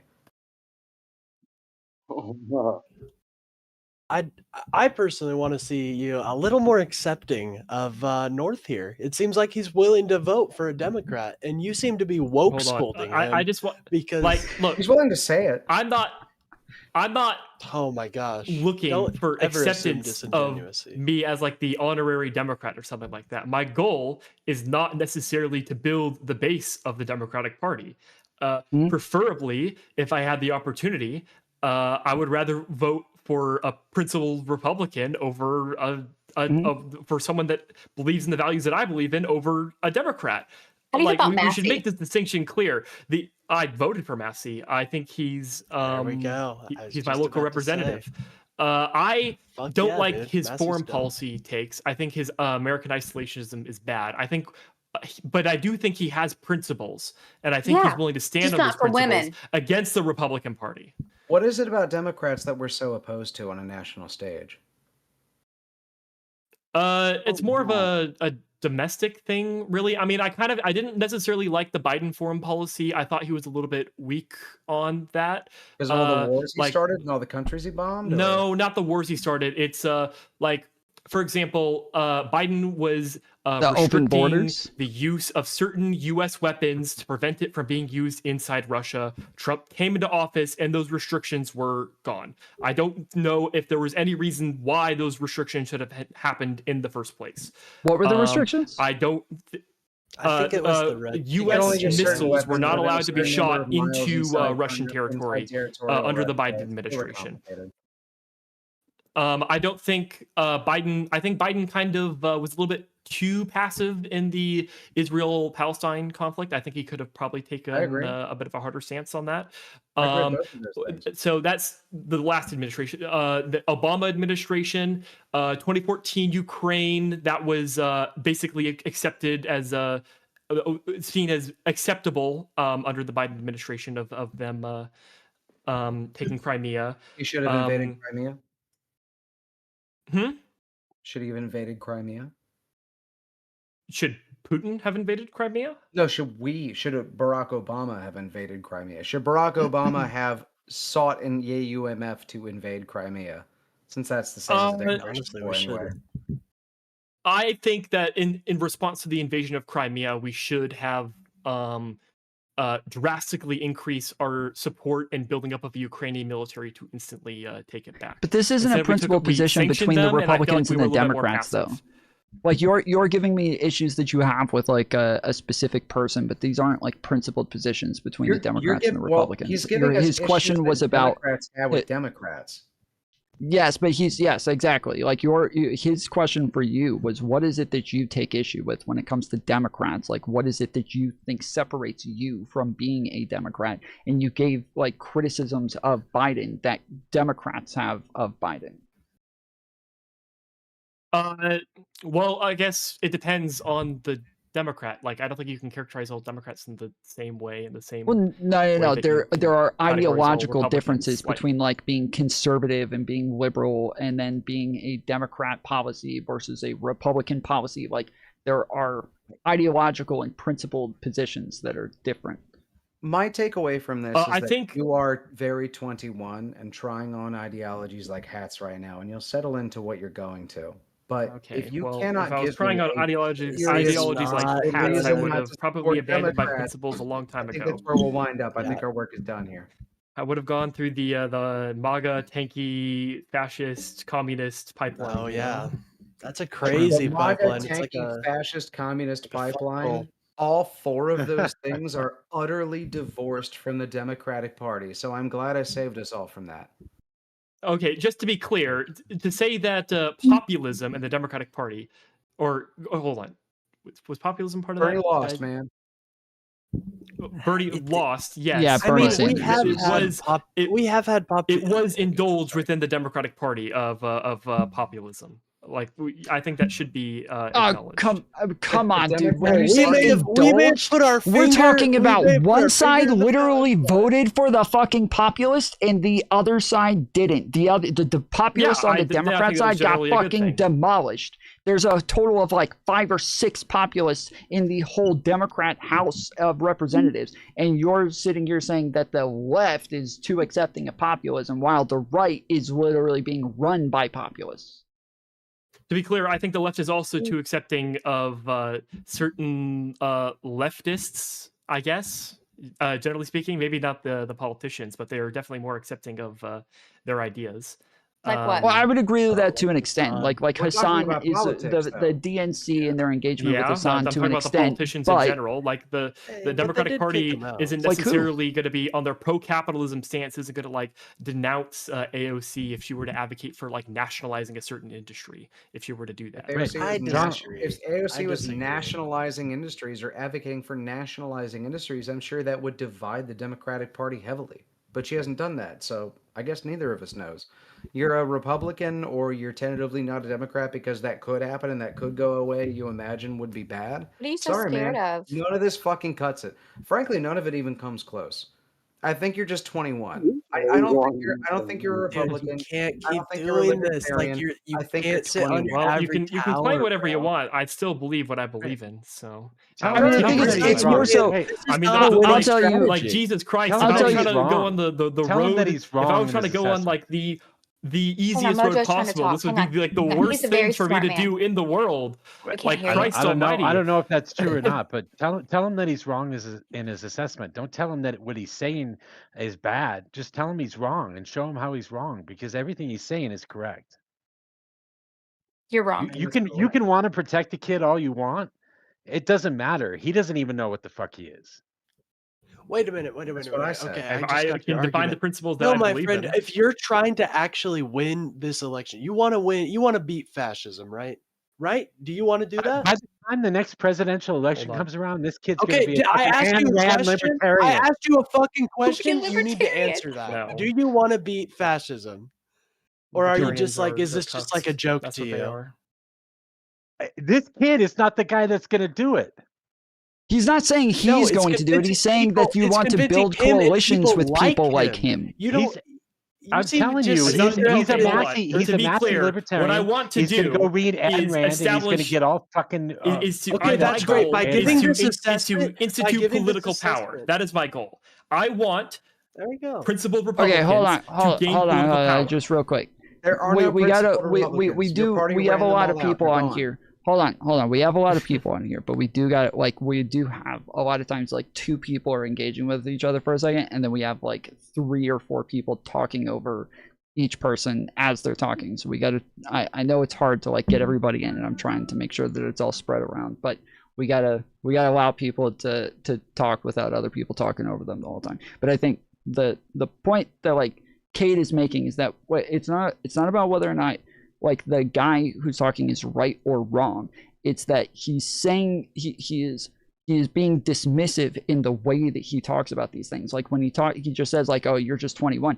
I would agree. It sounds like there's some sort of cognitive dissonance going on there, but I would say that because that's literally what I was going through when I was a Republican for a long time. This is a culture that I was very attached to. This is a culture that I grew up in, that I spent my whole life in, that I believed in wholeheartedly, and that I didn't want to believe that it was actually gone. Like I thought maybe people were just confused for a minute voting for Trump the first time, that like they just made a mistake or they just somehow got duped, but that they weren't actually changing their ideology and changing their beliefs to actually buy into the bullshit that Trump was selling. I did not want to believe that, and so I kept believing that there was a Republican Party that still existed there that I was capable of being a part of in the future. Like that's why I would say yes, it's probably some form of cognitive dissonance. But to be clear, does the Democratic Party generally run on a pro-gun platform? I just want to get a yes or no. You say pro-gun, like that's a when you say do they run on gun regulations? Yes, they run on less of like gun they control. Run on more gun regulations. We want safe storage. Okay, Our yes. children Does the Democratic Party run on school with safe storage? Does the Democratic Party run on a pro-life platform? No. Fuck that. This is my body, not your fucking choice. Does the Democratic Party generally run on a platform of... But there are, just to be clear, all of the things that you're naming, these are all things that like I will likely agree with you on. Like I am pro-life to an extent. I am, yes, I'm pro-gun. But even Republicans seem to be heavily in favor of more gun regulations at this point. Even Republicans believe in having some extent of the government allowing abortion to exist up to a first trimester or second trimester. Tennessee proposed a law that would literally give women the death penalty if they have a fucking abortion. Miss me with that shit. Tennessee presenting a law does not change the fact that about 80% of Americans are in the first place. Kansas just wrote a law that 1,700 people are losing their licenses because they're trans. Are you fucking It's just not relevant. I live in It's Kansas, literally not and relevant. that is actually getting tested in the courts. So please, can we stop with the Kansas slander? Come on. Yes, it is We're not. trying It is our not hardest. relevant. Okay. Do you think that the Democratic Party generally runs on a platform of allowing? This is a bit of a more of a stereotype, but of allowing minors to undergo trans surgery. No, There have I been do not know 5 one minors that have- Democrat that supports surgeries for trans individuals under the age of 18. I do not know one personally. I do. I don't either. No, I do. I do. I support it, and I know that I think that the majority of Surgery? Democrats do support it as well. Yeah. Surgery So, below the sorry. age of 18? Surgery. Yes. So when it comes to children who are diagnosed with gender dysphoria, it's already a very small amount of like diagnoses. Then it's about 1,000 per year who are have a extreme enough dysphoria to where it is recommended that they would get any sort of medical care. transitioning or yes, any sort of permanent care. Yes, that like but it's about 1,000 a year out of like hundreds of thousands of diagnoses. So it is a very small amount that where it happens, but it is Is there a specific age range, like between 15 and 17, or are we talking about like middle school? The most surgery that Yes, takes place is on generally- boys. It's on straight generally boys like who high have big boobs, and they get that removed. Yes. So they can feel better about themselves. Well, that's just Yeah. called gynecomastia, but yes. Yeah. Yes, yeah. but it's But generally they're it's trying going to to get be rid of that and take that so away. when you start puberty and that's normally going to be around like 10 to 12 years old. You take puberty blockers for about a year and a half. During that time, normally you're going to counseling the entire time. They're still making sure that like you actually have this diagnosis and that taking the puberty blockers is necessary. Then after the 2-year period, then they start to talk about surgery. So that point you're around like 14 years old, and yes, at that point they may do some sort of surgery again for the most extreme cases, but it is only for the most extreme cases, and that is the only time that it is considered acceptable. Okay, next one. Do you think guess I that was wrong. the Democratic Party, compared to the Republican Party, is more in favor of either keeping the military budget the same or increasing it? Definitely don't increase it. I think probably they're keep it obviously in favor of increasing it. They You think that continue to the vote for base increasing generally it. supports things like that, or no? Well, the base may be a bit off, but I think the base for Republicans is like probably off on that as well, especially with the isolationist groups becoming more and more prominent. Kind of. But you guys can have those people. I don't want them. Well, either way, the point is that I would say that we're probably just as likely to be in favor of but the politicians is what we're talking about. We're talking about voting for Democrats, and Democrats are generally in favor of increasing the military budget. Okay, sure.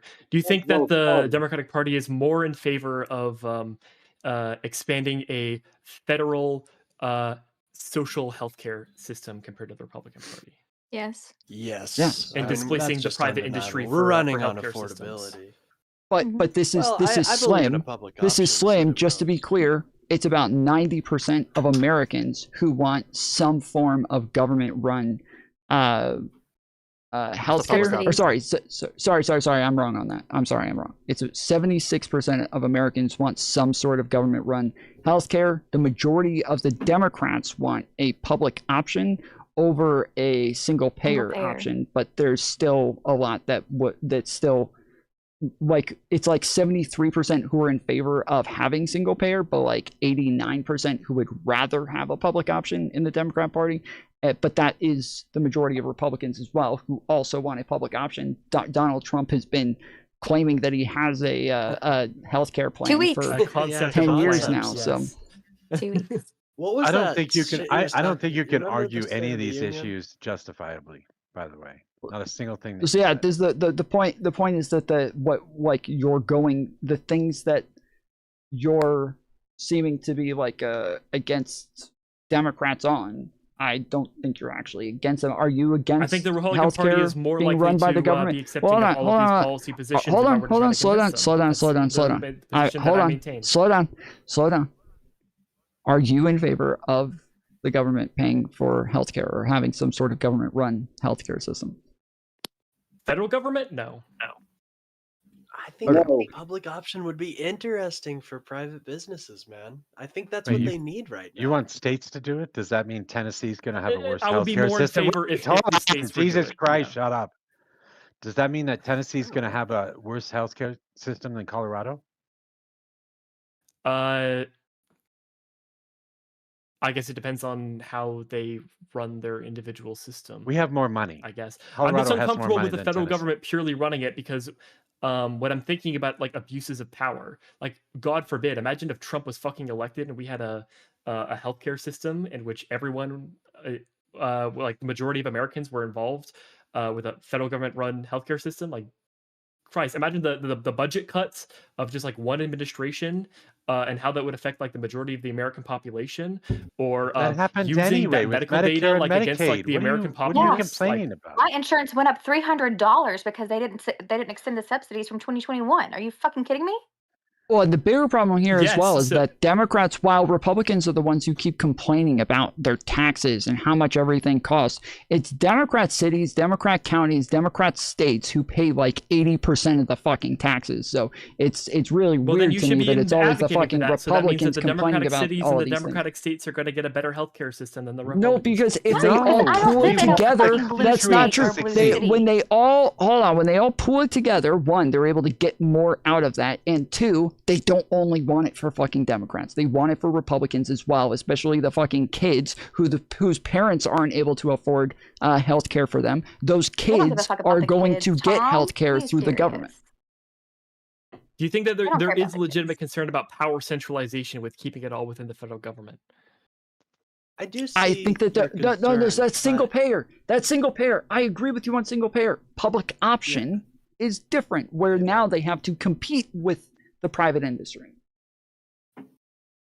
Okay. I really do think a public option could really, make healthcare better. I think it's How do you feel about the in ACA, line with our North? beliefs.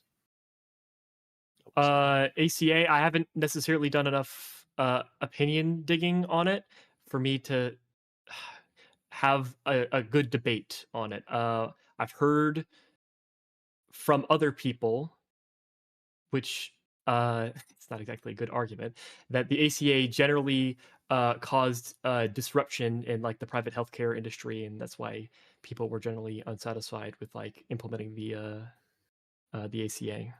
Did you know that before Um, the ACA, pre-existing conditions were not covered? So if you had insurance at a current job and you had high blood pressure, and then you had to switch jobs, and you went to a new job and they had insurance, your high blood pressure would no longer be covered Yeah, because but you just have to pre-existing also conditions acknowledge weren't the fact covered. that individual private healthcare is going to be cheaper when you require, or it's going to be more expensive when you require more people to be like on the plan in general. Like you It's going to understand be that, more right? expensive when you have more people on it. More Or people when you paying have more into it, it's people going to be that more are like expensive. required to be covered. Yes. Required. What- No, that's not true. Hold on, that's not true. But we know that people Again, who I have have not done healthcare. enough. Hold on. Okay, This that's why I'm is an explaining argument it. that That's why I'm explaining. That's why I'm giving explaining. Okay, secondhand, don't. No so. problem. It's fine. So we know that people who have healthcare and are not afraid that like going to the doctor anytime is going to break the bank, that these people are healthier and go to the doctor less because they go and get checkups and get Preventative. things done early on, to where yes, these end up being preventative measures for the future, to where they don't have to get the bigger, more expensive things done later on. No problem. Well, we can maybe schedule another discussion about this specific topic another time. As I said, this is me I was parroting an against it like argument literally secondhand just until from, like a couple of years from ago. non-fun. So blame non-fun for me having this position. I will blame non-fun. Okay, yes, Legend Killer Justin, go ahead. Try to make it clear as well, because I'm having trouble understanding it. You're muffled. All right, I would say this. The ACA that's been in place, and what I understand, your big healthcare and big pharma has been making record profits for the longest Yeah. time. I wonder where that problem is. Well, wait, why is it a problem that they make money? I'm not against them making money. I'm in favor of people having health care. Wait, wouldn't this necessarily even follow, though, is if more people are covered by healthcare, and the healthcare companies would be making more money? No? Like if people are in the Medicaid gap or in the between the Medicare and Medicaid gap, I they're not think gonna he's saying seek that insurance. Yeah, I think he's saying that Well- the private industries are involved in that at all because, like, obviously a public option would not be through private industry, and so he's saying that. Well, yeah, like, but the this whole isn't big It is, pharma though. like a thing. critique for ACA. Now it though. is. Like Right, the that's what he's ACA saying. is literally His criticism is that because it is, it's now. That's what he's criticizing is the fact that it is currently through private industry. The ACA is. yeah. That's not necessarily what I'm criticizing on the option. What? Huh? I didn't. What I'm I didn't saying- hear that. Yeah, can you do What- that one more time? What I'm saying. Switch my. What I'm saying is that the healthcare premiums that everybody's getting off the Affordable Care Act, aka Obamacare, they keep going up. There's that. And I wonder why they keep going up is when they shouldn't be going up when it's the Affordable Care Act. But that's should be the going down. problem. That's literally why we just had a government shutdown, bro. We literally just had a government shutdown with the Democrats trying to stop Trump from raising the premiums. That's literally like what Democrats have been fighting against. Hey Tom, And I'm gonna they thank you. still didn't do I'm gonna it. take off. I'm gonna take off. Okay, I appreciate you jumping on, man. Sorry Good night, that like Mojo. this is Have a good this is night, Mojo. actually crazy. Just before you go, dude, it has been insane. The last like 3 or 4 panels that I've hosted and scheduled even for debates and everything, the right wingers every single time, even if they do agree at some point, end up bailing, and then I have to find other right wingers, and it's impossible to find right wingers who are willing to debate issues. And then I've even canceled numerous debates because I can't find right wingers to do the debates. And then even today, we had 5, I believe, who were supposed to be here, and all of them ended up bailing. So I'm not saying that they're lying or that they it's didn't hard to actually have defend Trump family right issues, now. but I don't. What about I don't me? know Give that me I some can credit, get him. motherfucker. I showed up. I don't know. I don't know that I Or can do you get him. consider me a set up- liberal? I don't know that I can get Well, him you're- set up ahead. You Holy believe crap! in liberal democracy. hold on, He's hold trying on. to Let I don't know that I Mojo can- talk. Fuck, I don't know if I can get him set up ahead of time, but I can certainly invite a shit ton of Republicans to come in here because I do have a lot of Republicans that enter my lives every single day. And they're all They dumb as might fuck. be in chat and join, like the rest of the crew came by and joined today, but these have all been liberals. But I do even have Republicans in my Discord that like to argue with us on a regular basis too. So, Okay. so Yeah, if I you want to end do up- this I and end you up- give me a little bit of time, I could actually promote it too. Okay. Yeah, I think I used to do these all the time. The pop-on panels back in the day. You used to watch them back when I did them all the time. And but they were more of like just general like YouTube drama related and shit like that. So I'm trying to do the same exact thing, the same idea, just with politics instead. Just do current events each week. But yeah, I'll try to get in touch with you. I'm just trying not to like rotate the same exact like 3 or 4 MAGA people in. I shouldn't have said right wingers. MAGA people in every time, where it's just Rob Noor and Andrew Wilson every single fucking day. Like those are those are the only right wing debaters that really exist in the streaming debate space. So yeah, I'll let you know, and that would be great if you could get people. But I appreciate you coming on, and I'm sorry that Yeah, they no, didn't show up. don't be sorry, man. It was fun. Thanks a lot. I appreciate it. Yeah. You got to meet some of my crew anyway. Yeah. Too. Mojo goes, I go. Awesome, man. Later. Nori. Later. And then also for the chat, we are in the Discord. We have 980 something people right now. We are 83. We're growing pretty quick. At 1,000, we're going to do a movie night. These are really fun. We do it every time we hit another 100. So we did it at 900. We'll do it again at 1,000. It is, yes, it's a lot of fun. Make sure you join the Discord. The links are in the description. There are 2 streams going on YouTube right now. There is a regular landscape version, and then there's also a vertical phone version. So depending on which one works better for you, if you're watching on one, you'd rather watch the other, you can feel free to switch over to them. But you get a lot of crossover when between the vertical and the not at all non-vertical. Not at all. Oh. Nope. So vertical is really good for like being found for discovery. Like it really gets you out there. There's tons of people who like they stream on vertical and they can average like 500 people watching them. They'll get 1 million views a month, but if they switched to landscape, they would average like 10 people a month.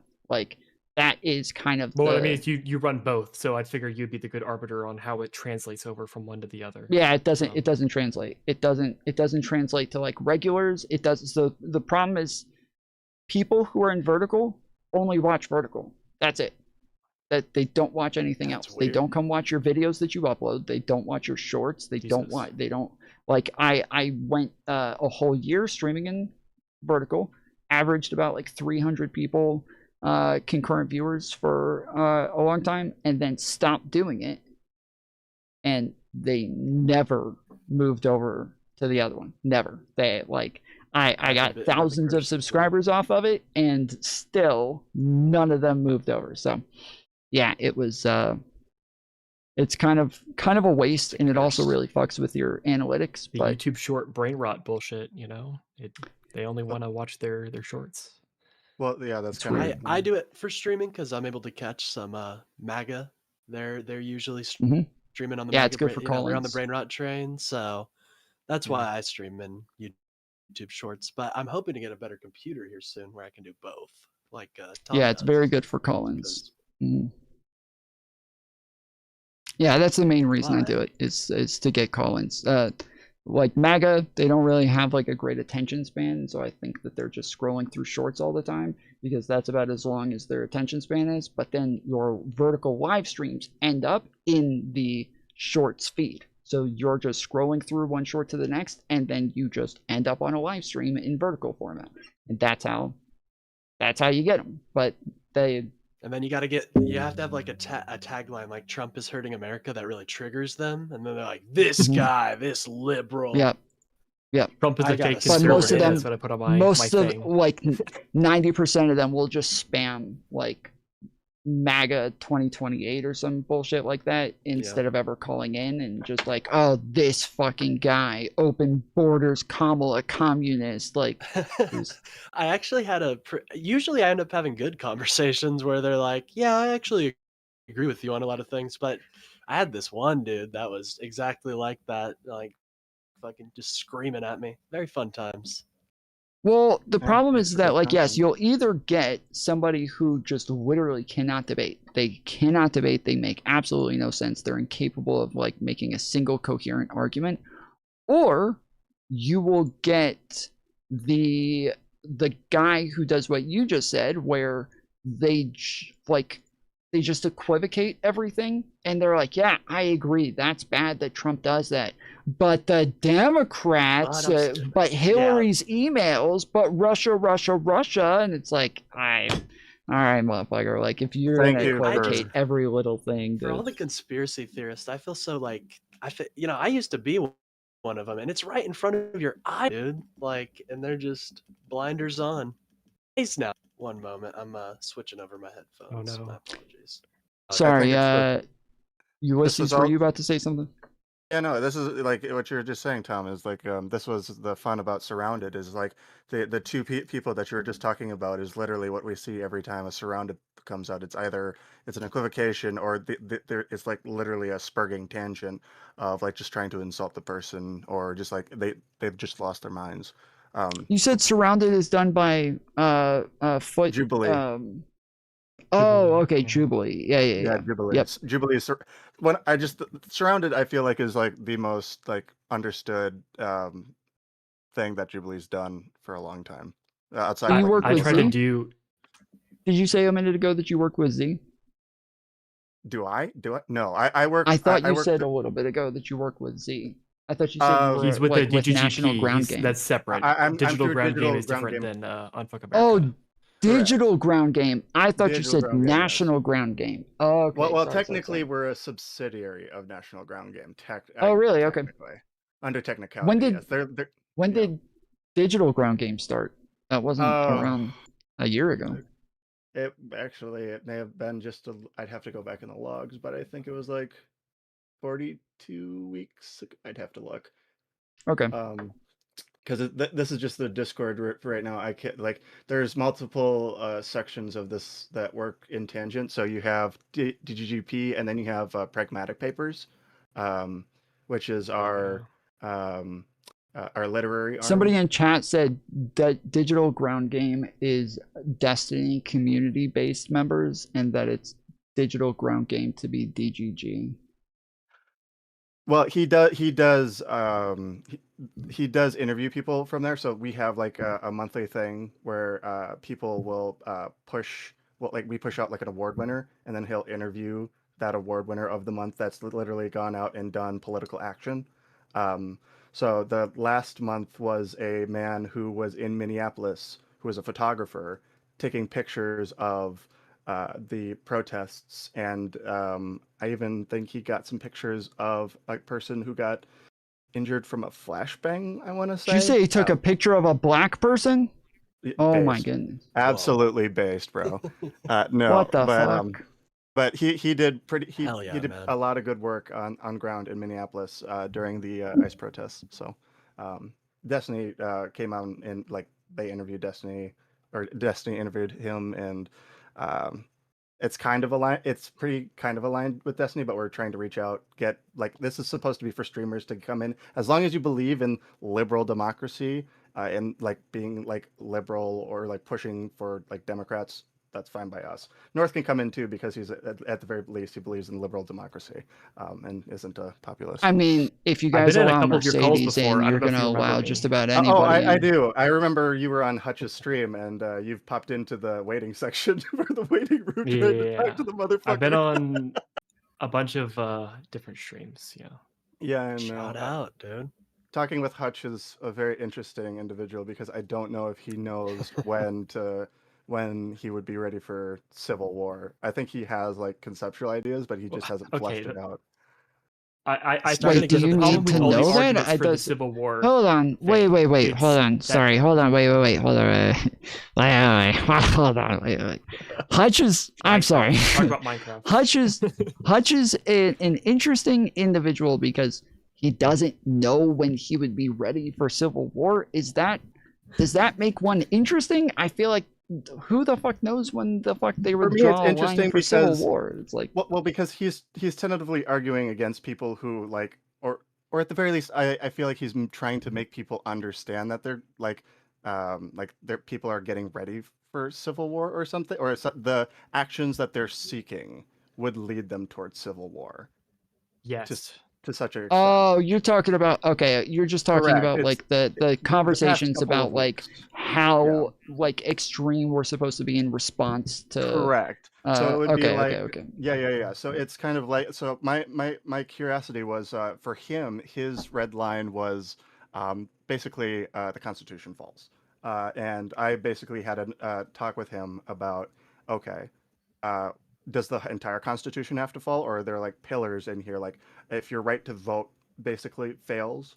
Even my issue right now is that it doesn't even seem like I don't even know what he means by the Constitution falls, because to me that is currently happening, and that if Donald Trump and his cohorts are not held accountable sufficiently to where nobody will ever try to do this again in the future, that's it. Like, to me, that's the end of the fucking country. Like, that is civil war time. That is revolution time. That's that. Like, to be clear with my criticisms of the illiberal tactics being justified against the Trump administration, is that they say that like, oh, we're close to a civil war and this is why we need to use illiberal tactics, but whenever they're giving any examples of the illiberal tactics that they want to use, it's in a Gavin wins the 2028 presidency. That's not a situation, at least I would think, that you would want to use to break our Constitution even more.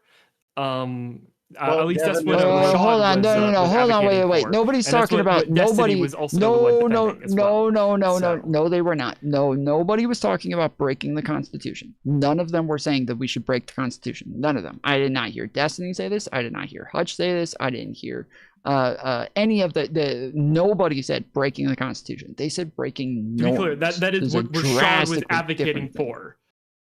Rashad was And that's what advocating Destiny for. was defending. Rashad was saying that he was not advocating for that, while also saying that that we should ignore the Supreme Court. So I don't think nobody knows what Rashad was advocating for. That's Like kind of literally the Okay, nobody hold has on. any Do you think right there. okay? If you think that currently the Trump administration is breaking the Constitution by doing what it does, can you not also admit that you're also breaking the Constitution by ignoring the Supreme Court if they tell you you're not allowed to do a certain thing, such as prosecuting Trump on a certain ground? That would be in the liberal thing, Oh, yes. but you can't though. That's the whole point. You can't. That's the whole reason that everything that Rashad said made literally no sense. Is that he said he wanted to hold Trump accountable. How do you want to hold him accountable? Through the courts. Okay, what if the courts say no? Ignore the courts. How the fuck do you ignore the courts if you're doing it through the courts? It doesn't make sense. It literally makes no sense. Nothing he said made any fucking sense. That's what I'm saying. He doesn't know what he wants. How old is Rashad? It discourages operating within a liberal system too. That's what I would advocate. Well, or that's what I personally believe. I don't think any. I think all of Trump's goons are going to be pardoned for the next 1,000 years, and he's going to pardon himself for into the 20. So that's the part that we're kind of no. That's the part I don't think that we're kind of arguing on. That's the part that a lot of us are arguing on. Is let's say Trump does pardon all of the people within his administration, right? A lot of us are saying, well, this is where we would break a lot of norms, and we would push for a retroactive impeachment to rule his entire administration completely illegitimate and illegal. He never should have won in the first place. He was part of an insurrection.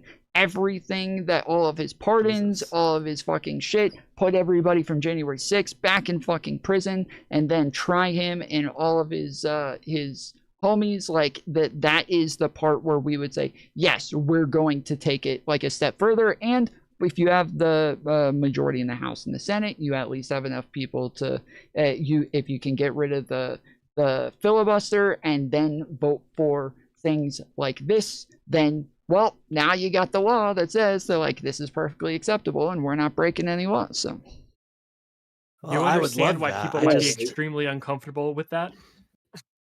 Yeah, I don't know if the American public wants that. And I would love that. You don't understand. Like, I think that would be my dream reality, you know, and that's my hope. But I understand that that's not really where the American people, that I think the best thing we can do is probably just be a little bit more normal, you know? People are tired of this politically charged atmosphere. Yes and no. I think the problem is that it doesn't people, matter. I agree to an extent that this should not be the main concern. I agree that this should not be the thing that like we are all talking about a year from now, but I think it's an important part of the conversation because there is no, as I said, if they are not held accountable sufficiently, our government is gone. Like our constitution is done. Like everything is done. It is practically, it is 1 foot out the door right fucking now. There is only one way to fix any of this, to redeem any of this, and that is by holding Donald Trump and his people accountable. Yes, okay. I don't think anyone is arguing that Donald Trump, or at least anyone who on the anti-Trump side, is arguing that Donald Trump should not be held accountable. Oh, can you hear me? I think you're I can't hear you. I'm sorry. I'm so sorry. Hold on 1 second. Hello? Okay, now I hear you. My bad. Okay. Sorry, I don't think anyone on the anti-Trump side, and especially me or Hutch, is arguing that Trump should not be prosecuted. He should be held accountable. He should be prosecuted under the idea of the rule of law. I am just uncomfortable with establishing a precedent of taking an entire administration and based off of the argument that I've heard is based off the fact that he's mentally incapable to hold the office of the presidency. You retroactively declare every single action that he has done during his presidency to not be null mentally and void. incapable. I didn't say anything about mentally incapable. I would. Well, sorry, this is yeah. the argument that I've heard from Pisco, so this is what I'm parroting now. Oh no, I don't think that he's mentally interesting incapable. I argument think that coming he's from- I think he's mentally from fine. I think Pisco. that he's I think that everybody who does all of the like mentally you know, slow. he's gonna be dead soon and he's like that shit's like that's just memes to me. But what I'm talking about the fact that like he was already convicted of felonies, that he was already found to be he was impeached for inciting an insurrection. He was found to be he was found to have incited an insurrection in the Colorado Supreme Court. That only 2 courts who ever like made any sort of fucking decision on this are both agreed that like he did this, and and he should have like actually been removed from office, but they didn't remove him, and so wait, the Supreme Court didn't. No, they didn't. Sorry, that was him being removed from the ballots. Are you referring to the one where not? That was him being removed from the ballots. I said on top of that he should have been removed. But yes, the Colorado one was the one where he was trying to be removed from the ballots. But again, he was impeached for this as well, and so this is. Wasn't I think that under what precedent are you? So okay, so there is a. How should I say? There's a moral no argument, precedent. and then We're there's, like, going a to make the legal law. Do you think laws should be enacted retroactively? That will be part of the law. Good luck on that one. I think retroactive punishment is. I think it's I would love to see extremely this. uncomfortable with that. I don't know if this would. I'm trying to like. I don't know if I just had. I don't know if that's where the American people really are at. And I understand that it would be like a lot more behind closed doors, not even behind closed doors, but it would be, you know, not on the public consciousness. But I still think that I just don't think we're going to get them. You know, we can try. I just don't think we're going to get them. The thing is that Americans would probably be more comfortable with like a Truth and Reconciliation Committee where they literally go through the past not even just the past 4 years, the past 8 years of his administration in total, where they go through his first term, where we literally have the discussions of what was it, the 10 counts that Mueller identified of Trump trying to obstruct their investigation, which I'm super surprised that Democrats didn't take that in an impeachment inquiry at all. To what's happening now with just this last year alone. Yeah, but I don't disagree that there probably should be some sort of commission involved in laying out a clear timeline of all the bullshit that happened and bringing that to the public. I don't disagree with going through our current constitution to if they pardon everyone federally, you can still use state laws and prosecuting them that way. I don't disagree with the idea that you could civilly sue them for what they did during this administration if that is not a frivolous lawsuit. So if it's a non-frivolous lawsuit suing this administration for what they did, I don't disagree with that either. I'm extremely uncomfortable creating new laws that retroactively apply in order to undo everything the Trump administration has done. I think that is extremely, it's a dangerous precedent for America, for any politics, to be clear. I would call it liberal borderlining on authoritarian. So when I'm saying like retroactively, I'm saying that that part of it would be that like if they have been found, so like you have like an anti-corruption law where you find like if they are found to have been engaging in corruption, it's like one step of it. If they're found to have been engaging in corruption, whatever these corrupt practices were are now able to be undone.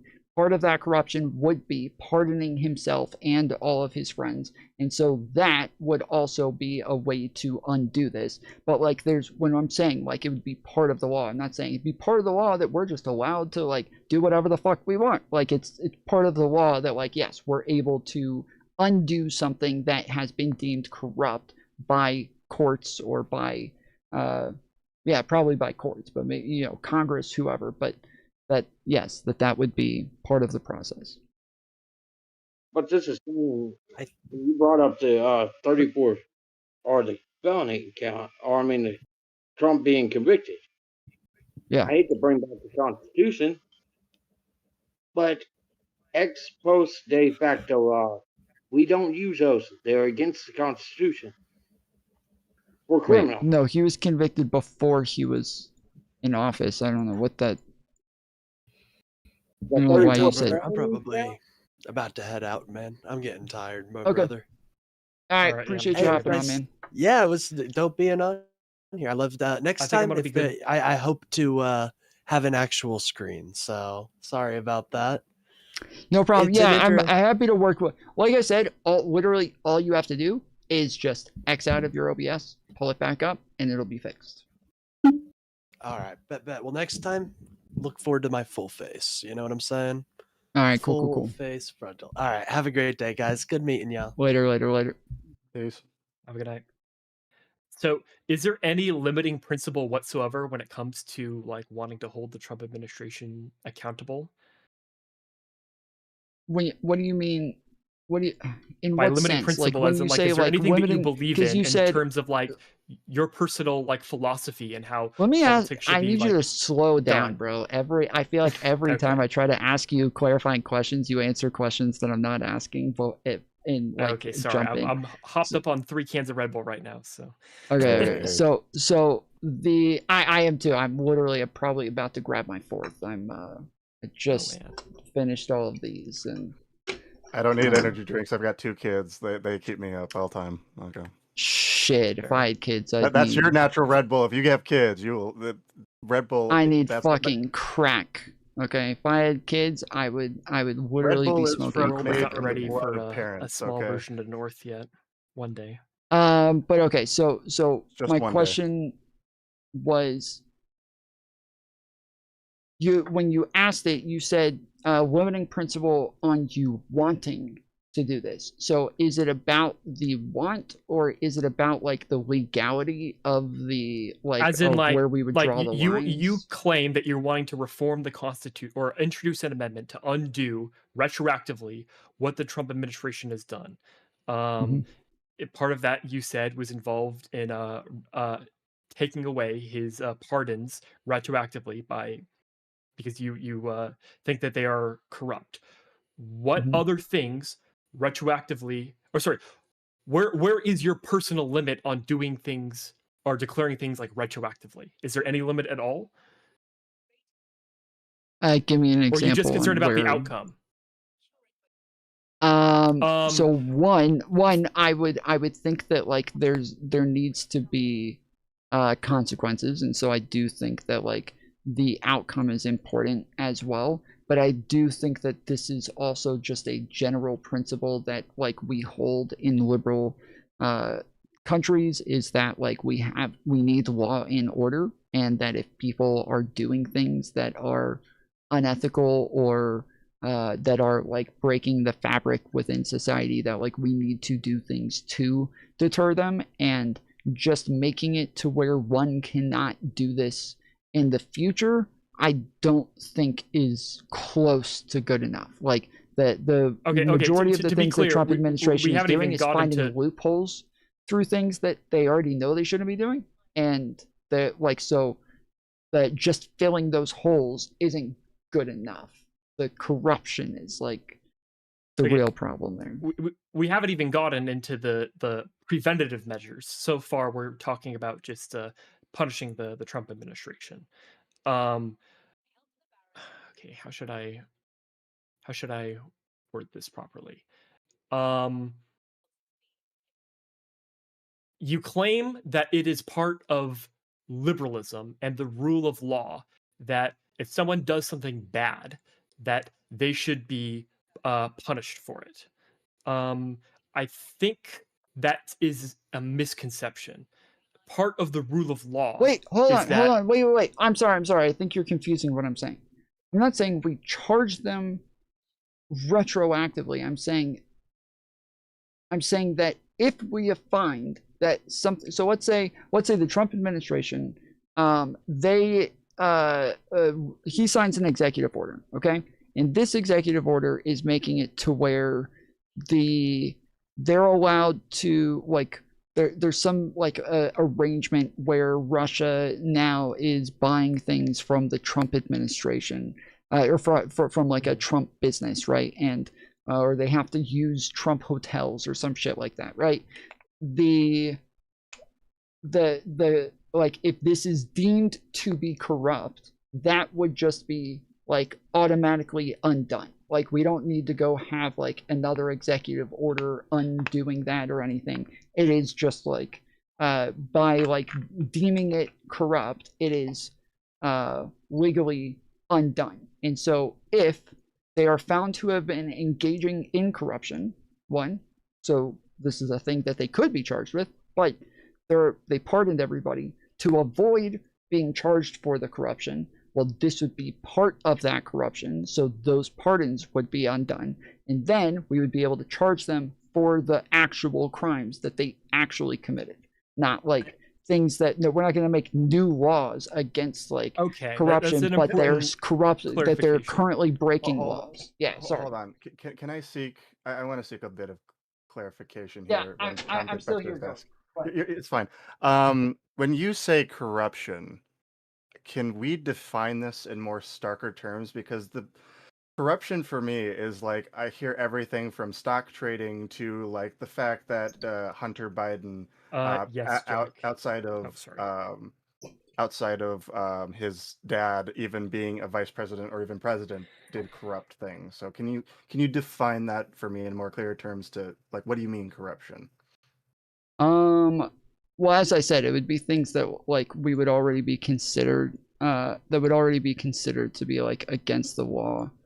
I'm sorry, chat. I know I'm having a lot of fucking problems with my screen. I promise you, I have been spending this entire time with my head splitting in 50 different directions trying to fix things while also talking and moderating, and it is a massive pain in my ass right now. So I apologize. I am one can only trying imagine. to get it as good as possible, but all right. Yeah, Well, so I like sorry? I'll catch y'all later. I'm a little tired. I'm sorry. I know that you asked a little while ago. You said that you wanted to ask me a question. Did you want to ask before you head out? Oh, I just had a question. I had one. I remember one of them was when you brought up the Republicans and President Obama. Do you remember that? The Supreme Court nominee? Gorsuch? No. You're talking, yeah. You're talking about No. McConnell, robbing them of the Supreme Court nominee from Obama at the end of his administration. Yeah. What was his Yeah, name? I thought they were in the wrong there, but I figured they had control of the Senate and they were never gonna. They should have voted on him, but I don't think they were gonna ever confirm him. But that's the problem, so though, the argument is that go ahead. Oh, so the argument isn't necessarily that it was, even that it wasn't illiberal, or even that it was quote unquote wrong. I guess it was more of a form of court packing. I guess that's kind of the argument, and people didn't necessarily like the fact that the Republicans were getting a free seat out of that when the norm was different in the past, and that's kind of the. Do you the have things that I've heard playing for in the court packing background? today? Who? Me? It is you. Yes, I hear like a woman's voice talking while you're Oh, talking. I am. There's a stairwell outside my apartment that goes to the upstairs. Okay, just wanted to make sure. I Hearing thought, them I kept thinking I had something talking. playing in the background, and I was like looking around. Like, what is this? Okay. I've heard. Sorry, continue what you were saying, North. So, yeah, it was just the idea that people necessarily disagree with the Mitch McConnell thing is just that he packed the court. He stole a seat from the Democrats, and that was a bad thing. And that's the justification for packing the court today, is that the Republicans did it first. Well, I think a lot of people made the argument too that, and this is just more so. Well, saying that hold he's still- on. I wanted to. He didn't get his sure. question in yet. He just asked me if I remembered that. What was the question about this? The question I was asking was he going to ever be confirmed? Oh, well, the Democrats have confirmed Republican nominees. Like Republicans have confirmed Democrat nominees, and this is the reason that they like didn't even vote on it, is because they said, like, because they knew that like the norm is to just confirm the person outside of some massive scandal where even who was it, who was the Trump nominee who had like the rape Kavanaugh. allegations? Yes, Kavanaugh. Like even Kavanaugh had like massive allegations and still got confirmed and was able to get through. You even So had Anita it's Hill with Clarence Thomas. yeah. So yeah, they like the Democrats confirmed Trump's picks as well. It's not like everybody's just denying the other person's picks because they have the majority. That's why it's such a big deal, is that they did that and nobody ever does. So like that is the problem, is that this is like the only time that where this has happened in my lifetime. Well, yeah, and the argument was, and I've heard people like Pisco say this, was that Obama should have just pushed through his pick because the Senate at that point had failed to advise and consent their advise and consent requirements in order to, and so at that point he could have just pushed it through. I don't know the validity of that. I would probably part of me It's would not be like, valid. I don't think it is valid. I think that's based off a moral argument, not necessarily a legal one. I mean, there's absentee appointments. So if the Congress is like unconvened, the president can temporarily appoint a Supreme Court justice until there is an official appointment. But I don't think they can permanently push through a Supreme Court justice because Congress is failing in their duties to appoint someone. I think that'd be interesting, but this would be something I'd love for the law to test, is whether or not a failure to advise and consent is basically equal to that of what is it? Like a protest veto of like where the president, there's a bill that's sent up through the House, through the Senate, reaches the president's desk, but if he doesn't sign it or veto it within like what, 10, 20 days or something, it automatically is passed as law. 10.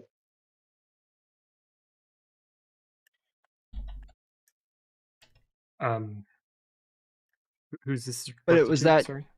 Yeah, but I mean, was that your overall question? It was just like whether or not if they did go through the process, would they have actually confirmed him, Justin?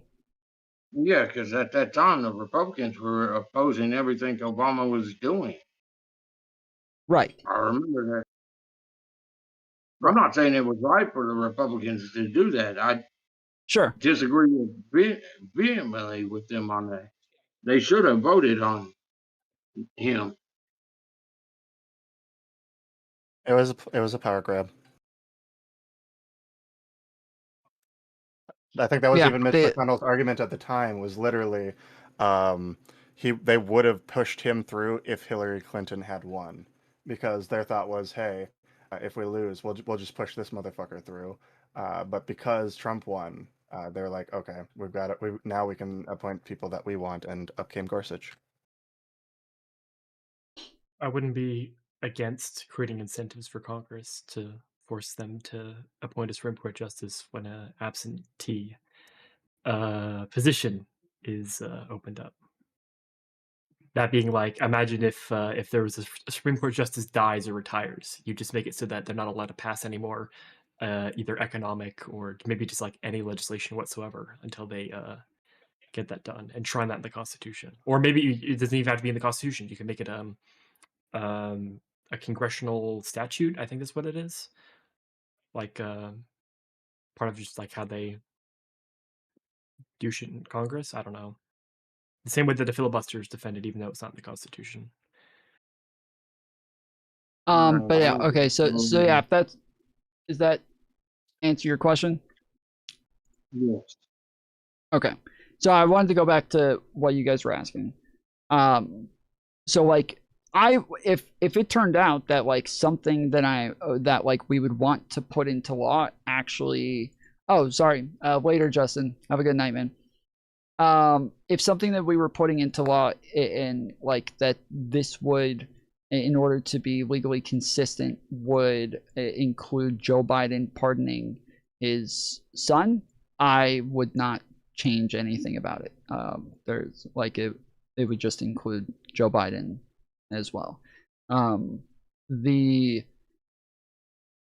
As I said, like I think that like this is literally our like country on the line. Like if Joe Biden has to go down with it, then it is what it is. But like I think the first example that comes to mind when I think of something like this is Donald Trump going after the law firm when he first got into the White House, where it was a law firm that had worked to sue him while he was out of office, and he immediately went and said that they were charging them with a crime or something like that. And then once they actually went and talked to them, the law firm just offered him a bunch of pro bono work as a law firm, and they agreed to drop the charges in return.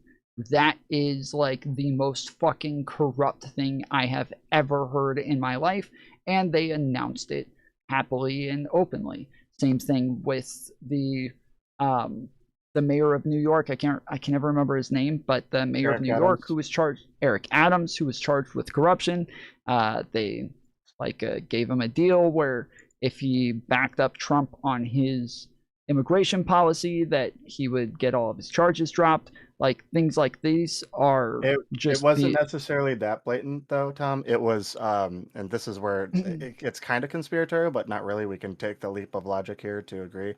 With Eric Adams, it was we will drop your They dropped his charges, but they dropped it without prejudice.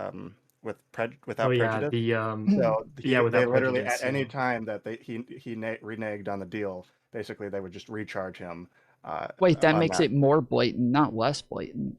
That No, makes it more I'm not saying blatant. it's less blatant. I'm describing the situation a bit more so people can like recall it better. Oh, 'Cause okay. I even thought you North, said it even wasn't North that was like, oh wait, blatant hold on, and now we then remember. gave that.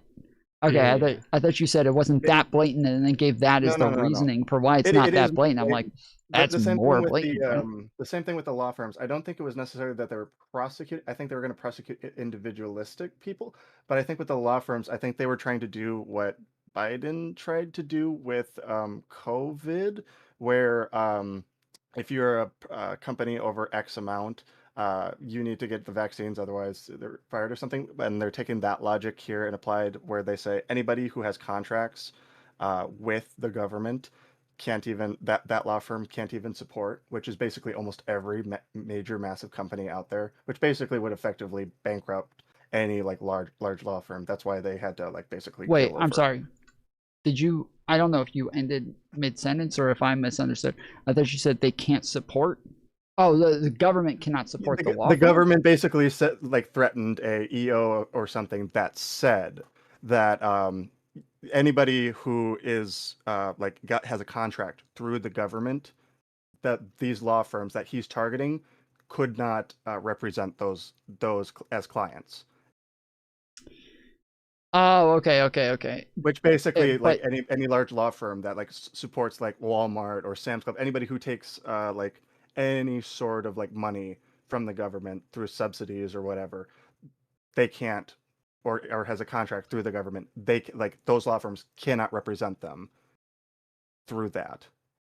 Which basically that's why they I'm had so to sorry. kill I'm really not understanding. They can't represent who? the companies who have contracts with the government. Okay. So let me lay out what I think you might be saying is that you're saying if they are getting money from the government, they're not allowed to engage in any sort of lawsuit against the government. No. The argument that I'm making is that if you, so they're trying to target the law firms, correct? That's what we both agree on, right? All right, They wait, are targeted you law making firms. an argument, or are you telling me what the law firm This is what the was? EO is Or saying. what the... This is what the Okay, EO that's is what I thought. saying. Okay. So, all right. so we both agreed that the target, all three of us agreed the target was the law firms, correct? That's what they were trying to target, Yes. and that's why they wanted them to keel over. The way they made them keel over was these law firms represent clients, and those clients are big businesses. That's generally what big law firms try and do. Is they'll generally smaller law firms like family courts, they'll represent individualistic people. These big law firms tend to represent large corporations. That's how they can effectuate their size.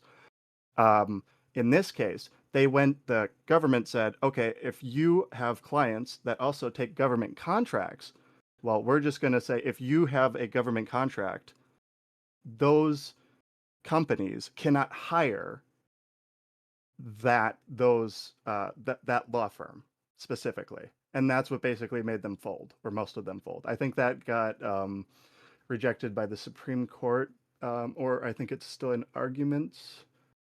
I want to say, I don't know if I think they filed an injunction on it, so they weren't allowed it was to an go injunction. through with it. I just Yeah. remember Legal Eagle doing something. I can't remember if it got overturned. I don't remember it ever getting overturned or not. I'm sorry. Tom, I might just be me. Maybe I'm tired. I literally do not understand in the least where the connection is. I think it's okay. Maybe I'm stupid. Chat, are you guys getting this? Hold on, let me Tom, grab. imagine you're a law firm. Law firms work with the government, correct? Right. Okay, if a law firm works with the government, they're basically saying you can't work with a private corporation. That's what it was. Okay. That was the threat.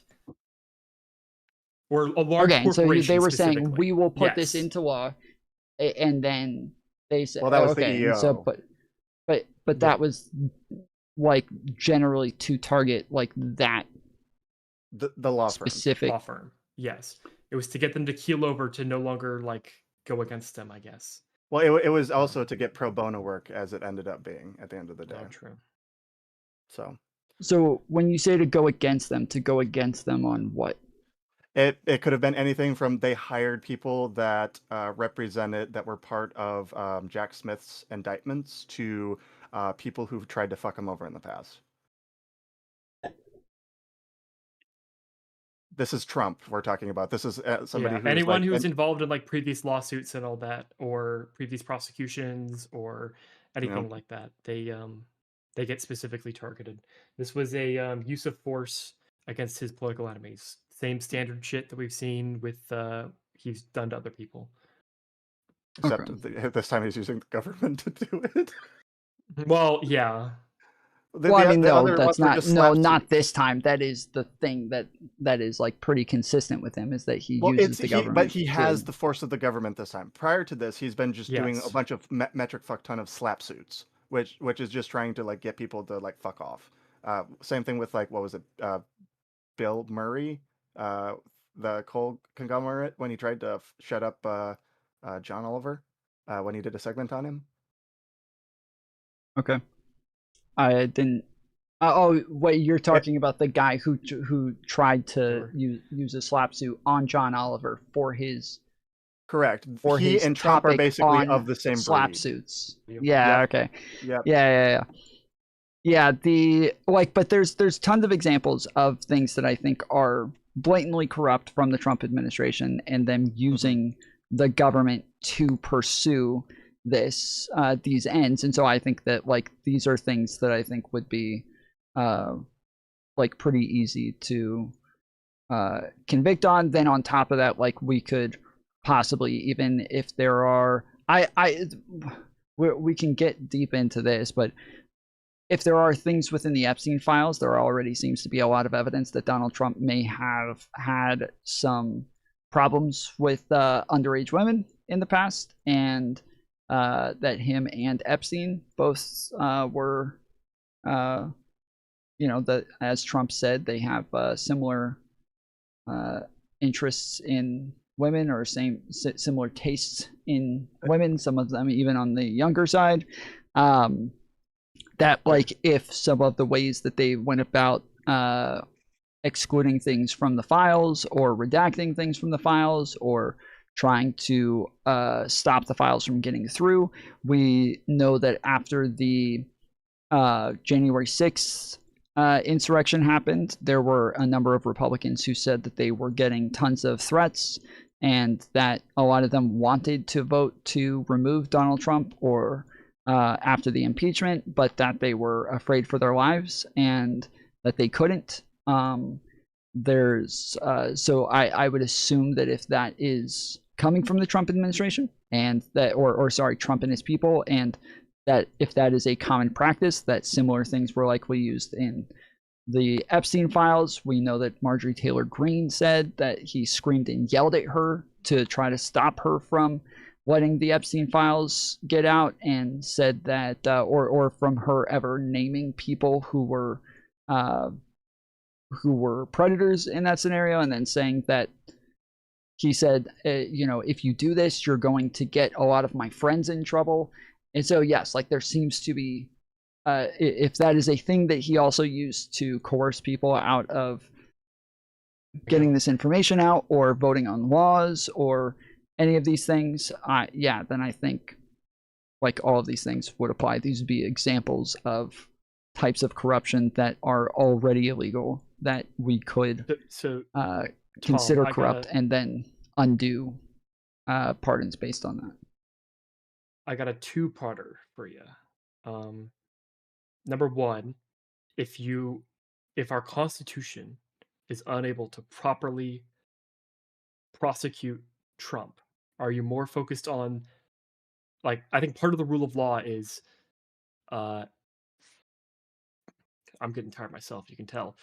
Part of the rule of law is that when you prosecute someone, you have to be okay with the fact that sometimes they might not be prosecuted because it's like violating some sort of constitutional right that they have, or some sort of process when it comes to making sure that they're treated as in a certain way. Correct. If that prevents Donald Trump from being prosecuted for whatever reason, are you more focused on the constitutional and the rule of law aspect of it, or just making sure that he's punished in the end of the day? Well, it's both, as I said earlier. Like I feel like in order for the are you Constitution okay with like to letting actually Trump go if you were unable to do it? I don't know if like we can continue as a country if that's the case. Like so part of me wonders if we're just able to implement enough laws that are able to fill in all of the holes that Donald Trump was able to exploit.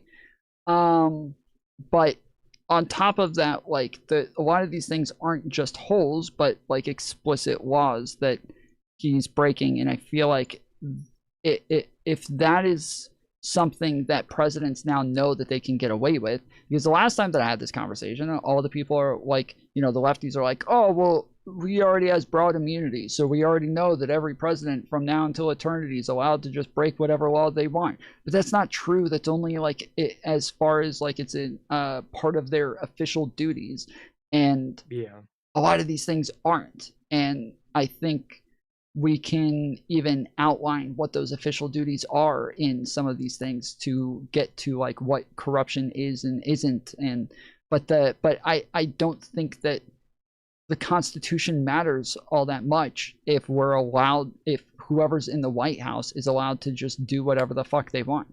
Like the Constitution doesn't mean anything at that point. Do you think that also means that the Constitution doesn't mean anything if you're just going outside of the Constitution in order to get these punishments done?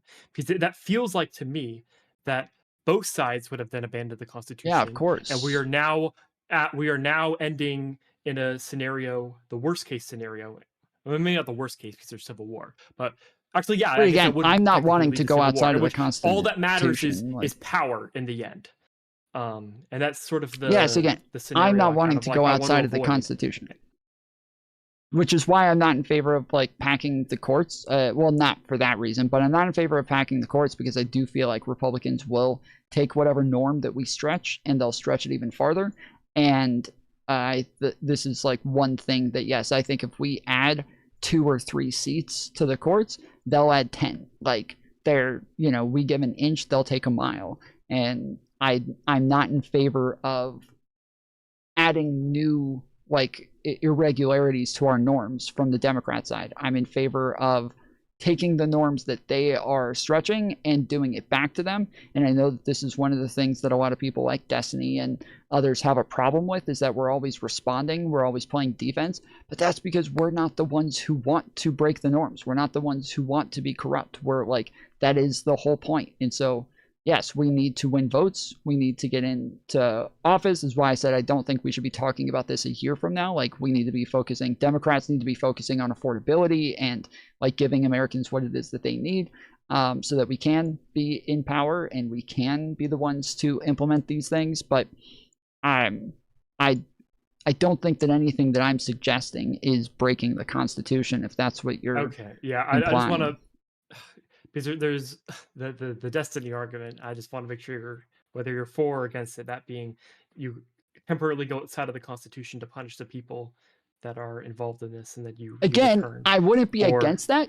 If we get to a scenario where we are not capable, because as I said, if you're saying that we're not able to prosecute them without breaking the Constitution, well, the Constitution doesn't mean anything if we cannot prosecute them. So fuck it. Like, if we get one or the other, like, then what, or sorry, not if we get But one or the you other. accept the If fact we're that not at getting, that scenario, if you we're can't not return getting the back to the Constitution, Constitution by then.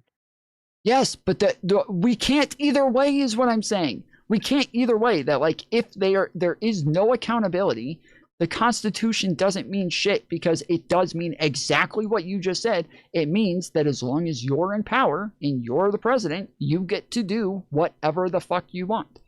And that does mean, as you said, is that the Constitution doesn't mean anything at that point. So if you're telling me that we get to a point where said, not necessarily. no, you said that. You did. You just said that if the Democrats are willing to break the Constitution and that they are willing to stretch it that far, then at that point the Constitution already doesn't mean anything. And that is exactly what I'm saying. Is that if we're saying, you said all it means is that whoever's in power gets to do whatever they want, and that is what I'm saying. If both sides completely abandon the Constitution, then the Constitution will officially be dead. I think if one side is still trying to fight I understand for the Constitution, I understand that's what you were arguing at the time, but the claim that you made still applies the same to this. That I don't. The Constitution necessarily probably wouldn't be dead. It would only be dead temporarily insofar as the conflict isn't resolved. Correct? Like yes, but he's arguing that you can't. Well, the Destiny argument is that he doesn't want to resolve the conflict and he just wants to punish people to get back into norms. I think that Tom said that maybe you can introduce amendments, but I think he would rather go with what we have currently, and if what we have currently doesn't work, then we're just kind of fucked. Am I understanding that correctly? Kind of. I don't think think I that said introducing either new one of amendments those to the things. future They might apply. Well, I didn't really say much about like amendments or anything. None of what I said really like is about like changing the Constitution. Yeah, so like changing laws and things like that, of course. But the problem that I have is that, as I said, is that if we don't prosecute them, that means that like whoever's in power can do whatever the fuck they want, right? So we say, okay, whoever's in power can do whatever the fuck they want. The Constitution means shit all now for assuming the whoever's system in charge. remains the same. No, yes and no, because if as the executive, you're like, there's, I don't know, it's complicated, because as I said, like we have to have some like precedent, and if the precedent is when you break all of these laws, you get away with it. Like, I think that there becomes a problem with even prosecuting an executive for what it is that he did in office. And there's, I think, the precedent would be bad if we didn't change the system. But if we change the system to allow more functions to hold the executive accountable, like you can make an argument saying like our Constitution is unable to. You could make an argument by saying our Constitution is currently unequipped to hold a rogue executive accountable. But I don't think that should necessarily disqualify the fact that if you were to pass future amendments, even if you were unable to previously prosecute the rogue amendment, even if you were unable to previously prosecute the rogue executive, just again, I want to that be wouldn't be clear. I'm the not end of the talking about Constitution changing if the you were to like Constitution or introduce new adding amendments. Again, I'm not talking about changing the Constitution or adding amendments. I'm talking about having laws that end up defending the Constitution. But Wait, hold on. We kind of do this though. Like after, if I remember correctly, after Trump's first term, after he tried his insurgency or insurrection on January 6th, we literally passed a law that literally said, "Fuck you, Vice President. You can't." Even though we believed it wasn't in his power to say fuck the votes, fuck all the correct, all the what people have been like are submitting for votes. We then instantiated that in law. Is that what you're saying, Tom? No, that's what he's saying. He's saying that like he's asking if we just do that, if we just go back and just make it to where he's not allowed to do this in the future, nor is anybody else. But you know, he doesn't get prosecuted for it, like he didn't get prosecuted for it with Jack Smith, nor in Fulton County. That I don't know. I don't know if I can accept that. I don't know if I can accept that. Completely over. Here's the thing. I think I can kind of maybe bridge this gap because, oh God, I love being a father because this is kind of like the mediator role of all households. When we're passing laws, we're trying to prevent some action from happening either now or in the future. But if you're looking to the past to attack those past actions, then at least under like you'd have to switch the paradigm in which like going back into the past and prosecuting those people would be acceptable. Otherwise, like you'd basically be destroying a paradigm and reforming another one. Otherwise, you're basically saying that this is almost like a catharsis. Like we need to punish Trump because he is such a bad person, and this is outcomes oriented. Whereas, like what I would believe is like if where you're saying the Constitution is dead. Well, if we create laws that prevent another Trump or even worse from happening, then the Constitution is held. We just have like it's almost like what happened with Nixon, where like we wish he would have been prosecuted for what he fucking did, but too bad he was fucking pardoned. But then they so give me an example of this. Like, what is a new law that we put into place that is change? Because the only new law that I'm talking about is making it to where if something you've done in office is deemed to have been corrupt, that we can automatically, like it deems it null and void, right? That's the only new law that I'm talking about here. Outside of that, everything else is already illegal for as far as I know. So I don't know what these new laws are. Well, correct, but the thing that you and North are having an argument about isn't about the law itself. It's argument. No, hold on. You're saying that if it's about law and order being upheld, well, even if we don't charge him and convict him, you're saying, Tom, you're saying that like we have to convict him in order to uphold the law because you think that like makes it known to everybody else in the future that you're not allowed to do this, and now the Constitution is upheld and the democracy is saved. But if instead we're not able to convict him, but we're able to make laws to where what he did isn't able to happen again, then like we're still achieving the same goal, even if he doesn't get convicted. But a lot of people, they still want to find a way to convict him anyways because they're just being very vindictive. Like it's all about just getting blood. But I'm saying there isn't a law that we need to change. There's not a law that we need to change to stop this from happening in the future. They're already against the law. It's just about whether or not we do prosecute them. It's about whether or not we can prosecute them. Well, this is here's an example. Like what would you charge Trump on for a corrupt pardon? Wait, what statute would you appeal to? So as I said, that like like I named like a number of like things that I think that would be considered corrupt. There's more examples that we could go through, but it's about if it seems as though he's pardoning people to avoid like prosecution because of something they did with him that was corrupt. So like we've got, like I said the Epstein files, right? If it turned out that like he pardoned Pam Bondi with in mind that he's going to be able to stop her from being prosecuted for what it is that for their conspiracy with the Epstein files, that, well, yes, if we find that like that action that they did with the Epstein files was corrupt and he's doing this in furtherance of that corruption, this pardon is now an illegal act. Right. Well, we Whereas don't like even have to go to a hypothetical for this one, Tom. I could literally make the argument right now. Let's talk about World Liberty Financial. And every time that somebody has sent money into World Liberty Financial, whether it's Sin Zi, the Chinese crypto billionaire, he sent money in there, and then Trump pardoned him, right? This is literally the entire Amy Coney Barrett providing the argument of, well, what happens when you have a quid pro quo and you can't talk about the pardon, and then you have Robert saying, well, hopefully there's something accounted in the public record. Well, right now, this is literally Amy Coney Barrett's argument coming to life right now. Is World Liberty Financial is the bribery business by which it facilitates a pardon. If you pay for Liberty Financial, you will be pardoned. Yes. At least if you do monetary. Correct.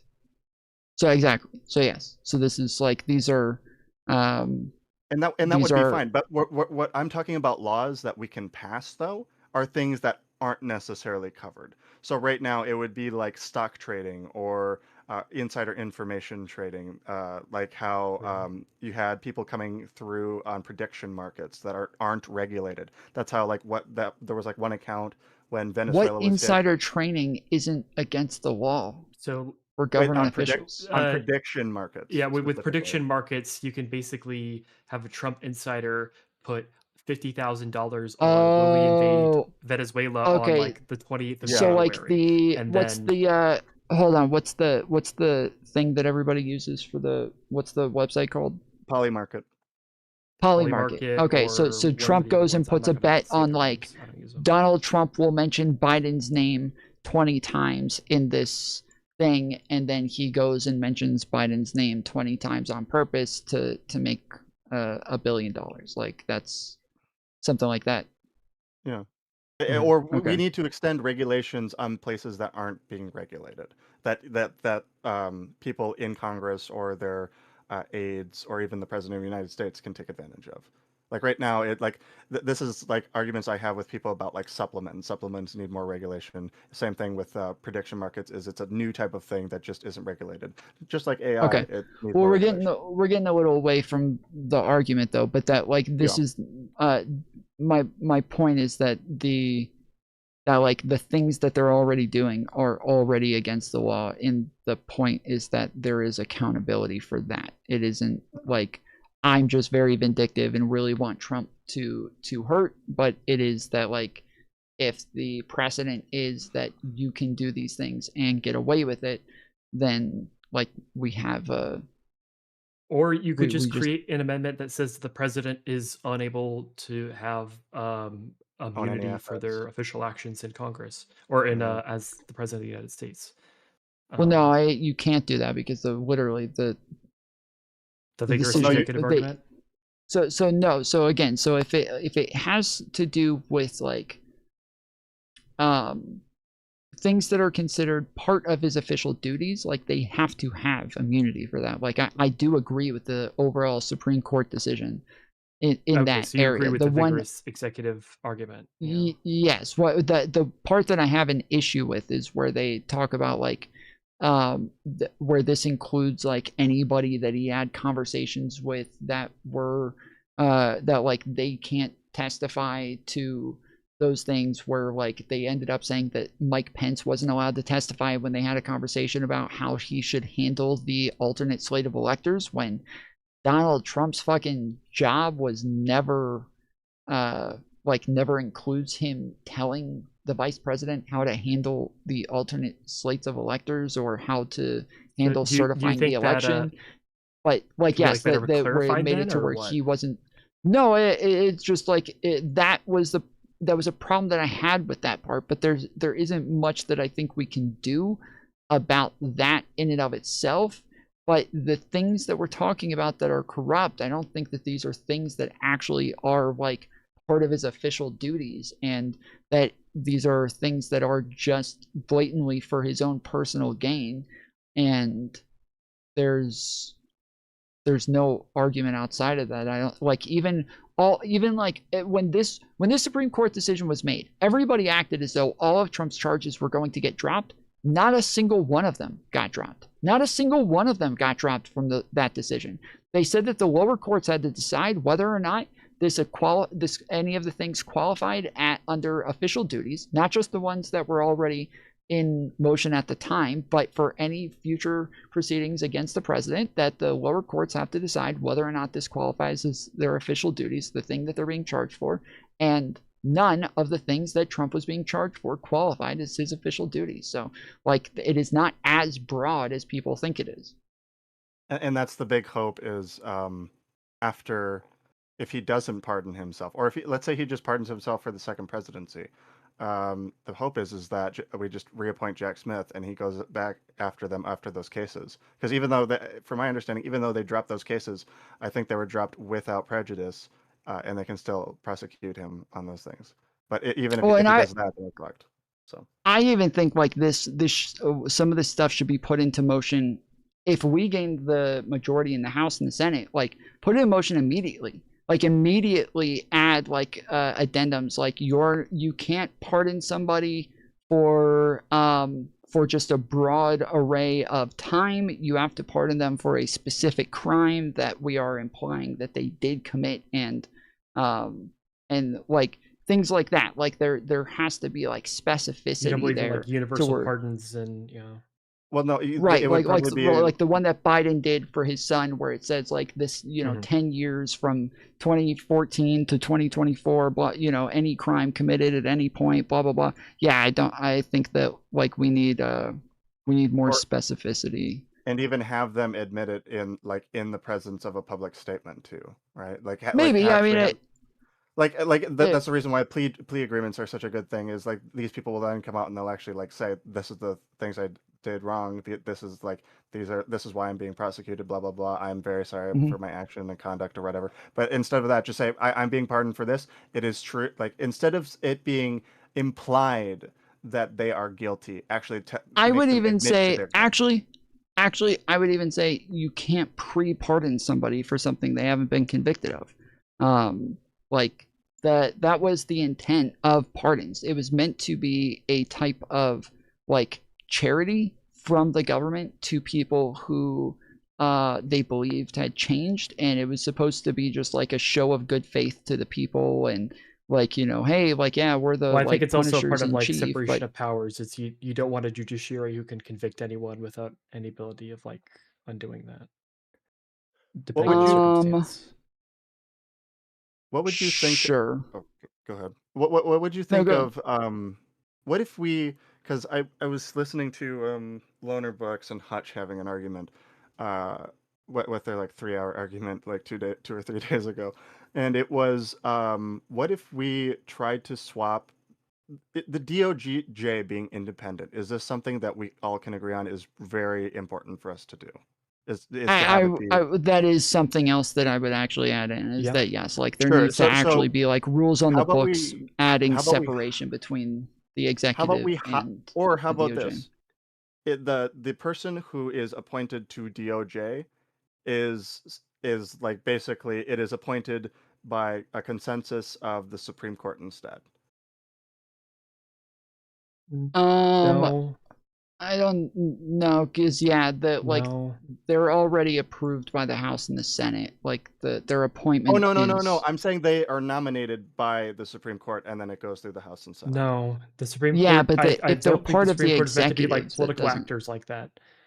Yeah, the executive has to. So like if I'm running for president or Gavin Newsom is running for president, when he's running for president, part of like what he would say is like, I want to, I want to target government corruption.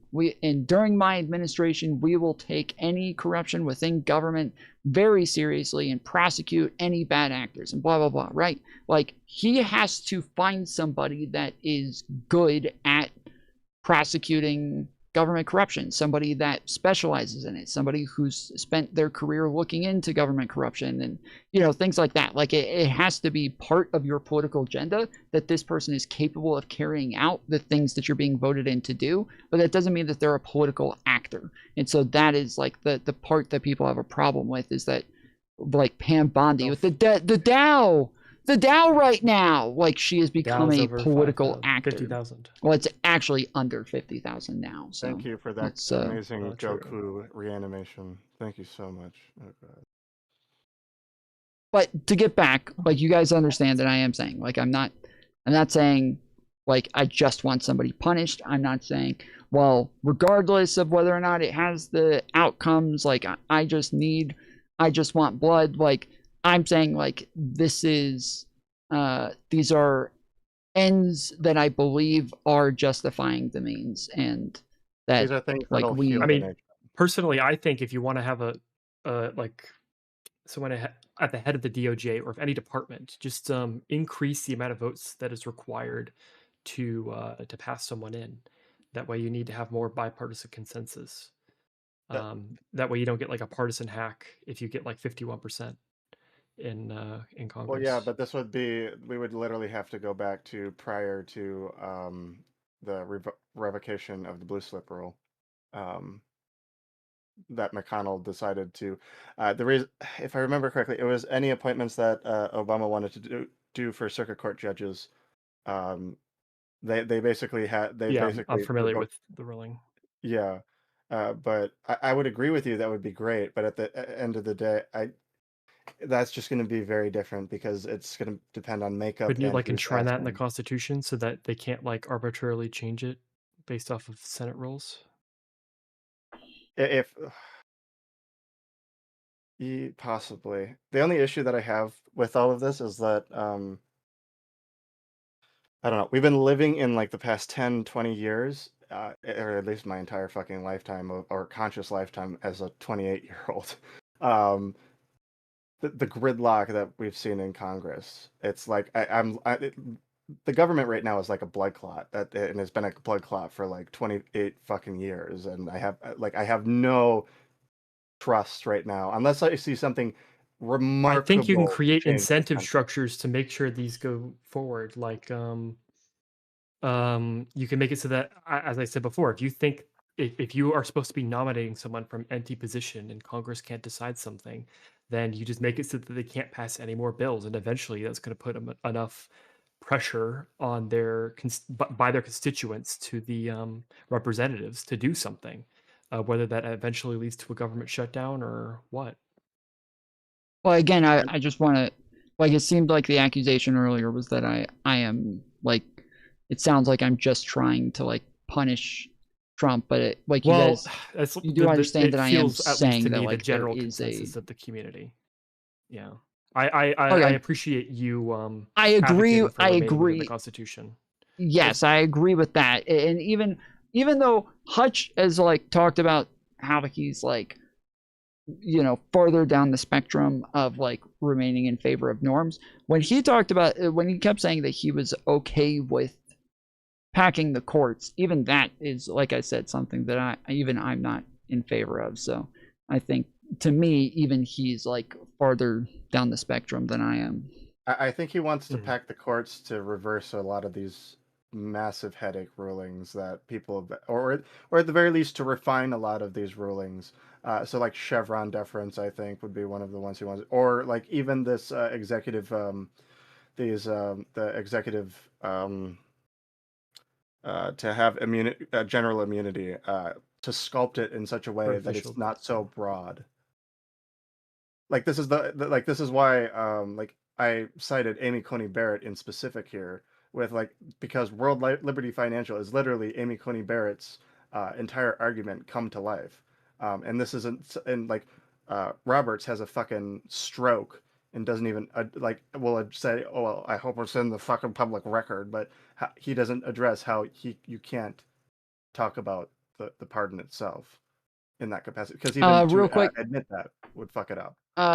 For anybody watching on Vertical Chat, I am ending the Vertical stream, so if you guys want to head over to the regular stream, we'll continue going over there for a lot longer. So head over to the other stream. You can just click on my channel down at the bottom, and that'll still have the other stream up on that one, where it just Tom, says debate panel on my stream Iran. chat's telling me to thank you for your positions and remaining principled.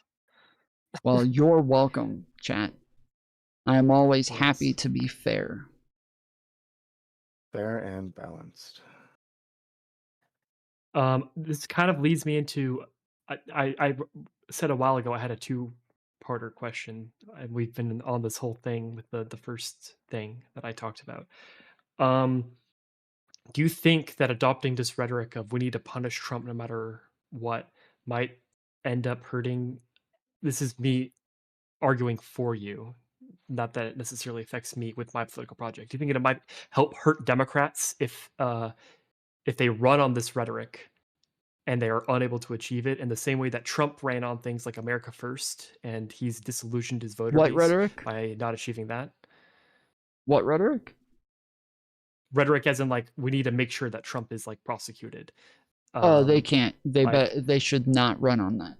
They should not Yeah. run on that rhetoric. That would They should be vague. do you think? Well, what I that mean would is like be as media horrible. figures, that's like part of the rhetoric that's being adopted is like part like we're in the media space, right? So what we say kind of affects the rhetoric in the discourse. So by So adopting okay, that so if rhetoric you're for what saying should be if you, done, that might negatively affect polls in the future for the Democratic Party, if that's what you were concerned about, and if it was unable to be achieved, like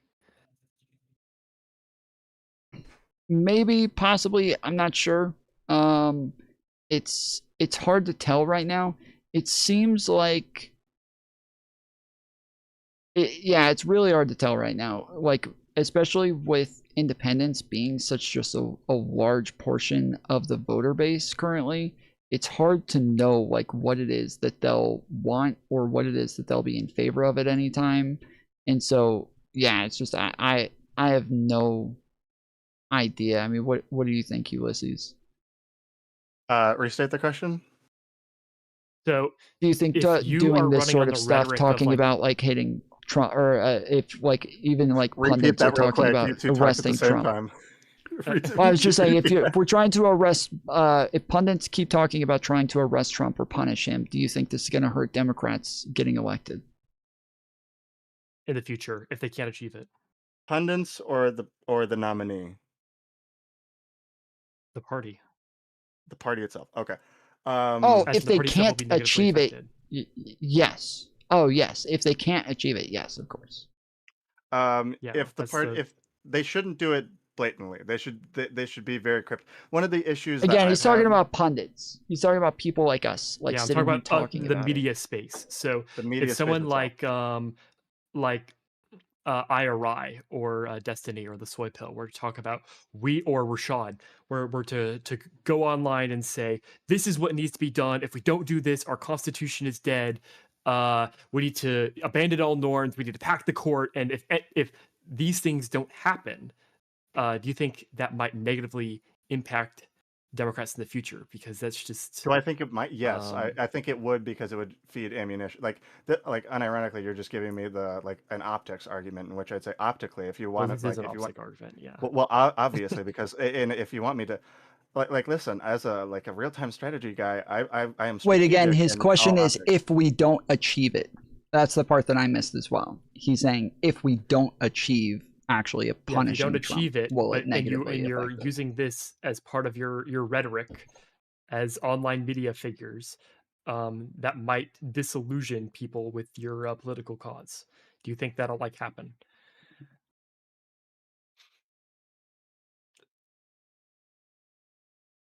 Oh, do I think it would disillusion some people? Probably I feel not like that's within just a my. given. Maybe not Right? within my Like, cause, but for independents, probably. I would say yes.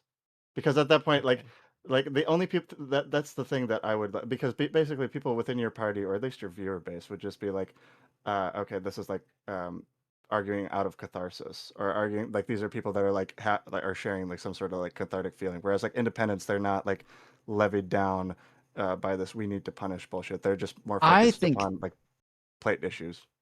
Wait, but that would say the opposite. That's what I was going to say. Is I think the opposite, that like independents aren't going to care as much as to whether or not Trump is actually punished. Like I think even a large percentage of independents might even believe that Trump was being like unfairly prosecuted and ganged up on by Democrats in the last election, and so because they were prosecuting him and charging him with crimes, and so I think that independents like aren't actually going to care whether or not he's charged with a crime, but Democrats will. Like Democrats will definitely fucking care. Well, Democrats will care, but if it doesn't happen and they're still and it can't happen, Then and they'll they're go still back to the talking about it, uniparty arguments. They're all corrupt. They didn't even get Trump for all the things that It's he the did. Like, it's the yeah. Why even vote for a Democrat if they're not, or if they're not going to institute what they were running on? You know. yeah. And, So this that's is why I say it's a given. we can look Anytime at that like you what's say, happening in. I was Go gonna say, you watch Nick Fuentes? I don't watch him, but have you seen the clip of him saying "Don't vote for a Republican"? yes, It's basically that exact same thing, where he's saying like, "Look, we tried running on America first. He was like the political outsider. He said he was going to do all this with tariffs, and he's failed on everything. Don't vote for a right, Republican anymore."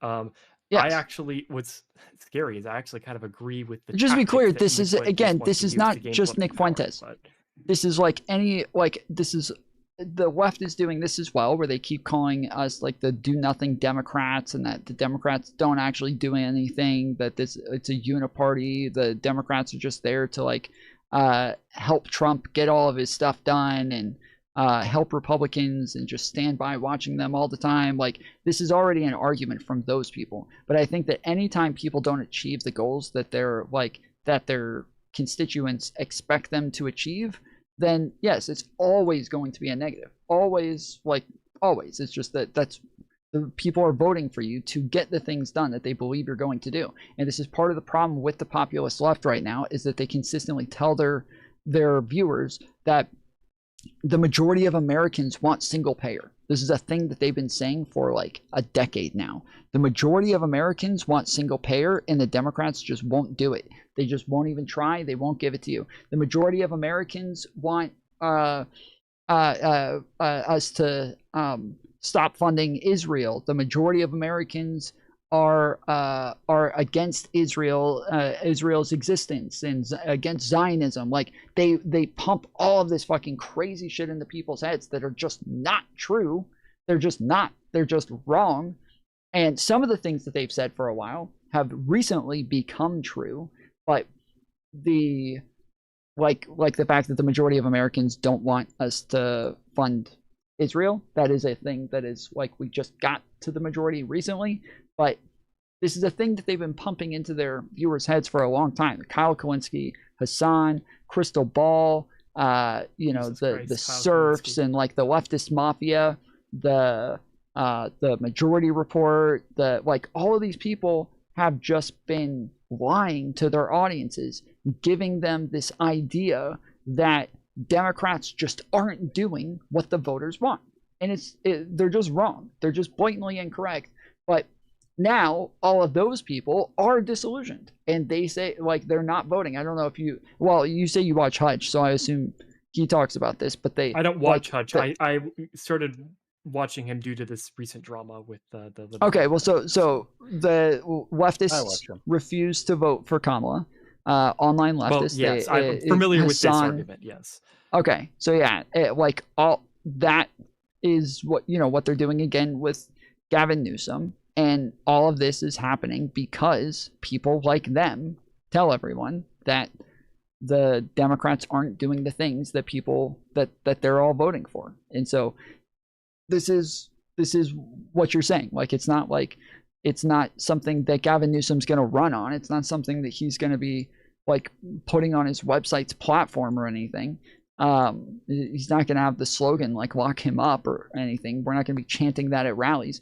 But if yes, if all of the pundits and everybody convince all of their viewers that this is something that Gavin is going to achieve and blah, blah, blah, then yeah, if it doesn't get achieved, definitely everybody is going to be very disillusioned.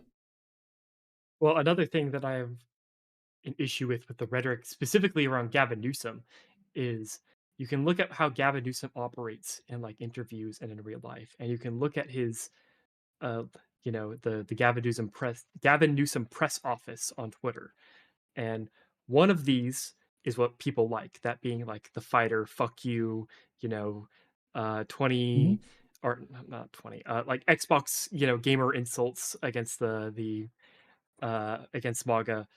That's what people like. But when you actually see what he's like in real life, he's a lot more mellow, a lot more conciliatory. Well, we all People know that criticize that's the Ben not Shapiro him. interview. Yeah. Well, yes, but when you have the online pundits propping him up as the Gavin Newsom press office, as in this is going to be the guy, he's going to be our fighter. This is Well, it's be because the one he that's gonna allows that, end like the MAGA fact and- that like he allows his name to be on it, that this is like apparently something that he set his social media people up and told them to do. Like that is the thing Well, that yes, like I'm we aware, like but if you about prop him. up, I think the same argument can apply that if you prop him up like that, but then in real life he doesn't actually hold up to what his press office is like, then you're probably going to see a lot of disappointment in viewers. This is, I think, partially why some of the people were critical of the Ben Shapiro interview.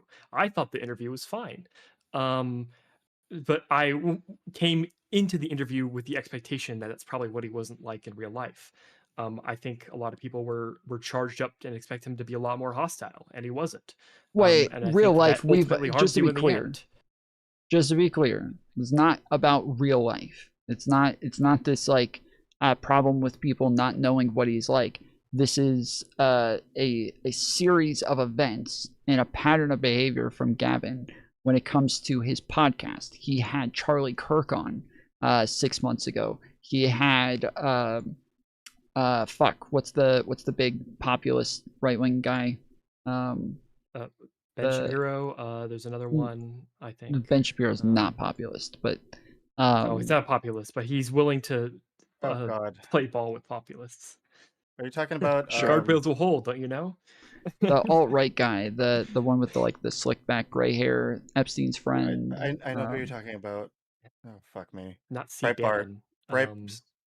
Breitbart owner. Yes, yeah, Founder. that guy. Bannon.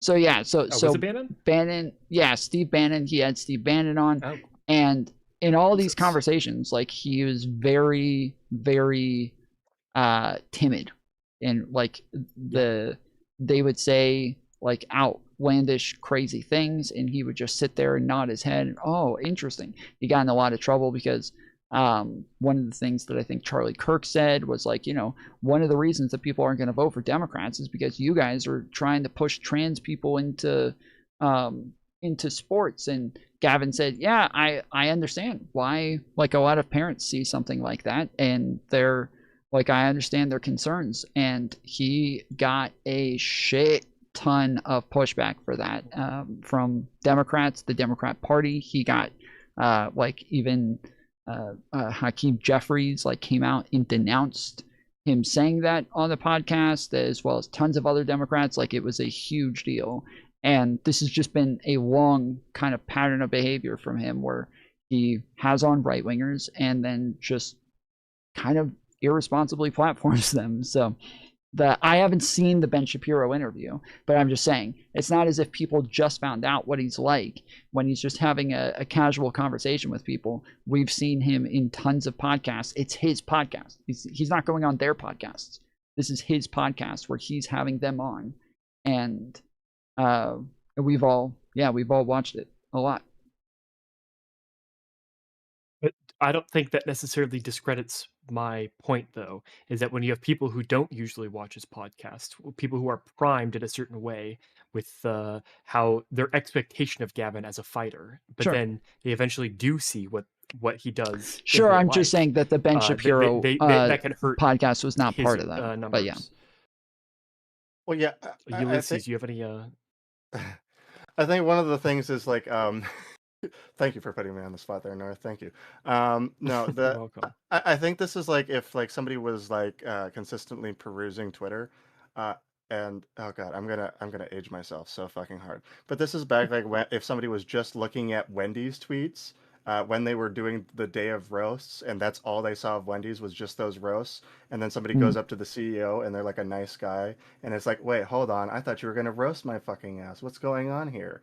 And it like there has people just don't have enough in their day, or like if you're like a fucking socialist or a communist or one of those like Kyle Kalinske, aka Twitter headline reader bro, who just True. they expect somebody they see the tweets that they put out. That's literally unironically that this is the connect is literally he's watching Gavin Newsom's press office tweets going out. He's like, oh, this motherfucker roasts, bro. And then when he finally goes and like watches the Ben Shapiro interview with Newsom, he's expecting the press office when he's not actually seeing who Gavin Newsom is. And this is kind of like the public, this is like the encompassing of the entire view of like what a person is. It's like I can like right here, right now, like we're talking. I express myself in a specific way, but you don't know me like when I'm around like my kids or when I'm around like with other people, or specific people. Like if I'm around like my cousin who's like a diehard MAGA, I probably tell him to go like drink some alcohol. Yeah, to but that regain is a brain thing health that and love. disillusions people, like especially when people Yeah, well, have this very exactly. like They aren't parasocial expecting like Gavin to be hard when he's understanding like of with his somebody. family, but they're Or expecting it's him to be hard context. when he's against Republicans. That's the thing. Or it's context dependent, and it's like people were disillusioned from Obama because he couldn't close Gitmo, and it was, oh, he doesn't have the votes, or or they like this is the thing about like they just don't understand the process of like um, leverage. Like when they wanted like Obama was going to pass single payer, or he was going to pass a public option. People are like, oh, he could have done it, but they Yep. just couldn't. That he just couldn't fucking do it. And it's like, Yep. no, you have 60 votes. You have He just 60 wouldn't. senators on your side. If one person says no, they have leverage. That's it. Mhm. You cannot if you try to threaten this person, like okay, you're trying to create a threatening leverage, but if they say no, the fuck can you fucking do? You can't do unless you're going to destroy the filibuster. But like that person is your vote. The same thing with Manchin. Manchin is your guy. If you threaten to like send his daughter to jail, then like all he has to do is say, okay, I'm going to go to the Republicans and we're going to cooperate there. And then what happens? You lost all your leverage, and for what? Congratulations, you sent a daughter to jail. What does that do for your what you're trying to substantiate and initiate as like policy? And it's the same thing with like Newsom. Like he is just like he's working in his own way. I wish he would embrace a bit more of his alternative Twitter persona of being a bit more aggressive. But like I like at the same time, I understand like he's trying to have like a cordial conversation, and he's also a bit like a viper when he needs to be. He's not like us internet bros and gamer culture trying to tell him like he's a fucking retard or whatever. I think he's hoping that there is like a future with the Republican Party, and I think he's trying to like become like somewhat appeasing and seem more rational and normal to Republicans, in hopes that he's going to be able to work with them, and that but not Trump, and that there needs to be like a clear distinction between like Trump and other Republicans, and that he can roast Trump nonstop. His entire Twitter press office can just nonstop be talking shit about Trump and making fun of him and posting memes about him and AI videos and shit like that.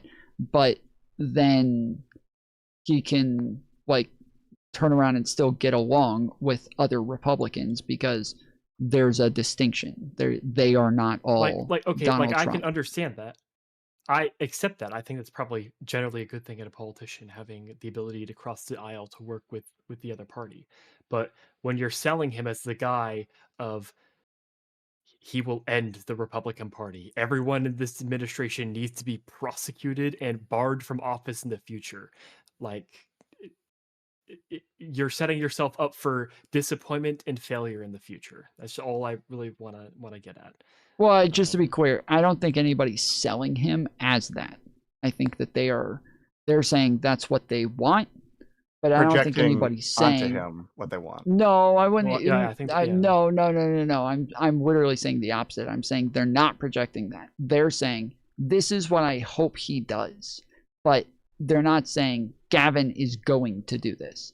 Like, I've been pretty clear. They're like, I have very high expectations for what it is that I think a Democrat in the presidency and with the majority in the House and the Senate should be doing, and like all of the things that they ought to achieve, but especially when it comes to holding the Trump administration accountable. I think that like the affordability things and all of that is very important as well. But to me, it's almost as if those are like a conduit to bring back the norms, to bring back the Constitution, to save the country. Like the affordability things are all very important, but they're very important to run on, to achieve, so that we maintain that legitimacy and maintain the government afterwards. Like that is the main thing for me. And so I've never heard Gavin say he's going to do those things. I've never heard him hint at like achieving any of the Trump stuff. Like, it's just, those are things that I feel like need to happen. And I feel like that's what everybody else is doing too. We're already jumping gun already, because a lot of this is just clouded in mystery, because we don't know anything about any of these motherfuckers until these people announce and they start to go into the primary season and start like talking to. That's why I said whichever Democrat wins. Like, it's not even him, but just anybody. But I will be voting Democrat no matter what. It's total Kentucky victory. Thomas Massey, Rand Paul, and then Andy Bashir. That's what we need. Jesus Christ. Listen, if John McCain came back from the fucking dead, I probably would vote for his ass too, just because that motherfucker saved the ACA. That man was principled. That's the one Republican I love. I like to think about incentive structures a lot, and creating the wanting to create the want to be a principled Republican, I guess. I hope for the 2028 election, the Republican Party runs the most populist, fascist, unhinged candidate possible. And then I hope they get fucking creamed, because that would show to the Republican Party that that is not a viable candidate. They like Trump because he could win, and they like him because, you know, they think populism is the future of the Republican Party. If you can demonstrate that is not the future of the Republican Party, then would you endorse right now for the Republican nominee Tucker Carlson? Tucker Carlson, JD Vance, like literally the worst of the worst. But you guys better win to make sure you fucking cream them. Otherwise, it'll look really bad. Back to what you just said about like what wins and like what the GOP would like accept as a viable option going forward. This goes back to what the guy earlier was saying, which I wanted to like correct him on it, but when he kept saying like the old like neocon ideology, it's dead, and the reason it died is because nobody liked it and nobody was going to vote for it, and the voters didn't even want it anymore, and so it disappeared and it died. I don't think that's true at all. I think that is probably still the majority of the Republican Party. I consider MAGA to be maybe like 30% of the Republican Party, but when you look at like, consider the 2016 election where Trump only won like 30 before everybody else dropped out, and like, you know, you get to Super Tuesday or whatever, and like everybody else is already dropping out at that point. He had about 30% of the vote when you have all of the other people up there, and all of the other people were fucking neocons. Everybody else that they were voting for, they were all neocons. So if you look at the 30% that went to a populist and then the other 70% that went to neocons, looks like, damn, about 70% of the Republican Party still wanted neocons as their first choice. But in primaries, that's just not 30% is good enough, especially when you have like 16 candidates all running on the Republican side. So all he needed is a plurality, not the majority, and that's how primaries work. And so yeah, he got the plurality, and that's what the 30% is that all the other neocons were just broken up over which neocon they were going to vote for. Yeah, and then even DeSantis is not a populist. DeSantis is closer to a fucking neocon than a populist. And DeSantis was the the guy running against Trump in the last one. Like, it's not a dead thing on the. And I think the voters voted for Trump over DeSantis, not because they'd rather Trump, but because they felt like he was just a more viable option to win, not because they liked him rather better vote or Trump his than they would policies rather better. vote Kamala. So, or whatever the opposition was, Biden, I guess. Well, no, I'm at saying the time. for DeSantis, they voted Trump over DeSantis because Trump just had a better chance at beating Kamala. That, like, if No, that's what I'm saying. Like, or- even if it was more unprincipled, they thought that he had the better candidate, and they would rather have an unprincipled Republican than a Democrat. Correct. In their 100%. calculations. Well, it was their Yes. calculation. It's all just based on name recognition. Kind of at the end of the day, is Trump was there before, and he's coming in with all of this name recognition. He's a previous president. So and my belief is even if you've lost and you're in your like you were former president, you still hold an incumbency advantage. The incumbency advantage is you just have a bunch of name recognition. So he's a former president. Got a lot of former experience. The name recognition is there. He's got a new slate, a new message.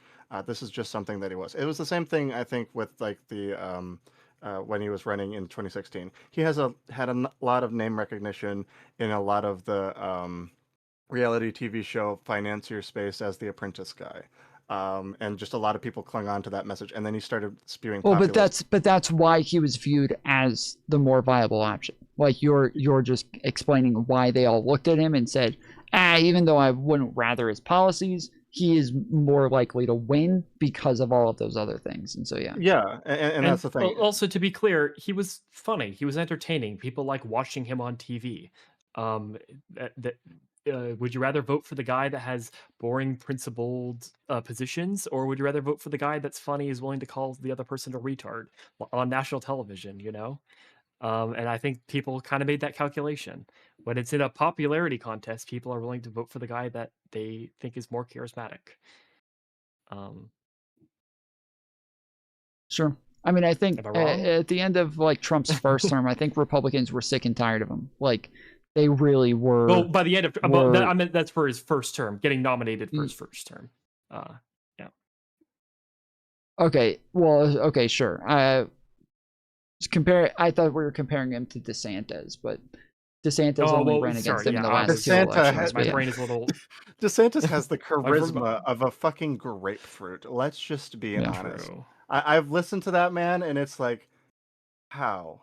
Just maybe it's because it's Florida man, and anything goes there. It's like Alabama. I like what's the saying I hear from up north is like the farther closer you get to Alabama, the hotter your sister gets or something. I just don't understand. Like the farther south you go, the more degenerate shit gets. It's I just don't understand. But that's just me. No offense to Alabamans, of course. Some of you folks are. Tom, you look like you're falling asleep there. Yeah, I was just thinking. I'm actually playing Slither this entire time. I'm playing Age of Empires. Oh, right, I 4, forgot. so That's what you got do me. on your live stream. You play Slither. I thought you did like looking out in the distance, like, is he having a stroke? What's going on there? No, he's sorry, playing Slither. He's focused.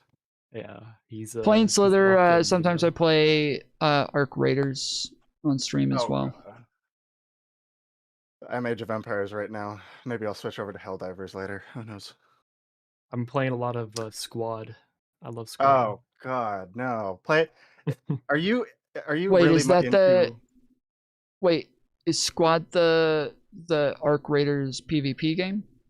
No, it's a milsim video game. It's like oh God, it's kind of persistent warfare, but it's broken down into kind of like have you ever heard of Verdun? Verdun? Verdun, yes. No. So it's kind of I like thought you at first you you're were saying like for dance.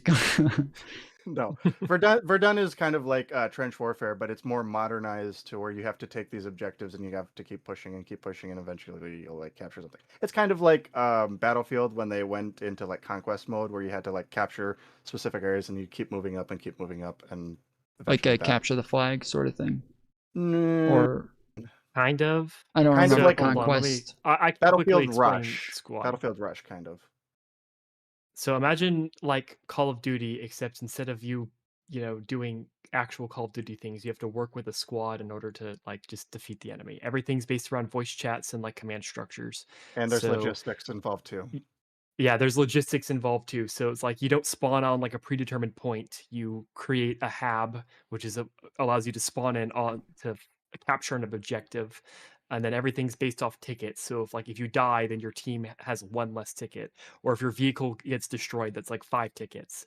So you got to worry about like logistics and like making sure your medics like revive people instead of them giving up and respawning, and It's it's like kind this of like whole Hell. It's like Hell Let thing. Loose, but more autistic. A I tad think bit it's more made. autistic. Yeah.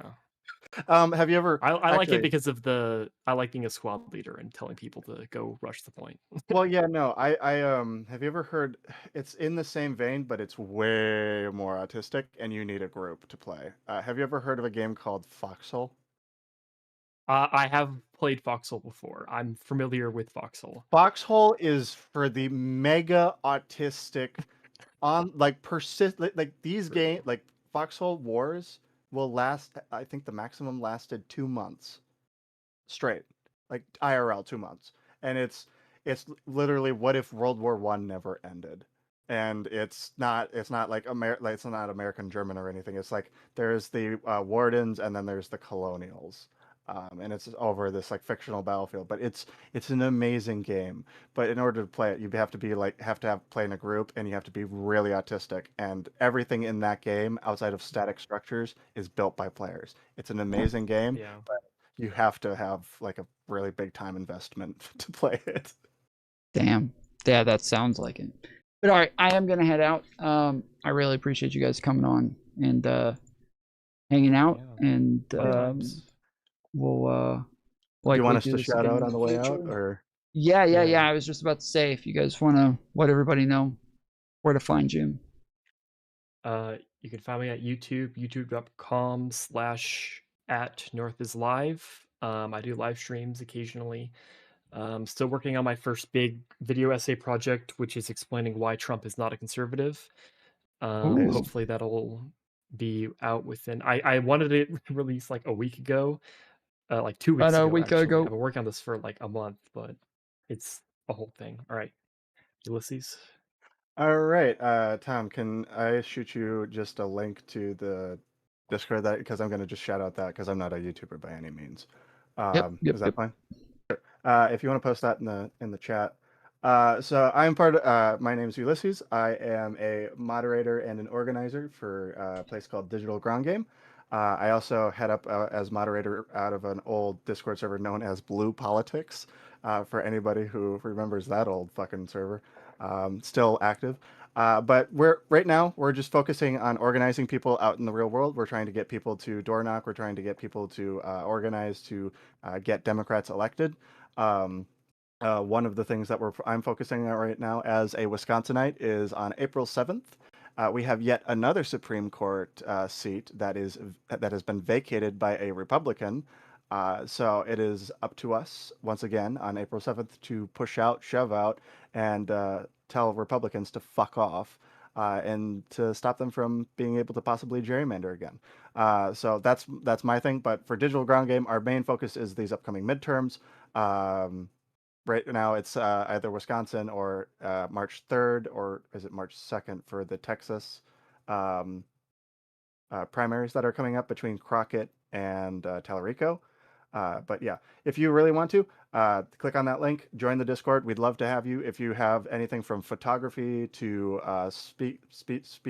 being able to speak in public, like how I am right now, although I don't know how I'm doing it. Maybe I'm a dad and I just know how to talk to people. To Maybe you're a good coder and you can help develop for Pragmatic Papers, which is our literary arm, which we post to monthly, weekly, whenever we can get it out to. We've got CTAs, call to actions, anything like that. But other than that, that's me. That's Ulysses, Curd Pope, whatever the fuck. I just go by Ulysses. You can call me that. Thanks to have you. And thank you, Tom, for hosting me. Base, man. Appreciate you guys coming on and especially staying after and hanging out for a while, because otherwise I probably would have just gotten off. So, well, actually, no, I did have a bunch of stuff that I was supposed to cover before stream that I didn't. And so, but I'm not doing We're that a bunch now. more Sorry, interesting. chat. Glad we were Yeah. tonight's entertainment. Yeah. But all right, appreciate you guys coming on, and y'all have a good night. Later, guys. Peace out. All right, chat.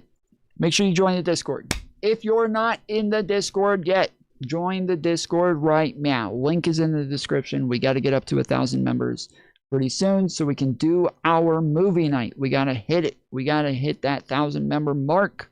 We're getting up there, okay? We're getting close. We had a lot of new members join today.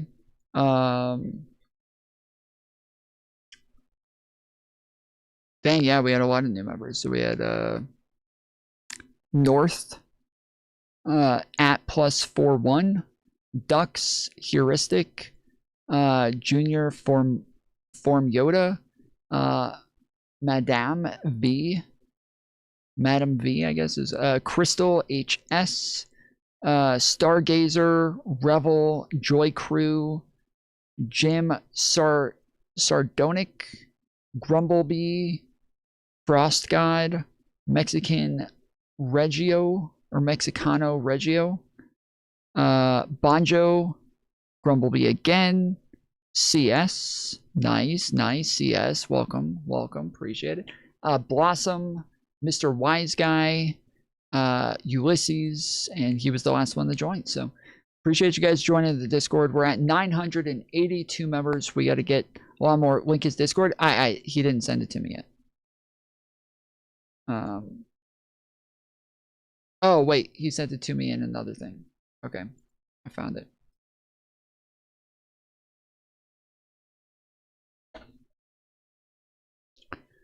There you go.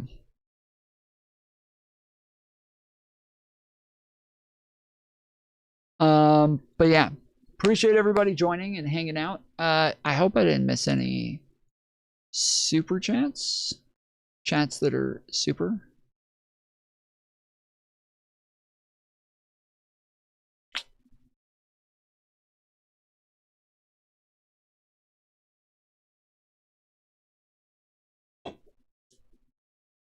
No, I didn't. Okay. Yeah, it was weird earlier where they said HR had sent a tip, and I'm looking at it the whole time like, there's nothing here. I don't know what the fuck is going on, but it ended up being actually the people who came onto the panel ended up donating the most, because HR was on the panel for a while. She was the first one to call in, and she donated $40, and then Chicano, who I believe was Mexicano. I could be wrong. I thought somebody in chat said that they were the same person, but I could be wrong. But I think they donated $15 as well. So that was 55 just from those two. But and then yeah, it was Mojo's entire audience rated in to the Discord and into chat, and so we're happy to have you guys here. Appreciate you guys coming to hang out tonight. We'll hopefully be back on tomorrow. Tomorrow is the end of the season for Arc Raiders, or the end of the window being open. So it is possible that I stay up and do that instead now, or stay off stream and do that instead. Maybe I'll stream it and just lazily review shit while I get on Arc Raiders. I don't know. I wonder sometimes if you guys would even rather that. Like sometimes I'm like, I assume people would rather me just stay offline if I'm gonna like get on and just lazily review shit. But I don't know. You guys tell me what you would want. Apparently, chat's broken. Okay. Yeah, chat's broken. It hasn't been moving in like 3 minutes. I'm just sitting here rambling. So, all right. I'll be back on tomorrow, hopefully. And till then, we want you to stop playing games and reviewing. You want me to stop playing games and reviewing. So I just only debate from now on. Just, that's it. I can't play games and I can't review, so.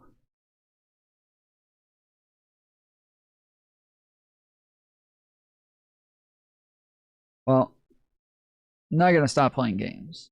I've always played games. Well, I say always. I went a long period without playing them recently, but I've always played games.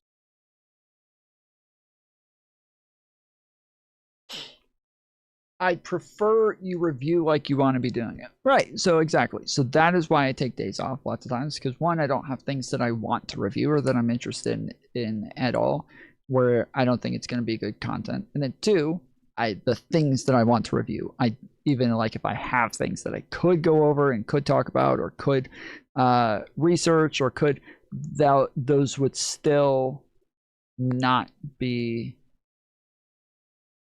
entertaining. And so yeah, lots of days I'm just like, this isn't even good content. I'm just gonna take today off. And so, but then everybody's mad that I took the day off, even if I say, well, I just didn't really have anything to cover. They're like, yeah, you should have gotten on anyways. All right, well, I guess there's mixed opinions on that one. But yeah, I will always play video games. But when I play video games, the thing that I've talked about a bunch is one, it just helps me concentrate on the thing that I'm reviewing. And then two, it also makes it to where I'm not staring at chat as much anymore, because lots of times I will get too hyper focused on chat and like end up reading chat too much to where I'm not listening to what it is that I'm supposed to be reviewing. And then I also end up like pausing a lot to talk to somebody in chat. So for the first like half of stream, normally I spend that reviewing stuff and talking to chat, making sure that we're getting it in. But then for the second half, then I play a game so that I can just focus on what it is that I'm reviewing. You slow down a bunch when you play games at the same time in different ways. Well, sure, I agree, but there's a double whammy there, because I slow down even if I'm not playing a game, because the later it gets, the more tired I get, and the more my medicine kicks in and everything, and so I just end up slowing down one way or the other. There's not much I can do about it. So I even realized, like, while I was talking to them earlier, every time I tried getting through a sentence, it was taking a really long time for me to get through that sentence, and it was even frustrating me how long it was taking me to get through the sentence, and I wasn't even playing games yet. So I always felt like it was a little bit faster once I started playing games, but I think that was because I was like really focused on being faster because of how long it was taking me earlier in the conversation. So yeah, I don't know sometimes if it's the game or if it's literally just because I play games when I'm going to be slowing down anyways. I'm not sure. But either way, all right, I'm going to sleep. I will be back on tomorrow, hopefully. Till then, appreciate you. Love you.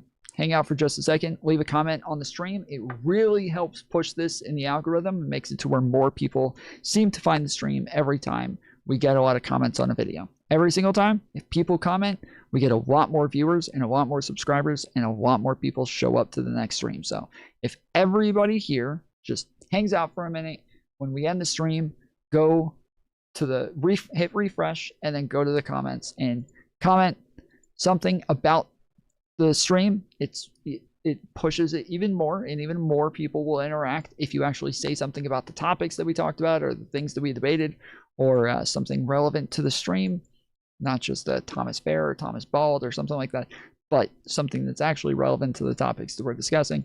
Again, these things are super beneficial to pushing us in the algorithm and getting more people to show up to the next stream. So hang out for just a moment, please, and leave a comment. And till then, appreciate you. Love you. See you next time. Later, fools.